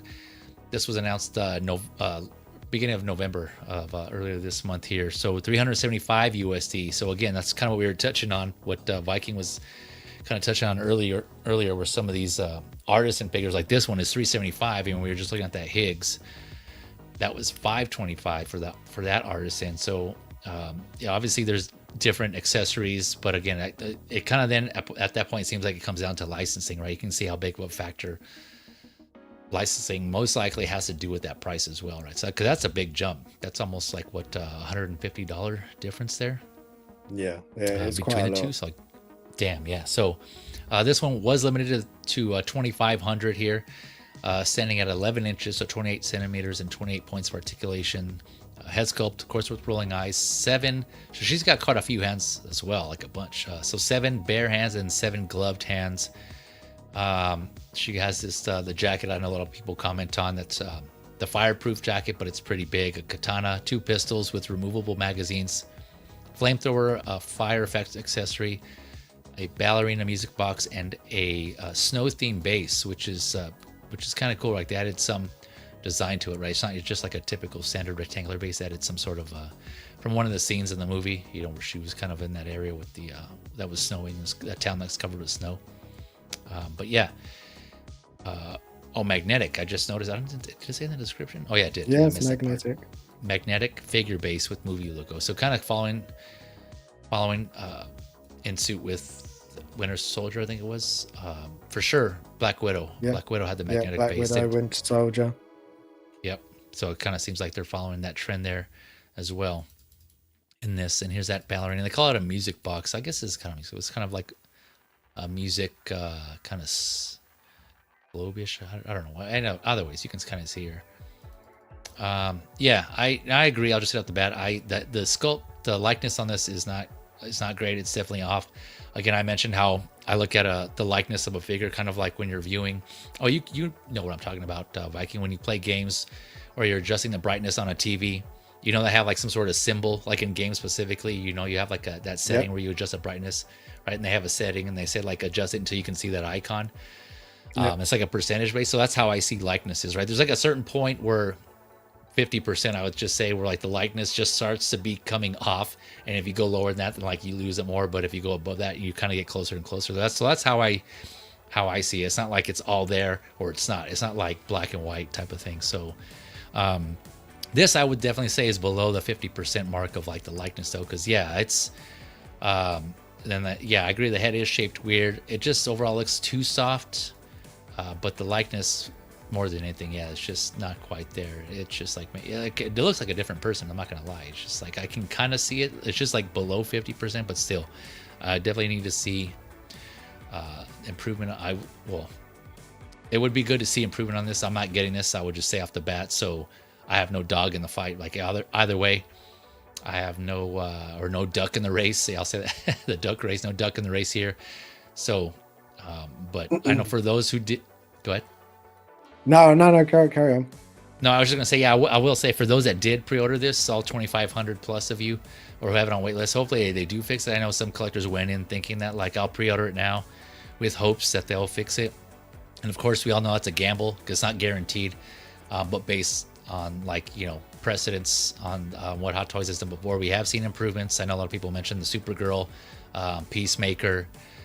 Those are the ones that come to mind. I know I'm forgetting some more that they've done, but so there is a possibility that can happen. But again, it's not a guarantee, right? And so I know some people are going in knowing that, and they'll definitely. They said they're willing to cancel if it doesn't come out as great. So. But we'll see. Fingers crossed, knock on wood for you all who are looking forward to this figure. Hopefully they do improve it. But yeah, I agree. It needs to be improved on. But go ahead, Viking, thoughts on this one? Yeah, I think I'm one of the only people that can see her just a little bit. Like, don't get me wrong, it needs work big time. It does need work. But I can see that she's there. So the fact that I can see her a little bit means that I think with just a little bit of fixing, it'll be really good. And I also think I said this to Jose, I think it's going to be a figure that they're going to fix and then everybody will want and nobody will be able to get it. I think it's going to be a very sought after piece because everyone's going to have passed because it doesn't look great, and then it'll come out and it'll be fantastic. Just like the Supergirl. Yeah. But I mean, this one in particular is already kind of hard to get, right? Because it's already sold out as being an artisan. So even more so. Yeah, once, if they do improve, like you said, it comes out, it's going to be more in demand. Unless that's even if they don't do a sculpted, but that could be a possibility also in the future. If they come out with another version, either from this movie or if they do a Ballerina sequel, or they continue that on with Ana de Armas. Yeah, like if she keeps going in this role, they could do others in the future. And we'll probably see sculpted. Yeah, they'll probably do what they did with Chromando. They'll get this out, and then a week later they'll put that one up. Yeah, or even I was thinking more recently Anakin, how we got all those artisans, and and then there was a couple where they didn't come out with any sculpted, but then Hot Toys announced that one artisan and just knocked it out with that prototype. So maybe they could do that later on. They'll do a sculpted version of this. So. But was this one that you were interested in that you pre-ordered? Or no, I enjoyed the film, but not enough to get the figure. Even if it was really, really good, it still wouldn't be one I'd pick up. Yeah, same. I'm with you on that one too. Kind of similar to the John Wick figures, or just like the suited figures. I said this also about the James Bond figures. Just like I typically don't get figures that are just kind of like in just suits. It just doesn't have like it doesn't grant a figure for me to be in my collection personally. So it's not like anything like too exciting or anything that stands out, or just, just kind of like a figure or a character in a suit. And so it's kind of same goes for this one too. It's just like kind of sees like her business suit. So it's not really an exciting figure. It's not, as a figure. It's not exciting, is it? Yeah, exactly. So that's why, like, another reason why I pass on a lot of John Wicks. The only one I have is like an unlicensed third-party one, John Wick figure. So that was not as expensive as like a Hot Toys, and so and I thought it looked good for what it was, so I got that one. But that's the only John Wick figure I have. It was a third party one. So other than that, I passed on all the other ones here. But but it's cool to see that they finally actually came out with something. Like I know this was teased for a while, and a lot of people were like, "Where the hell is the Ballerina figure?" But here we go. It seems like. And I haven't done a comparison here, but they're showing her here with John Wick, so I'm not sure. I haven't done a side by side with the previous Hot Toys announcement releases, so I don't know if this is a new one or one. That's definitely a new one, because they've only done one rooted so far, and that Yeah. was from John Wick 1 with it's all slicked back. So this is definitely a new one. Oh, I see. Okay, so you're saying that this one is rooted. Yeah, it does kind of look rooted here, right? Is that what you're saying? That this one's also rooted? Yeah, I think that one's another Artisan. Yeah, that I one can kind of looks see at like some point. the tips here in the hair looks like this could be rooted. Oh, okay. Oh, I didn't even see that until you pointed it out. Oh, interesting. Okay, so we might have another one on the way. Oh yeah, there'll definitely be another Wick. Yeah, they're pushing those out too. They got quite a few. John 12 is saying here, I've only seen 10 minutes of Ballerina, but it was a flamethrower fight. Wicked cool. Yeah, that was a cool fight. Yeah, it's one thing about these movies. I just love this whole franchise in general, but these movies, they just kind of one up themselves, right? They always have these clever, these cool fight sequences or these action scenes that they kind of improve upon. They kind of come up with some of the creative, and they just like one up themselves every time. And yeah, to what you're kind of mentioning, Johnny, at Ballerina, the same thing. I was like, man, how are they gonna beat the previous John Wick movies? Like, how are they gonna show us something we haven't already seen before? But yeah, they were creative and they came up with some cool stuff. So yeah, I really like this movie. It was a fun movie. It was really cool. Yeah, it was really good. Cool. Yep. All right, here. Let me see if I got anything else on. No, I think that was it on Eve. But yeah, like I said, unfortunately, sold out. So good luck to those of you who are wanting to get this. Hopefully your waitlist conversions. Well, I guess first and foremost, hopefully they improve this first, and then yeah, hopefully your waitlist conversions take place. Hopefully your waitlist get converted. So yeah, Eve Macarro. There'll be loads of posts going, I'm looking for her. Now she's fixed. Yeah. Please, someone ISO. sell it to me. Yeah. Yep. It's probably, and then by then it's probably going to go up, get some big money there. All right, going on to the last and final announcement here for this stream anyways. We have Deck and Thia from Predator Badlands. So interesting release, interesting approach on Hot Toys on this one, because they released a version that has just Deck, just the Predator figure, and a version that has the set of both Deck and Thia. So I guess for those who just kind of can do without, want a not as expensive figure, and they just want to do without Thia, the half android, then I guess that's an option for them. But yeah, it's kind of interesting for those who've seen the movie. I would think everyone would want to go. Most people would want to go for the set, but I don't know. I could be wrong on that. So the collector version, which is just Deck, is $345, and the set with Deck and Thia is $405 USD. The only difference here being, like I just mentioned, one has Thia, and the other one here, I have the collector one here. One has Thia, and they also come with the rifle, I believe it is. Yeah, here. So this pulse rifle here comes with the set as well. You don't get that in the version with just Deck here. So aside from that, in both versions, you get the head sculpt with rolling eyes. So the Predator has rolling eyes. He has two interchangeable sculpted hair pieces, like one slick back and a dynamic. You can kind of see here in this photo. Actually, let me switch to this one because you can see it better. Yeah, so you can kind of see the dynamic here on this one, and then the other interchangeable hairpiece, just the slick back hair. He has two interchangeable mandibles, so the open and normal. That's kind of what we've been seeing from Predator figures recently, right? The interchangeable mandibles. So this one is surprising. So he has seamless neck, upper chest, arms, and legs, made of soft vinyl though. So that one was that stood out to me. That's not silicone, it's soft vinyl per the description here. So that was kind of interesting. They went that route. One, because it's vinyl, but two, because it's seamless. I think this is, correct me if I'm wrong, but the first seamless Predator that we are seeing from Hot Toys, which is kind of interesting here. Full body, yeah. Yeah, full body, yeah. Shoulder cannon, foldable plasma sword. So it comes with a foldable plasma sword and a plasma sword in a folded state. So when it's already folded, you can attach to his waist. Foldable bow and arrow that is magnetically attachable to the back of Deck. Shuriken in open and closed states, and then two wrist blades.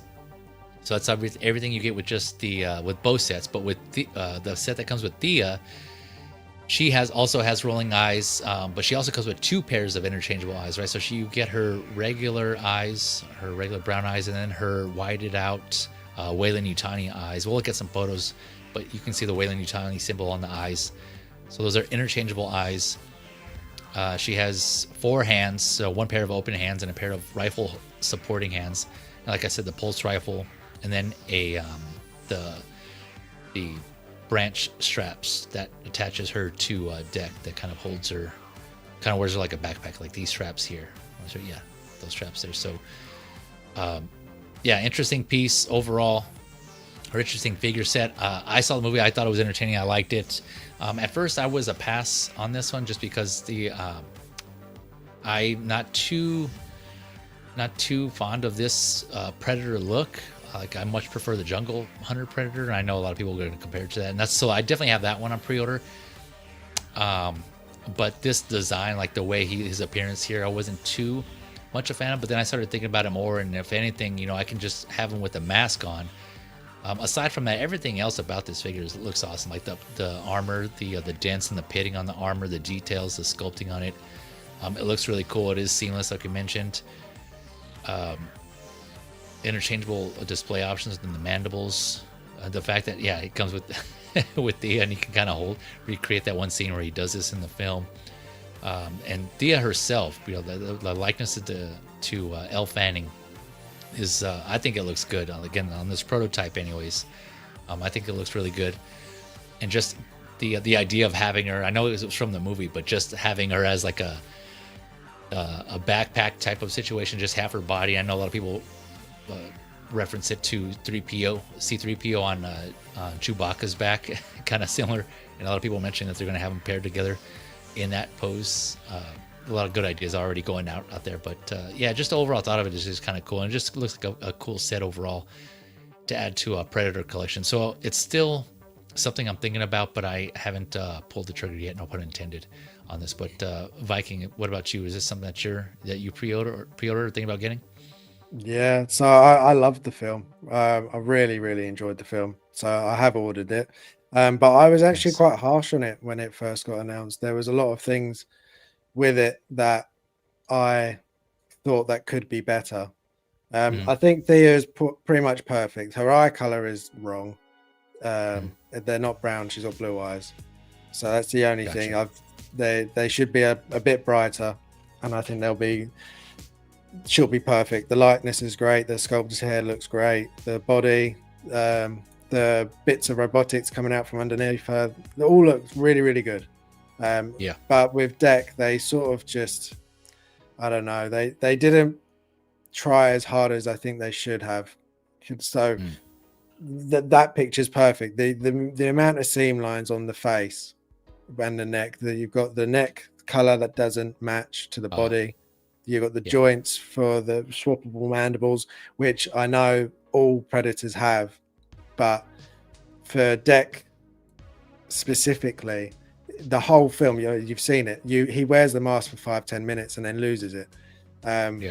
So the fact that they've got seams all over his face, I think it's lazy. I think that they could easily do 2 heads, one with an open mandible and one with a closed mandible, and then have it a magnetic helmet that goes over the closed mandible head. And I think that's job done. It will get rid of all of those seams, because I don't know if you saw it on display, but there's a seam that goes right across his face, and it's awful at the moment, to the point that the next day after they put up in display, they put the mask on his face to cover up. Oh, really? Yeah. Let's see if I can find a close up here. Yeah, I was kind of trying to look at the photos, and I did notice it in one of the photos. Let me see, maybe this one. Yeah. See, even in the pictures, I think they've airbrushed it out slightly, because it goes right across there, and then under the eyes, over the nose, well, the nose area, and then under the eye and down. That it works, and if you're happy with it, cool. But when I was looking, I was just like, I think they could have just done better, and I hope that they do. They've got so much time that they can fix things, like little things like his eyes were far more yellow in the film. They were piercing yellow. The skin tone, he's a bit too pink. He needs a bit more brown. All little things that they can do, and it'll make it a lot better. So yeah, I ordered it hoping that they'll fix it with the time they're given. But I think it's great. It does look good. Just a few more tweaks, and I think it'll be perfect. Yeah, I noticed that too. Like the skin color, like you were saying, kind of how it's like a lighter overall, and it filmed to look darker. And I'm wondering if that kind of has to do with like some, maybe I don't know if they had like some, like their source material they got. Maybe I don't know if they got like behind the scenes shots of like pre-production type of thing, or like just something where it wasn't, like maybe it is lighter, like in person, but obviously when they go to film it, they make it dark and it doesn't look as bright after all like the post-production stuff. I don't know, but like if you compare it from like a still from the movie, this does seem like it's lighter. I didn't catch the eye colors though, so that's interesting, because even in the description for Thia it does say brown colored eyes. So even like, I guess if it's supposed to be blue, I didn't catch that. So that's interesting to point out there. Overall he does look kind of thick too, and I can't remember. I wasn't really paying attention too much like his overall like body shape, but here in these photos and just like his legs and his feet, they all look pretty thick. Yeah, I think it's pretty accurate though. The proportions, okay. And I think that's pretty accurate. His size is obviously a lot smaller than other predators, because he's the runt. But I think like the fact like the leather boundings around his feet and his legs, they look leather. They're not leather, but they look it. They've done that really well. The body is amazing. We're finally getting predators totally seamless. I hope all predators going forward are like that, because it's one of the worst parts about predators are they're quite jointy. So having a seamless body is great. That's what I mean. They've done some things really right and other things just a bit lazy. Right. Yeah. Like the base, they could have done a much better base. The Jungle Hunter and the Feral had really cool dynamic dio bases, and we just get a boring sand base. Yeah, like similar to like a Star Wars base. Yeah. Yeah. Yeah. And this is coming off of what I was just mentioning about the ballerina figure in that base. Even if it wasn't like that one was obviously magnetic, but this one, even if it wasn't magnetic, they kind of just like did up this a little more, just add some sort of like personality to it. Yeah, especially because if you have that, if you use, I mean, not everyone uses a base. I am a base user. Right. Yeah. But if you display him on the crotch grabber, he's going to be facing towards you. So then you won't even see Thia because she's on his back. Yeah, that's true. Yep. So I just think that they could have designed it in a way like, could have been a magnetic base. You could have had him standing on the side on the base, and then it wouldn't have mattered, like how he's displayed in the bottom corner, where he's on the side, and then you can see both of them. Yeah, that's what I was looking at too. Yeah, this one. Yeah, that's another good point there. Like for those getting this, you'd kind of want to have it displayed like this, right, to kind of both see Thia and Deck at the same time. Otherwise, you're not going to have her. If you just like for a lot of collectors who just kind of stand their figures up, looking forward, you don't have a reason to look at the back. But here you will. You'll have a reason to look back. So it's going to obviously take up more space also in doing that, right? If you turn it sideways. Yeah. So and for people that don't use bases, he's going to be very top heavy, having her on his back. Oh yeah, another good point. Yeah, that's true. Yeah. So you almost need to use a base. Yeah, that's definitely kind of forgot about that. Yep. I wonder if that went into some thought in the legs, and why they're a little thicker. I mean, you're saying that they're proportional, so. I think so. He looked like he had quite big feet in the film. Yeah, because these are huge, right? Like, right? When we're talking about the leather straps, his feet look huge here. So, but that's definitely a good point, being top heavy. Yeah, man. So we'll see how that works. Yeah, you may need to use a base unless Hot Toys at the last second during production they switch it up and they give them, I don't know, like die cast legs to kind of add more like make them more sturdy. Weight to him. Yeah, those ankles too. Not only that, but the ankles would have to be tight, because you don't want loose ankles, especially for like this, right? You need that. Not only will they have to be die cast to kind of support it, but also you need like tight joints, because if they're any slightly loose, it's just going to be falling over. So if this is going to have any chance of standing on its own, you need to have good strong base and those tight ankles for sure. Or ratchet, like you can make them ratchets. I wonder if they're going to do that on his ankles, do ratcheted ankles. Yeah, maybe. It'll be very interesting to see how he turns out when he comes out. Yeah. One thing I forgot to mention here when I was going over the details. So deck is standing at 12 inches, so 30 centimeters, 16 points of articulation. I know we've been seeing that for Predator figures. They haven't had a lot of articulation for figures in general. I think the most was that Samurai Predator, and that had a little over 20, I believe it was, but all the other Predator figures had less than that. Thia is going to be 5.7 inches, so like 14 and a half centimeters, and she's going to have 7 points of articulation. So less on her. Obviously that kind of goes, she's like half a body. She's like only her head and her arms. So yeah, just something to keep in mind with that. But you can kind of see, the only reason I bring it up because this photo reminded me, you can kind of see the limitation on the articulation. They try to make it work. I mean, and you can kind of see it kind of somewhat works here with the bow and arrow, but still you can kind of tell they had to push some things to get this pose here. And even then it's not even like natural looking, but again, that's kind of similar with similar Predators, right? You kind of get limited articulation, points of articulation on these figures. So yeah, interesting overall that they went with vinyl. I'm curious to see how this comes out. And yeah, like the mandible seam lines, like you were mentioning, I know it's kind of hard to avoid if you want that interchangeable. The only way to avoid that is if you do separate head sculpts, like you were saying. Yeah. To do that. And I think for the price of that, I think they could easily do it. You see how many third-party figures that come with like 5 heads sometimes, or even licensed figures. Like the turtles we just got from Mondo, that has 4 or 5 heads. Yeah. Yep. Yeah. No, so, that does. Yep. I don't think it's asking too much to have 2 heads. Yeah. No, especially like when we see things like again, going back to the Batman Returns, they have the cowled and the unmasked. Yep. Yeah. So yeah, I don't know. It's hopefully that does get addressed. I don't know. That might be a selling point for me, depending on how that comes out. I don't think though. They probably will just keep it. If anything, they'll probably try to hide the seam line better. But I don't think they're going to realistically throw in another head, because I don't think Hot Toys is. That's wishful thinking on my part. Yeah. No, that would be nice. I mean, and who's to say? It still could be possible, because Hot Toys has surprised us before. Again, Mark 42 that we were talking about earlier, switching to USB. That was a surprise. Yeah, so, the new armored Batman. They totally changed the second head sculpt on that. Oh, did they? Yeah, I haven't. That'll be the one that was just announced. You're talking about? Yeah, the battle damage version. Gotcha. The expression on there totally different. Oh, okay. I haven't looked at it that closely. That's another one I'll be talking about in the next episode. I know that was one of the newer ones I need to catch up on. But okay, interesting. I'll keep a look on that. But yeah, this was Deck and Thia from Predator Badlands. Any other thoughts on this, Viking?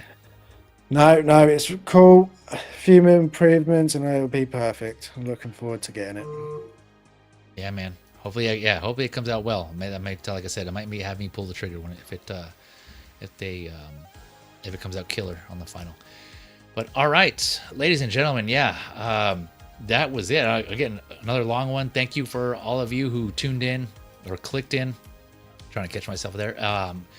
And stayed for the whole thing and or just caught any part of this. Very much appreciate it. Thank you again for all those who subscribed, supported my content anyway. Even if you didn't subscribe and you're just watching here and there, 1 or 2, I understand my content is not going to be, for everybody, or, there's some parts of it you may like, some parts you don't like. I totally understand, no offense. I get it.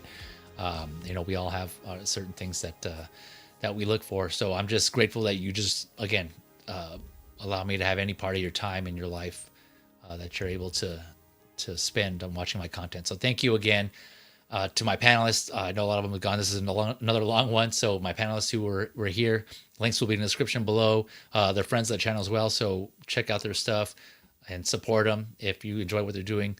Viking Collectibles, thank you again, man, for spending some of your weekend here with me. Anything you want to plug or shout out? You find me on Instagram and my figure photography is there. I'll be on Hope shows on Monday with Shane and the gang. Back with GL on Fridays. And then I'll be on Menos as well for Shark Tank. Looking forward to it.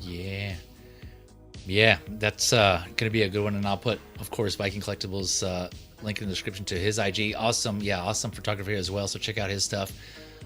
yeah, he's cooking over there as well. So yeah, be sure to show him some love if you like what he's doing and support him.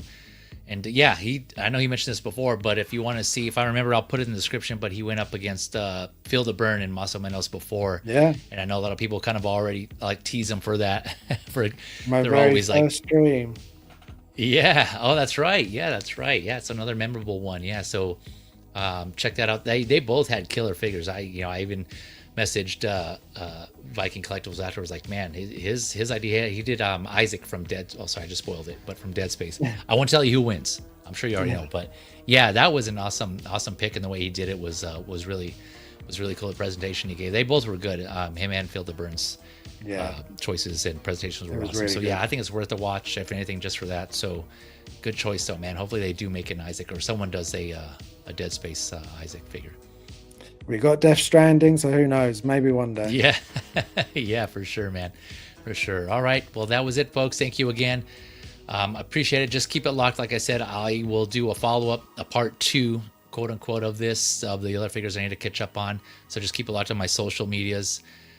My social media, I should say. Media is why my plural is like social media. And then, of course, YouTube, right? Keep it locked on there to get notified if you want to, when I have that scheduled, and if you want to check that out, be on the lookout for that.